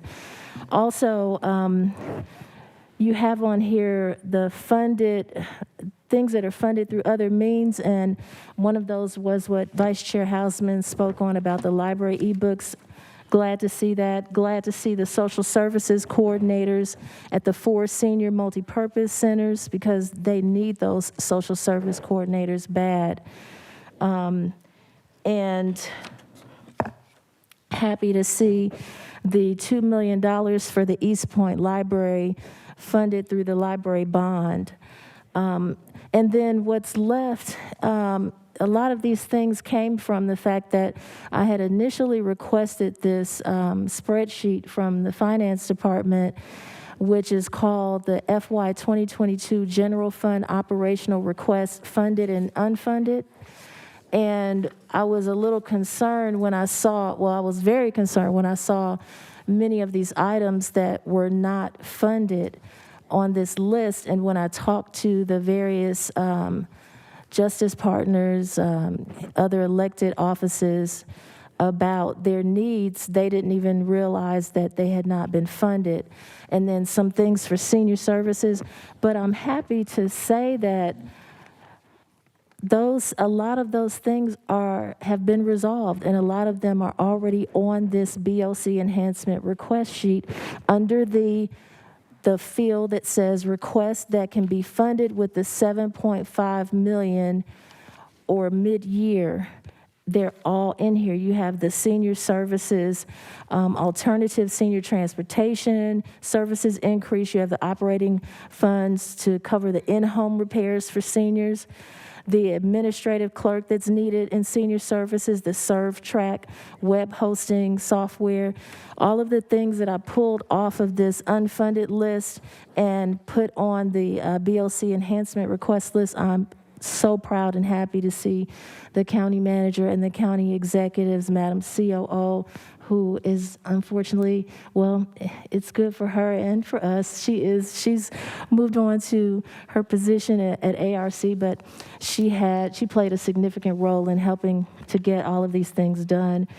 But so much of what I asked you about from that unfunded list, I see it has been done. And so this lets me know that, based on the unfunded spreadsheet and the things that were requested by those departments, that you had the ability to really look at the overall picture of what was needed and select those things that could be funded through this 7.5 million. And I commend you for that. This is awesome. There's one correction that I see that needs to be made, and what I realize is that when you're pulling from a spreadsheet and trying to paste into another spreadsheet, sometimes it misses the text. And so on line 29, where it says community development, and it says requested funding for Summit for annual CEOs of Tomorrow. It's actually CEOs of Tomorrow and Empowering Young Men to Excel, which are the two youth conferences that I do on an annual basis that include all of the APS and Fulton County schools and nonprofit organizations that deal with youth. And the amount that should be where the question marks is, for those two is the usual 70,000. That's what has been funded in the years past. So if that correction could be made, that's the only thing I see that needs to be correct. I'm questioning though QLS. I heard and I agree that QLS should be treated as another senior center of ours. They serve our seniors so well. But it's on here, but it has dashes. It has no amount allocated or even, identified for it. So my question on that is, what exactly, why is it on here? What are we doing with that particular entry? Commissioner, that item was mentioned by Commissioner Arrington at the last meeting, but no dollar amount was actually identified or mentioned. So that's why we put it on the list so that, we can get direction from the board as to how much to fund that item. Okay, so Commissioner Arrington, he raised it, but there was never any identification of an amount? Yes. Yeah, that's correct. No, we didn't write any amount down for it. He just mentioned it. And I'm not sure that we knew what the implications of that are. Is it for us to staff QLS like we would a senior center? Is it to reimburse QLS for their staffing as if they are? In other words, it was not defined. Now, what we have done, and correct me if I'm wrong, in terms of the amount that's now in there for direct support for QLS, do you remember off the top of your head? 150? Yeah. which I don't know if you recall, Commissioner Hall, but that's been a number that I think it had been 50. And then Ms. Richardson asked for an additional 100, and we did it during 2021.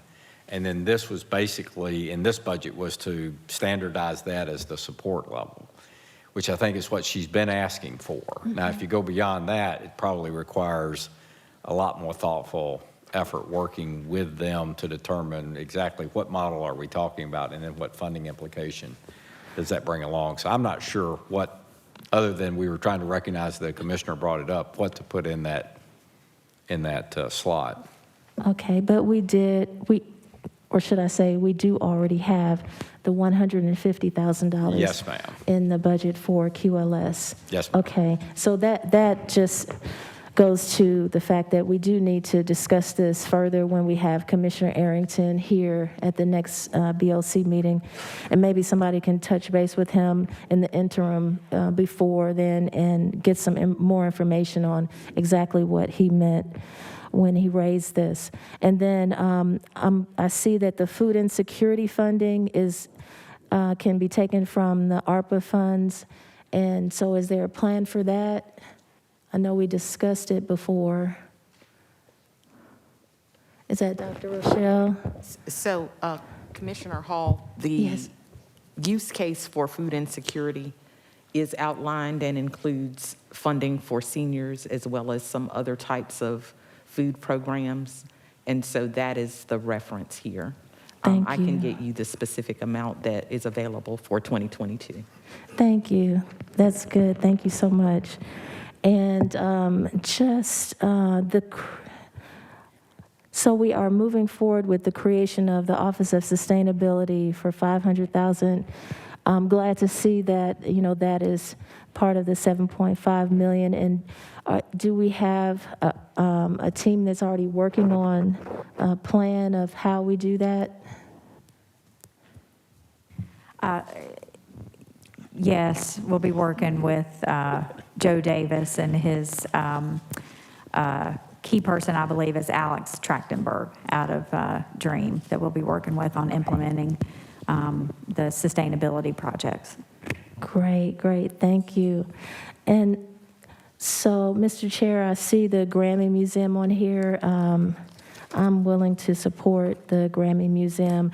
I think that it will add a whole nother level of human services and community outreach and economic development and so much more, and bringing our arts community, our creative industries together. So I look forward to seeing that added into this.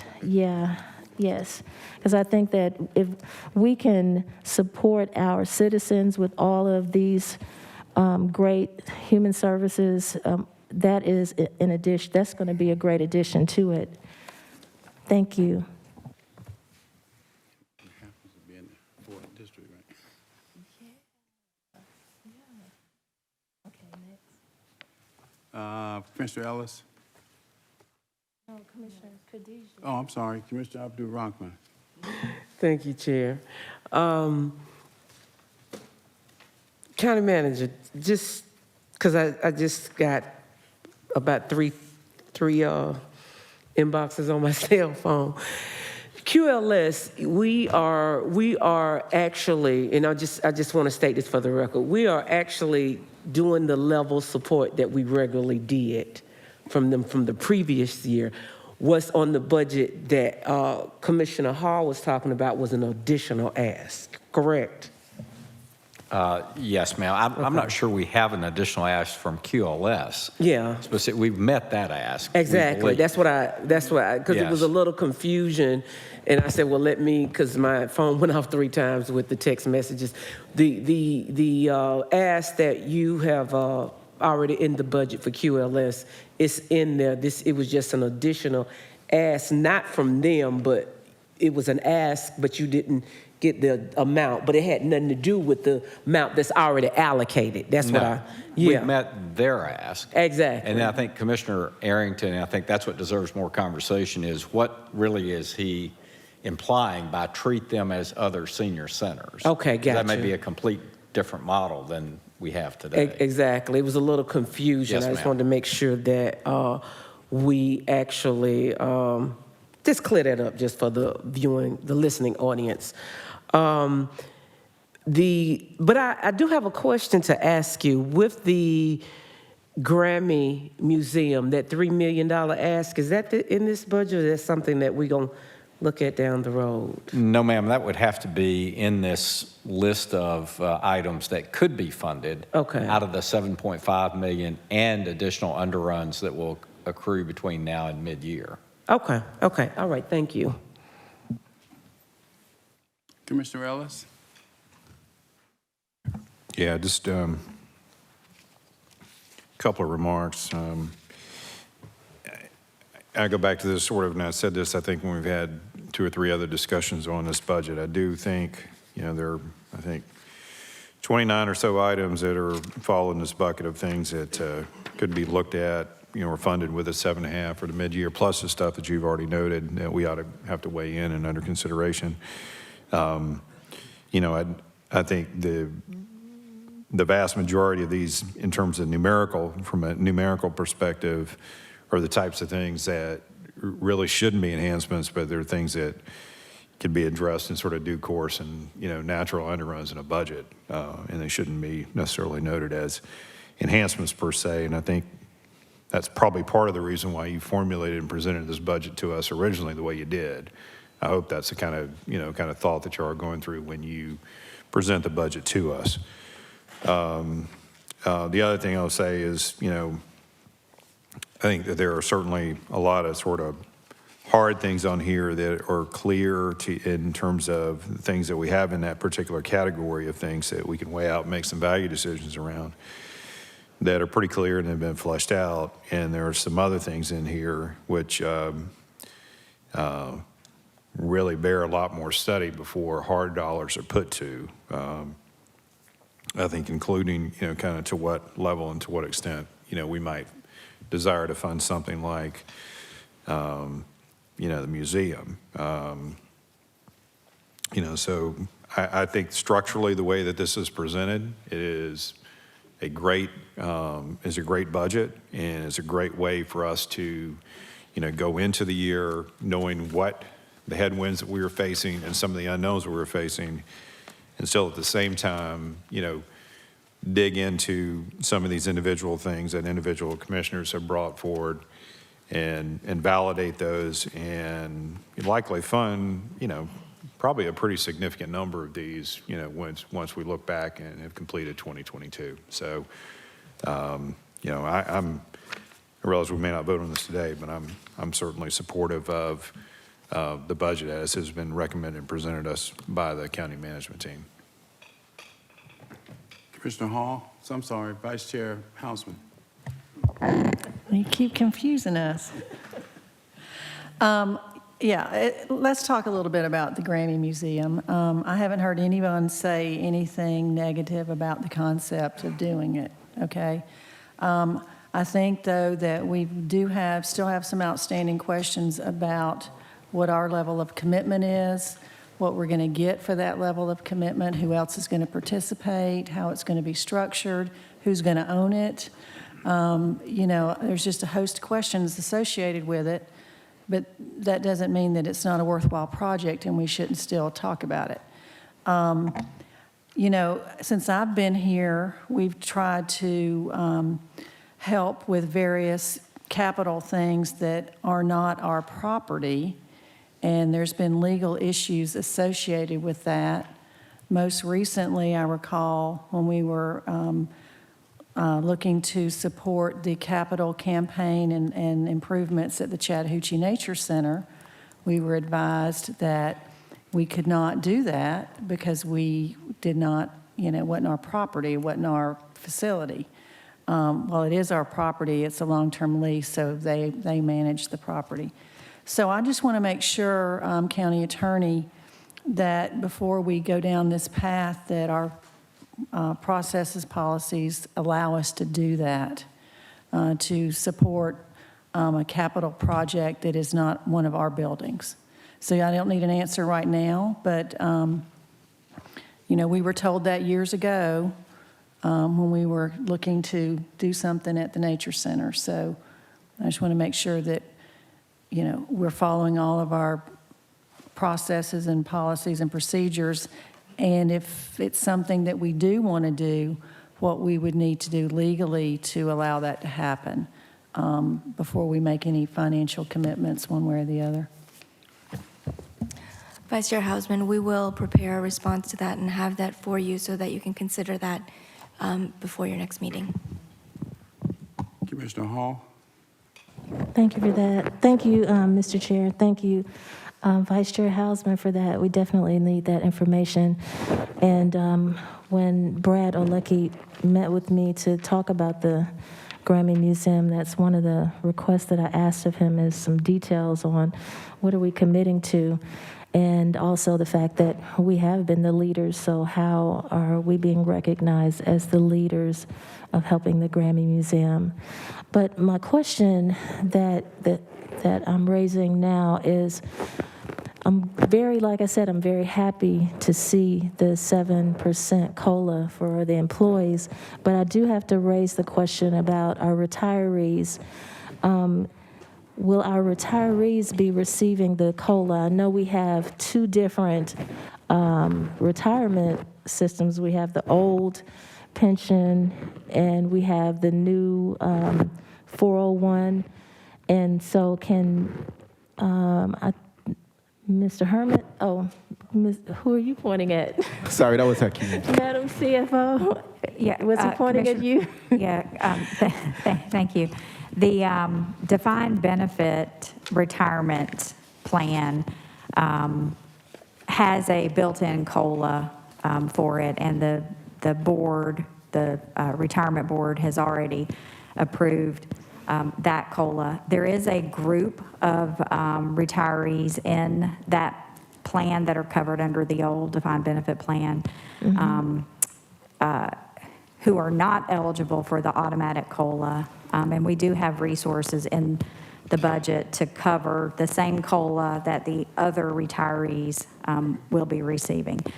As for defined contribution plan retirees, their benefit is pulled from their personal plan assets. So there is no cost of living type increase that goes into those plans because their benefit pulls directly from the value of their plan. Okay, thank you for explaining that. I appreciate it. Just to add to what the CFO said on those, the small group that it's not part of the automatic increase on the DV plan, we will bring a resolution to the board at some point down the road, based on a recommendation of the defined benefit pension board. And then, I will bring the resolution for a BOC approval. Thank you. I look forward to that. Thank you so much. All right. Any other comments today regarding the proposed 2022 budget? Not, let's continue, Madam Clerk. Continuing on page 5, 22-0018, registration and elections, request approval of qualifying fees for Fulton County offices to be filed by the 2022 primary or nonpartisan election. All right, motion to approve by Vice Chair Houseman and seconded by Commissioner Morris. Please vote. And the vote is open.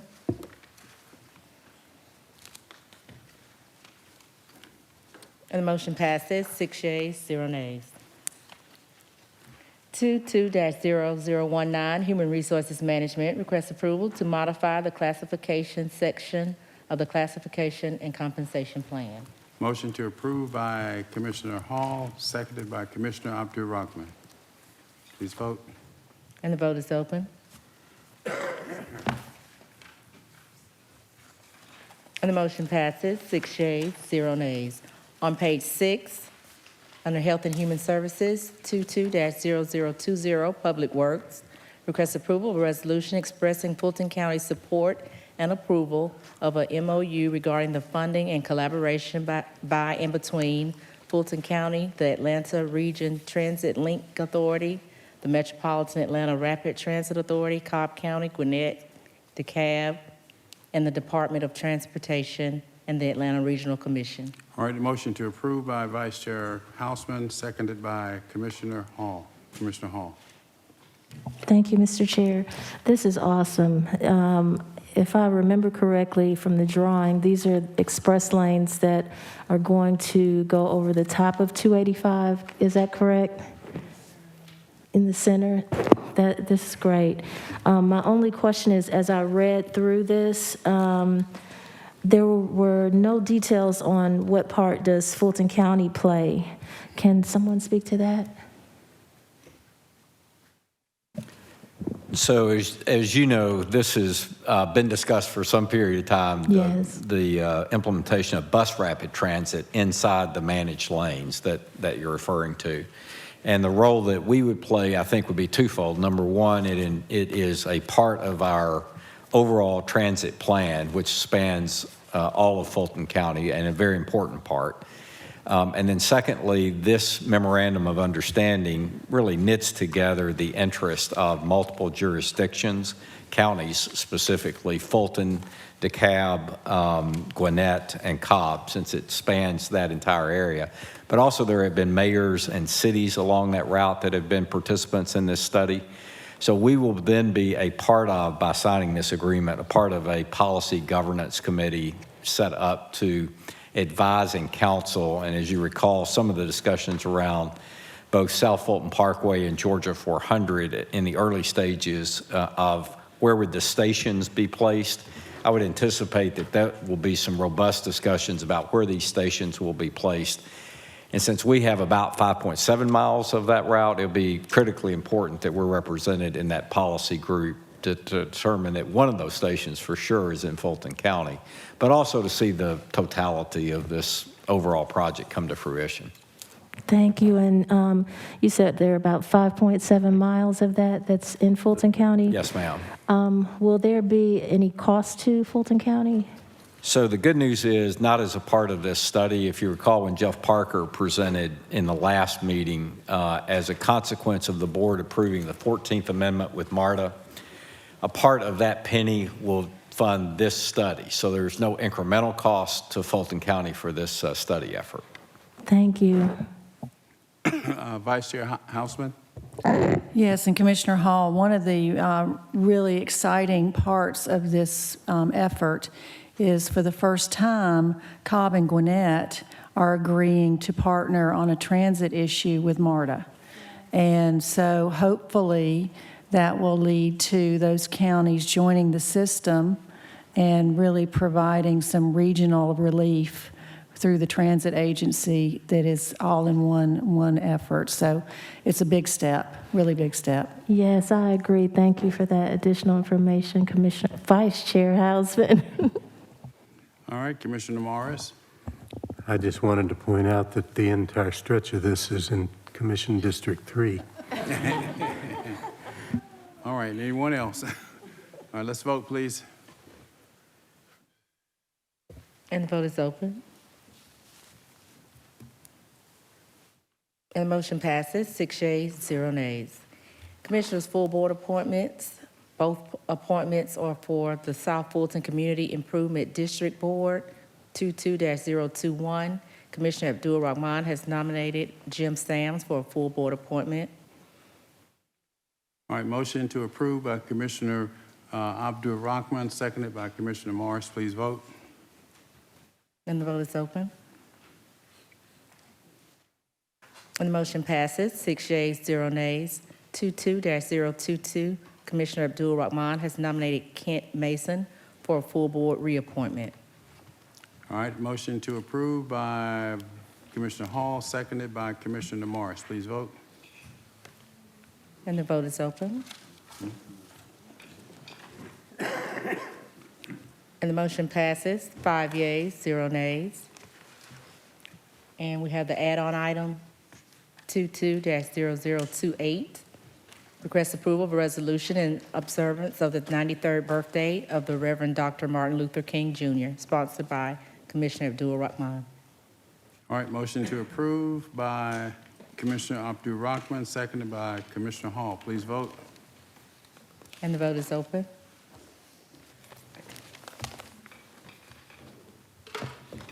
And the motion passes, 5 yeas, 0 nays. No further items. All right. No further matters to come before us today, and without objection, we are adjourned. Thank you. For a written transcript of this meeting, or if you need reasonable accommodations, including this communication in an alternative format due to disability, please contact the Clerk to the Commission's office at 404-612-8232.